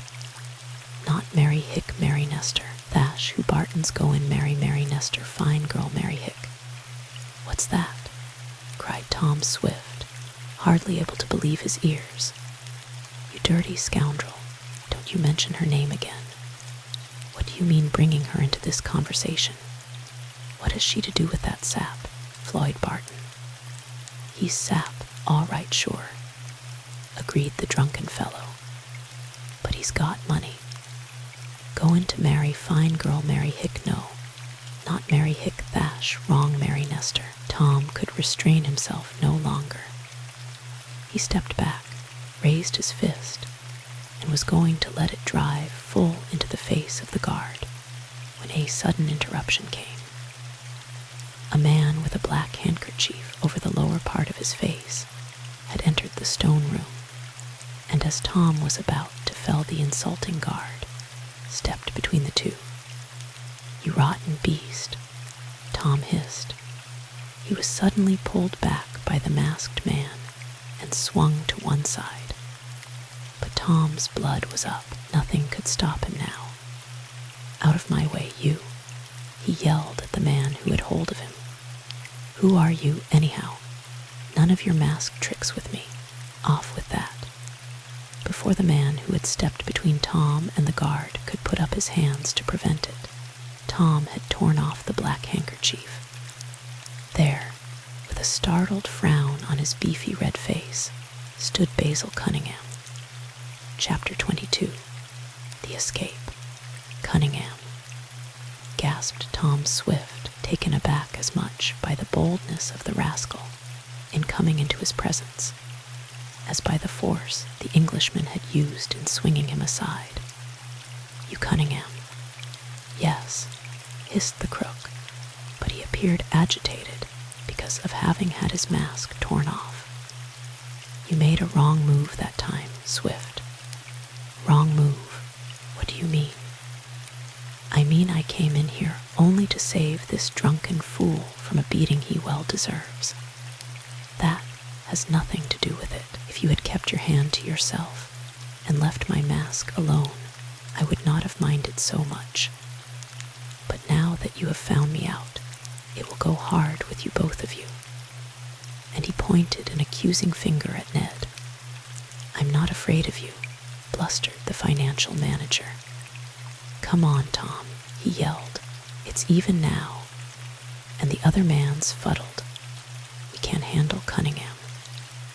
At that moment, another guard, attracted by the loud talking, entered the stone room, and as he was armed with a rifle, the odds were too great to risk a fight. "Better not try anything," snarled Cunningham, putting in his pocket the black handkerchief Tom had pulled from his face. "Yes, Swift, you made a wrong move. We might have let you go, but now that you made me show myself, it is impossible. So you're going to keep us here?" inquired Tom. "Yes. It can't be for very long," said the young inventor. "We'll be missed. My house on wheels will be traced. It was known we were coming to Dismal Mountain, and searching parties will soon be on our trail." "They won't find you," snapped Cunningham. "You've made your own bed, and now you can sleep in it. Take him out."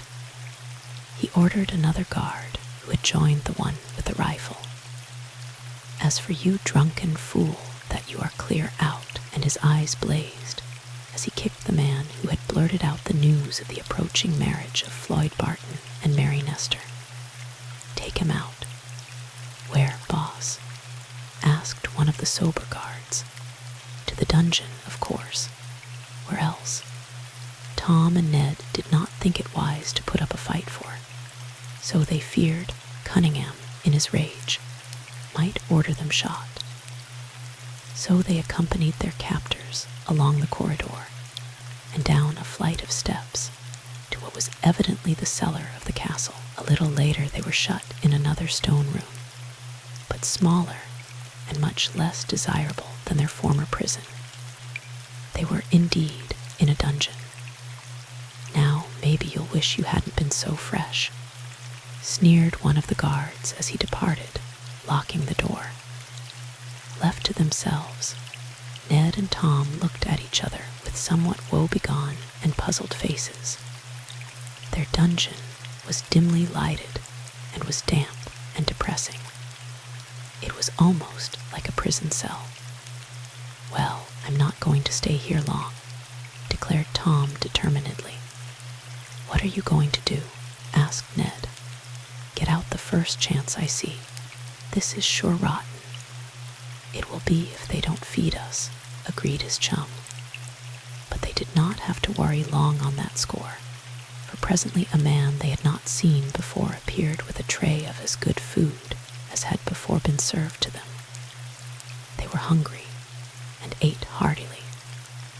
Then they were left alone and talked matters over. "What do you think of that fellow's talk about Mary?"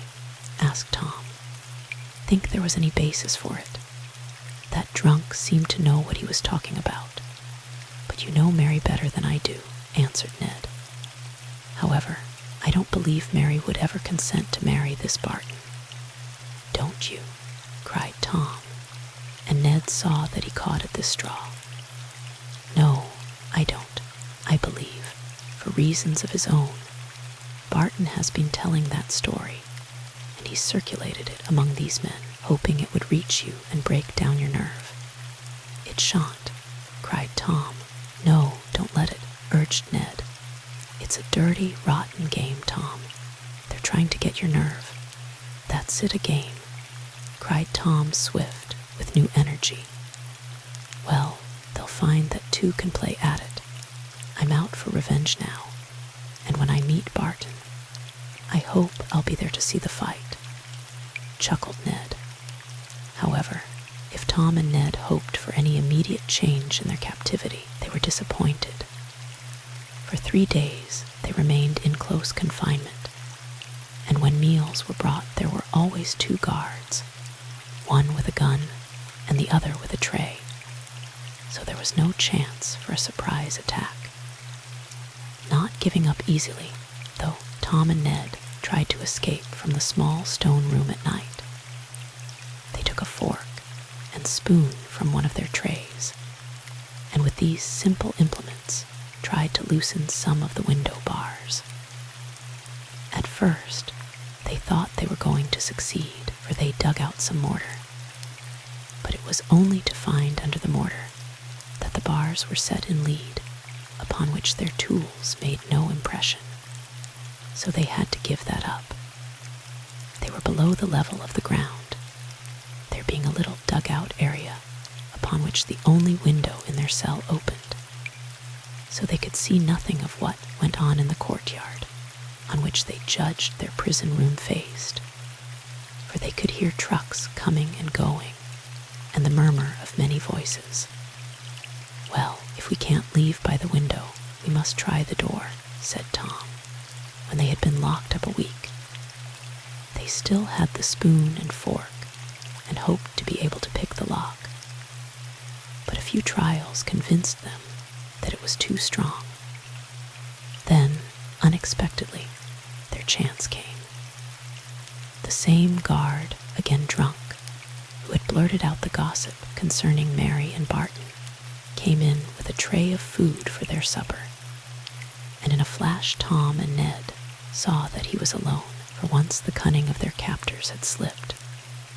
"We'll get him this time, Ned," whispered Tom, and his chum understood. Smiling with drunken vacuity, the guard had unlocked the door. The tray was heavy, and he had had to set it down on a stool outside to do this, and use both hands in carrying it into the cell. "Now," cried Tom suddenly, and he and Ned threw themselves on the unsuspecting fellow. Before he could utter a cry, Tom clapped his hand over the guard's mouth, and while he got a knee into the small of his back, Ned bound the struggling hands. In a trice, they had wound strips torn from their bedclothes around the man's ankles, and improvised a gag which effectually silenced him. Then they trussed him up so he could not move, and having taken from his pockets a bunch of keys and a pistol, they were ready for their long-deferred escape. "Talk about luck," panted Ned, for the capture had not been easy in spite of the fellow's drunken condition. "We're not out of the woods just yet," cautioned Tom. "Well, let's get out of this dungeon for a start," proposed Ned. Then, having shoved the trussed guard under one of the cots, they arranged the clothes on both of them to make it appear that the prisoners were sleeping after their meal. And having gone out by the door, they locked their gagged guard within and stole swiftly down the corridor. They had to proceed cautiously, for they were unfamiliar with the interior of the castle and did not know at what moment they might run into Cunningham or some of his men. So they paused at every turn to look about them before advancing. Twice, as they did this, they saw forms or heard through the gloom approaching voices and footsteps, and had to hurry back and secrete themselves. But at length they made their way up a flight of stairs, the same ones down which they had been taken after the exposure of Cunningham's masked face. They were now on the ground floor of the castle, where they had first been imprisoned. It was night, and only a few dim lights here and there in the long, deserted corridors showed them which way to go. They did not know what turns to take. Any moment might send them stumbling upon a band of their enemies. They conversed in whispers, went a little way down one passage, only to find that it ended against a blank wall, returned to try another with like poor results. They wanted to get out into the open, to find the house on wheels if possible, and escape in that. But luck seemed to be against them. They wandered about, several times having to take refuge behind piles of debris to escape groups of men. Presently they saw a light at one end of a long corridor. Stealing toward it, they found that the light came from an open room whence proceeded the murmur of many voices. Adjoining the large room in which several men were gathered was a smaller apartment, a storage place, evidently. "Come in here," whispered Tom to his chum, and they slipped in not a second too soon, for Cunningham strode down the hall and entered the main, lighted room where a conference seemed to be going on.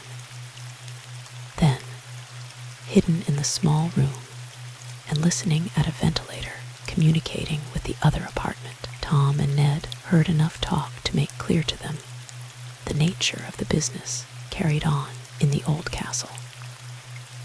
As Tom had suspected, Cunningham was a rascally but talented manufacturer of fine optical and scientific machines and instruments. He had failed in doing a legitimate business and had turned to crooked ways. As the talk went on, Tom saw why he had been approached to make machinery and tools for turning out illegal goods. It was because Cunningham wanted to sell them at an enormous profit, not having to pay any patent royalties. Owing to Tom's refusal, and because of his inability to get other firms to make any machines, Cunningham had taken to stealing shipments of goods from large manufacturing concerns. He had allied himself with a band of train robbers who, departing from the usual holding up of pay and express cars, were looting fast freights. Sometimes the trains were held up by means of false signals, and again cars on sidings were broken into, and the cases stolen and brought to the castle for distribution among fences, as dealers in thieves' loot are called. Cunningham was doing some manufacturing in the castle. It became known to Tom and Ned as they listened, and this branch would have been gone into on a larger scale had Tom consented to make the necessary machinery. Then, unexpectedly, the two heard some startling news. Floyd Barton was Cunningham's nephew, and the young man who had danced so often with Mary Nestor was using part of his wealth in the illegal manufacture of patented goods. Whether Barton was present at the conference, Tom and Ned could not discover, for though they could hear the talk, they could not see the speakers. "Well, we found out all we want to know, Ned," remarked Tom as they got down off the box on which they had been standing to bring their ears nearer the ventilator. "I should say so. Why, this Cunningham is nothing but what you said he was a crook, and those with him are just plain thieves," said Tom. "Well, we've got enough evidence to jail the lot of them." "Including Barton," said Ned. "Yes, including Barton. But first we've got to get out of here," went on Ned. "Come on, before that meeting breaks up," and he nodded toward the other room. He and Tom came out of their hiding place, and as they did so, Ned saw, lying on a ledge, an automatic pistol. With an exclamation of satisfaction, he picked it up, ascertained that the magazine was filled, and put it in his pocket. Tom had the one taken from the guard. "We've got to work fast," Tom whispered to his chum as they went back along the corridor. "Try the first window you come to, and we'll light out. This looks like a good one," said Ned, indicating a casement which, they could see by looking out, was not far from the ground. "Come on." As Ned threw one leg over the sill and Tom was in readiness to follow, they heard a noise behind them and saw Cunningham running toward them. "Guards, guards," yelled the Englishman. "The prisoners are escaping. Help me." Chapter 23. Setting the Trap. Just for an instant Ned Newton hesitated. It was a critical moment. "Go on, go on." Tom Swift frantically yelled to his chum. "Don't stop now. He may shoot," objected Ned, who was in no position to assume the offensive, though both he and Tom were now armed. "No, he won't," Tom exclaimed. "He's only bluffing. A coward. Go on. I'm right with you." "Here goes, then." And Ned, ignoring the frantic shouts of Basil Cunningham, leaped from the window. It was a little higher up from the ground than he had thought, and his fall rather jarred him. But he rolled over to be out of the way when Tom jumped. The young inventor, after a glance back over his shoulder, which showed that Cunningham was without a visible weapon, leaped over the window sill and joined his chum below. Tom managed to keep his feet in his leap. In the old castle, and as he leaned out of the window, Cunningham continued to shout, "The prisoners! They're escaping. Where are those confounded guards?" The whole place was aroused now, and other voices could be heard mingling with those of the Englishmen in excited shouts. Evidently, those who had been present at the conference, of which Tom and Ned had overheard so much, were now joining, or getting ready to join, the pursuit. Lights flashed in many windows that had hitherto been in darkness. There was the sound of running feet and the clank of metal, as though the guards were arming themselves with swords instead of rifles and automatic pistols. Ned got to his feet to find Tom at his side. The young inventor grasped his chum's arm, holding his automatic in his other hand, and gasped, "Come on, run for it. It's now or never." "But which way shall we run?" asked Ned. "I'm all turned around." It was no wonder. The night was dark, and the weird ruin of a castle stood out in uncanny relief, with lights in many windows. Tom and Ned had leaped from a window at the rear of the place, a view of the castle which they had never had before, so they were a bit confused. "The main gate is around the other side," panted Ned as he ran on beside Tom. Never mind that. There must be a back way out, and I think it will be healthier for us to take that than the front way. They'll be sure to be laying for us there.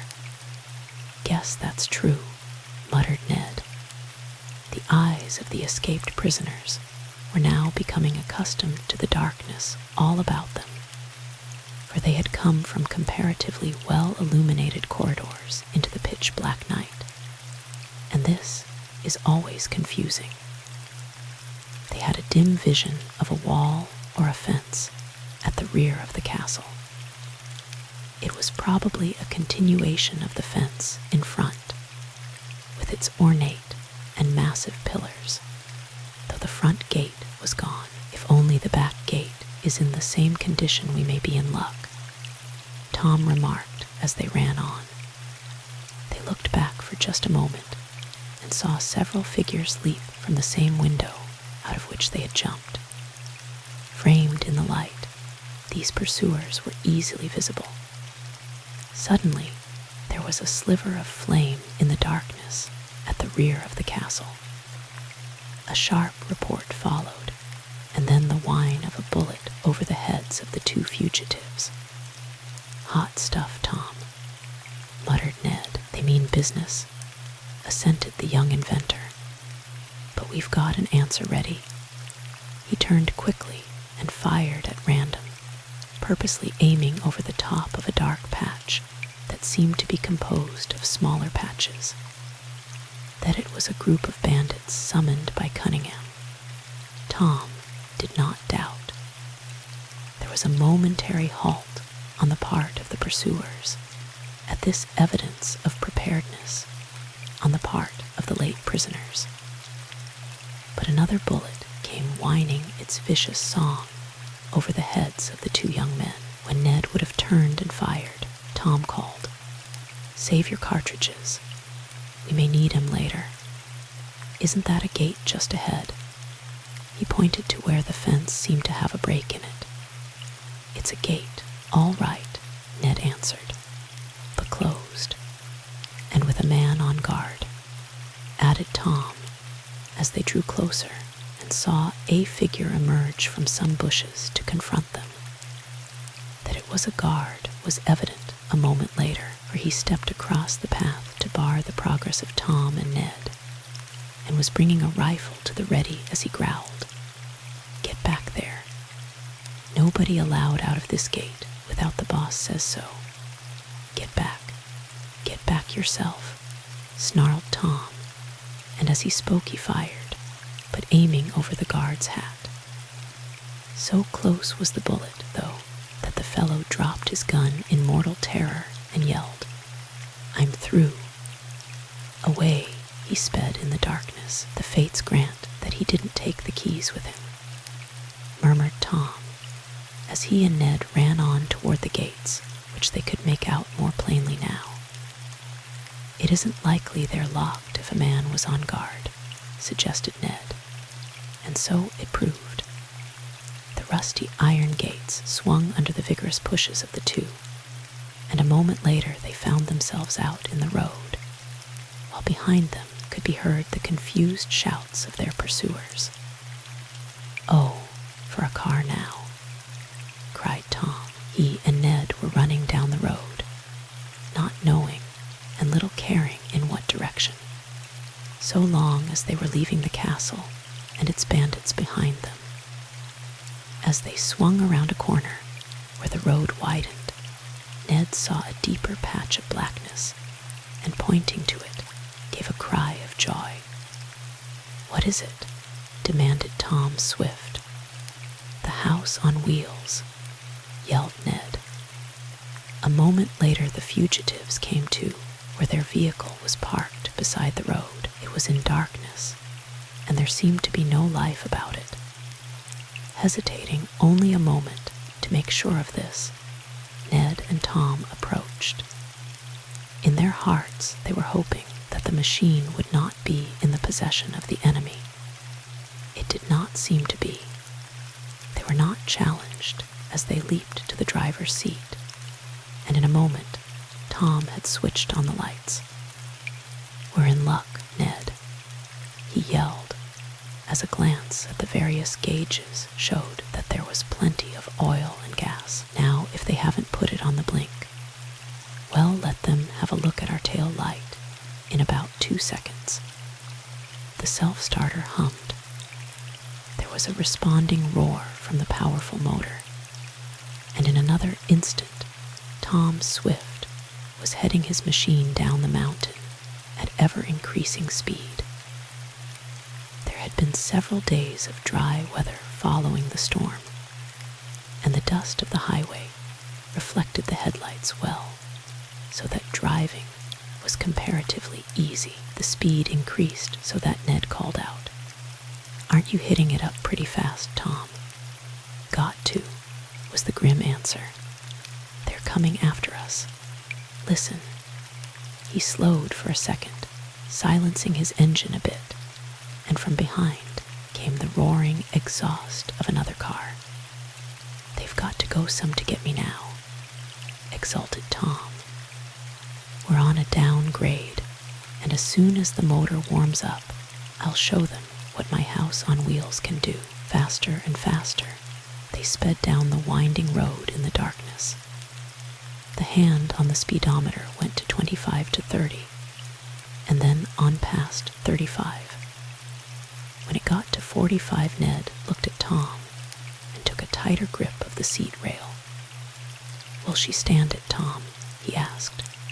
"We'll soon find out," was the laconic reply. On toward 50, the hand was moving, and soon it had passed that figure.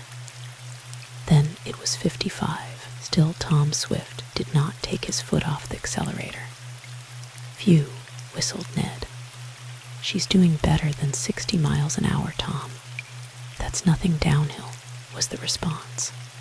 But 60 seemed enough, and at that speed terrific when the size of the machine was considered, Tom held the road wonderfully well. There was no longer the sound of pursuit. "I guess they saw our tail light and gave up," chuckled Tom. "We're well out of that." "What's the next move?" Ned asked. "Stop at the nearest place where there are police and give the alarm," snapped Tom. "I'm not going to let Cunningham get away with the stuff he's trying to pull." They went on for several miles at this high speed, and then, when faint dawn was rosily tinting the east, they came down off Dismal Mountain to a level road, and inquiring of a passing truckman, learned the location of the headquarters of the nearest state police. "So that's the secret of Dismal Mountain, is it?" asked a rather sleepy sergeant who had been on duty all night. Tom and Ned had gasped out their story, touching only the high spots of their capture and escape. Road agents, train robbers, and bandits hanging out in the castle, went on the officer. "Will you look after him?" asked Tom, leaving the station to get into his house on wheels again. "I sure will, Mr. Swift, and thanks a lot for the tip. I'll spread a net for these scoundrels. Dismal Mountain is going to lose its secret and its mystery. Luckily, there aren't many roads leading down from it. I'll have everyone covered. Those fellows will walk right into my trap, and those that don't come down well will go up and get him," he finished with a grim laugh. He hurried inside to send out a general alarm, and Tom kept on toward the house on wheels. "Where to now?" asked Ned. "To Chesterport," Tom answered. But there was no enthusiasm in his voice. Ned could guess why. The gossip Tom had heard about Mary Nestor, and Floyd Barton was eating at his heart like a canker. The sun was scarcely above the horizon when Tom and Ned, leaving to the state police the work of rounding up the bandits in Cunningham's gang, rolled in the house on wheels up in front of the Winthrop home. There was no stopping now blocks away for fear of wounding the social sensibilities of Mrs. Winthrop. Chapter 24. just in time, though it was very early. One of the men about the Winthrop place was already astir, preparing to wash down the front porch with a hose. Tom, followed by Ned, strode up the front walk, and the man, staring at the big house on wheels which had stopped at the front curb, looked in surprise at the two rather unkempt and disheveled early morning callers. "I'm Mr. Swift," Tom explained, smiling at the man. "Oh, yes. Excuse me, sir. I didn't recognize you. I remember now. You were here at the house party given for Miss Nestor. Of course. I didn't know you in these clothes," finished Tom with a laugh. "I don't blame you." He and Ned still wore the old garments that had been given in exchange for their own more fashionable attire. Doubtless, some of the bandits retained the new suits. "Yes, of course, Mr. Swift," murmured the man. "Will you come in? It's a little bit early, but is Miss Nestor up yet?" asked Tom, and a moment later he realized what a foolish question it was. It was barely 6 o'clock, and of course none of the household would be up. "No, sir," the man replied. "Miss Nestor isn't here now." "She isn't? Where is she?" demanded Tom, a strange feeling around his heart. "She and Miss Winthrop and several other guests went on a houseboat trip with Mr. Barton down the river 2 days ago." "With Mr. Barton?" Tom fairly shouted. "Yes, sir, he has a large houseboat. It was quite a party, but they are expected back today." "What time?" "About noon, I think, sir." "Where will the houseboat dock?" "Down the river," and the man mentioned a certain dock. "Thanks," said Tom as he turned away. "Depend upon it, Tom," asseverated Ned stoutly. "Mary doesn't know Barton's character, or she wouldn't even dance with him, let alone going off on houseboat parties." "That remains to be seen," and Tom's voice had a bitter tone in it. "That remains to be seen.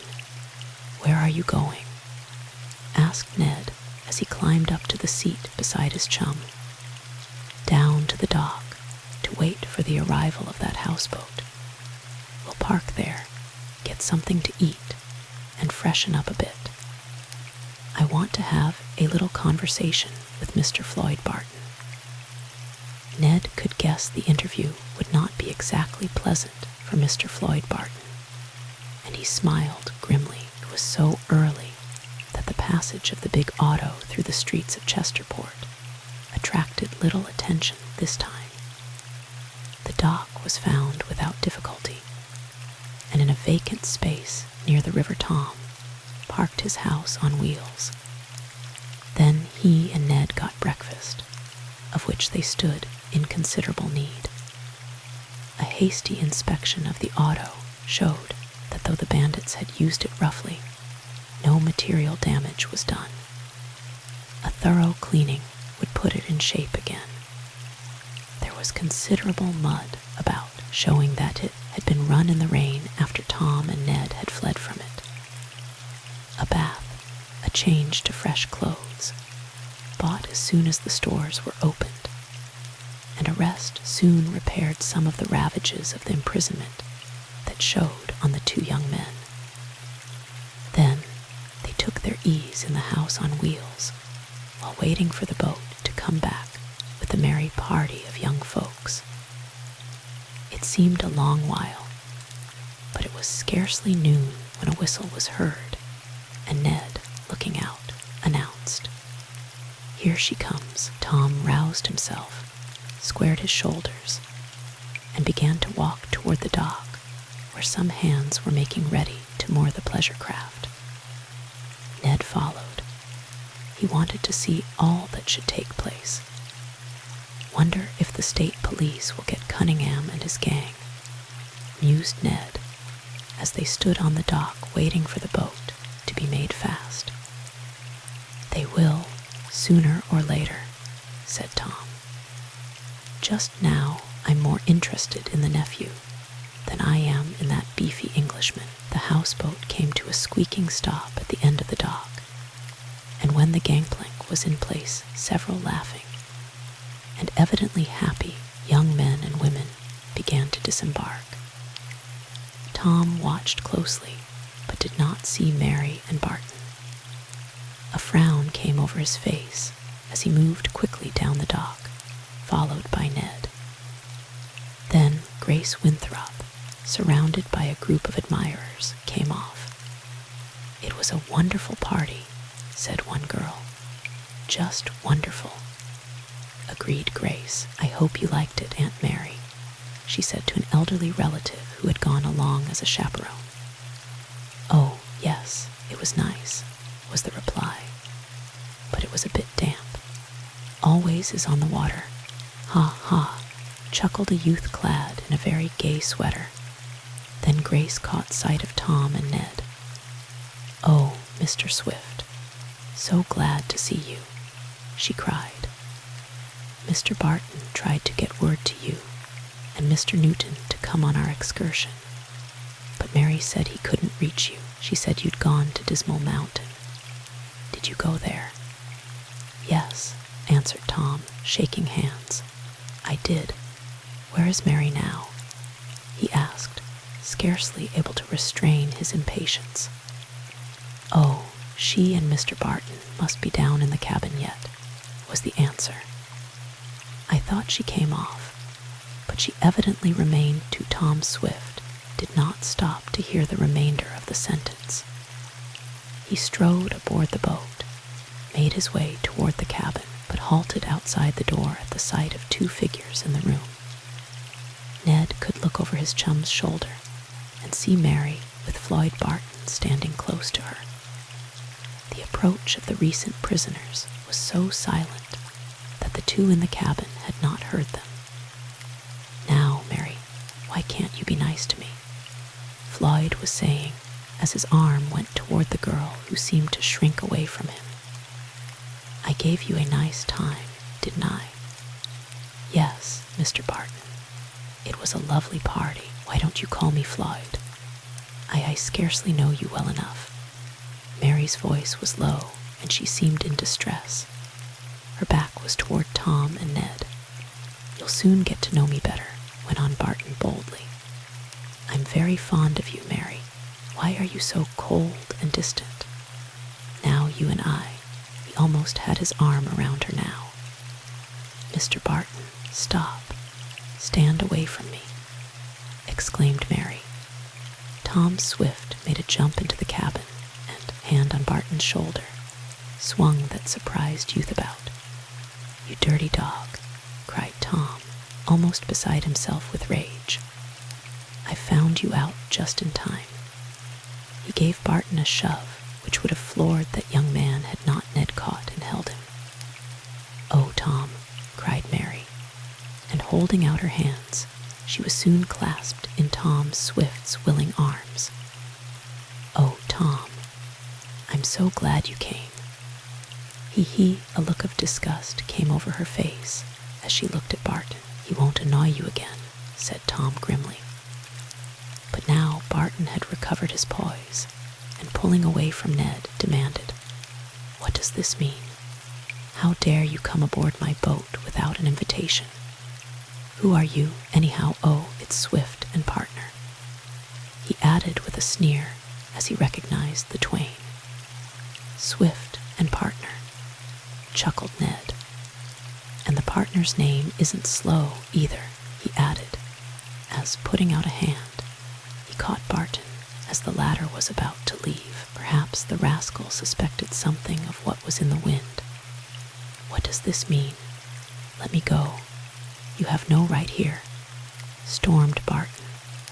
Mary soon recovered from the upset caused by Barton's advances and stood beside Tom Swift. By this time, the high voices from the cabin had attracted the attention of several of the houseboat party, and they turned back to see what the trouble was. "Let me go," snarled Barton to Ned. "If you don't," he made as if to strike Ned, but the latter, drawing his automatic, said calmly, "Now take it easy. You can't get away any more than that rascally uncle of yours can." "My uncle? Is he, by this time, Mr. Cunningham, and his gang of bandits in the castle are under arrest?" said Ned, though as a matter of fact he did not know this. "The game is up, Barton," he added grimly. "Ask Tom Swift if it isn't." Tom, a happy smile on his lips as he stood beside Mary, nodded in affirmation. A desperate look came over Floyd Barton's face. He glanced about wildly, as if for a way of escape. Then he suddenly pulled loose from Ned, but as he was about to run from the cabin, he found himself in the arms of a burly dock officer who demanded, "What's the row about? And why have you that gun?" He asked of Ned a bit sternly. "Because I don't want that criminal to escape," was Ned's answer. "Criminal, Mr. Barton, a criminal," came in a startled chorus from many of the late houseboat party. "A criminal," said Tom Swift calmly but firmly. "A partner with his rascally uncle, Basil Cunningham, in the illegal operations on Dismal Mountain. I am Tom Swift, and Ned Newton, and I have just escaped from that mountain of mystery. The criminals up there captured us and my house on wheels. They held Ned and me prisoners, and we overheard enough of their plots to send them all to jail. They're under arrest now," he added, giving more details and particulars of what had happened on Dismal Mountain. "And you'll be under arrest too, very shortly, Floyd Barton," concluded Tom. "He may consider himself under arrest now," announced the dock man. "I'm a special officer, and I'll take him into custody." "You can't. You haven't a warrant," stormed Floyd. "I'll hold you until Mr. Swift can swear a warrant out," said the special officer, who knew and disliked Floyd Barton. "Come on now. Will you go peaceably, or do you want the bracelets?"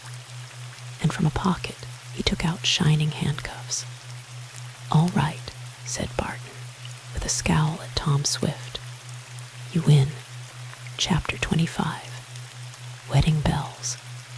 Such excitement as this had never before been known among the circles in which Grace Winthrop and her friends moved. "Mother will be furious at me for ever having had Mr. Barton in the house," said Mary to her friends. "It wasn't your fault," they told her. "How could you know he was such a rascal?" "I couldn't." "Oh, isn't it perfectly terrible?" "Terrible," echoed the girls. "Rather jolly fun, I call it," chuckled the young man in the violently colored sweater. "It makes a bit of excitement." If the truth be known, the girls may have felt the same way about it, only they were not honest enough to acknowledge it. While Ned left with the special officer to see that Floyd Barton was locked up, pending formal charges that would be filed against him, Tom and Mary went to the house on wheels to be by themselves. "Tell your mother I'll be along soon, Grace," was Mary's message to her relative. "Take your time." And Grace's voice had a mischievous ring in it. With much buzzing talk, the party left the houseboat, having enough news, with what was to follow, to keep gossip busy for months. Tom and Mary entered the little living room of the house on wheels. "Oh, Tom," said Mary again, "I'm so glad you came when you did. It was providential." "If I had been a little longer, would I have been too late?" asked Tom with a smile as he sat down beside the girl. "Too late for what?" "Too late to ask you to marry me at once and have done with all this worry." "Why, Tom, marry you at once?" "Oh, Tom, well, I heard, while I was held a prisoner in the castle, that you were soon going to marry Barton. And so, going to marry him." "Oh, never, Tom. Never. Of course, he was very nice to me at first, but what?" asked Tom, she hesitated. Well, when Tom and Mary came out of the house on wheels a little later, he had made certain of what he had suspected a long time, that Mary Nestor was worth to him more than all else in the world. When Tom and Mary arrived at the Winthrop house some time afterward, they found a message from the state police announcing that Cunningham and his gang had fairly run into the net spread about Dismal Mountain for them, and with the exception of a few unimportant men, all were captured. When Floyd Barton, who had been lodged in jail, heard this news, brought to him by Ned, who went back to the castle to look things over, the young man caved in and made a complete confession.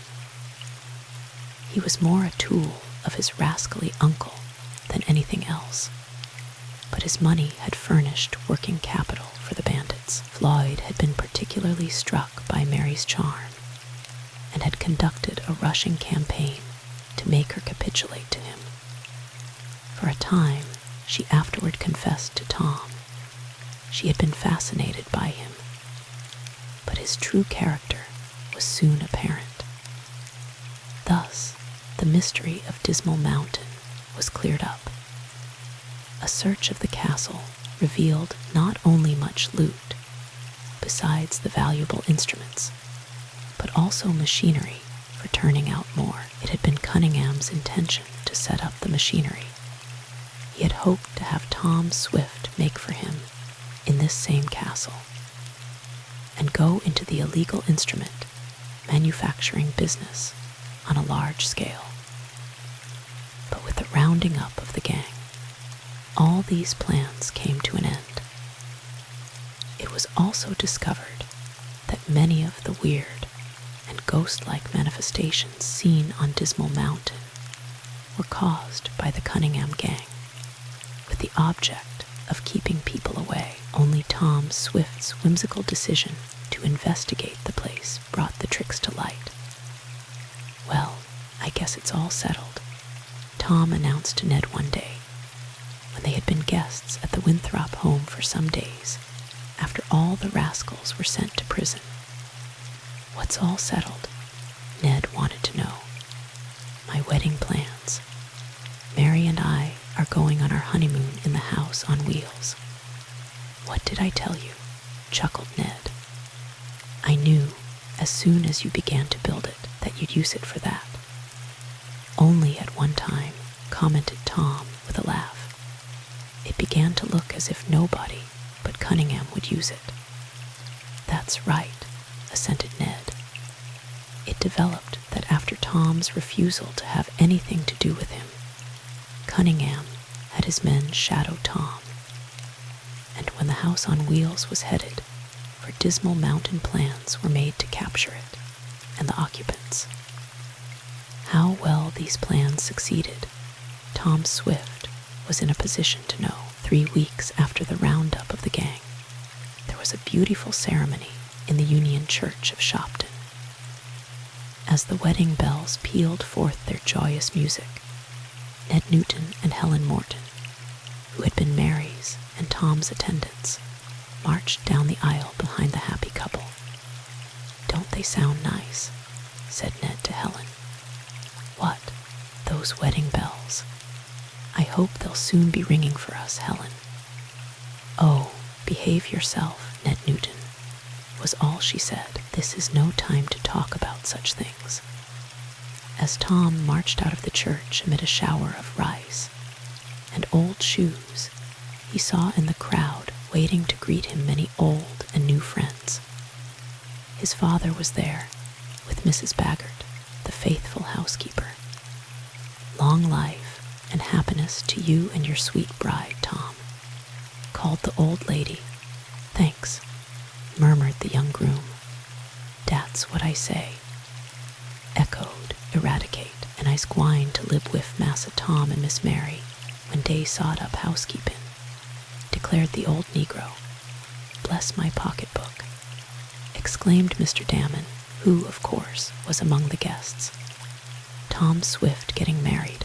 My. "What's wrong with that?" asked Mr. Jackson.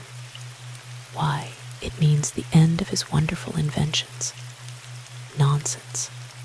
Nothing of the sort," declared the shop manager. "Tom Swift will never stop inventing. I shouldn't wonder, now that he's married, but what he'll do the best work of his life." "Well," said Mr. Damon dryly, "that remains to be seen." Then, amid the continued ringing of the wedding bells, Tom Swift and his bride went on their honeymoon trip in the house on wheels.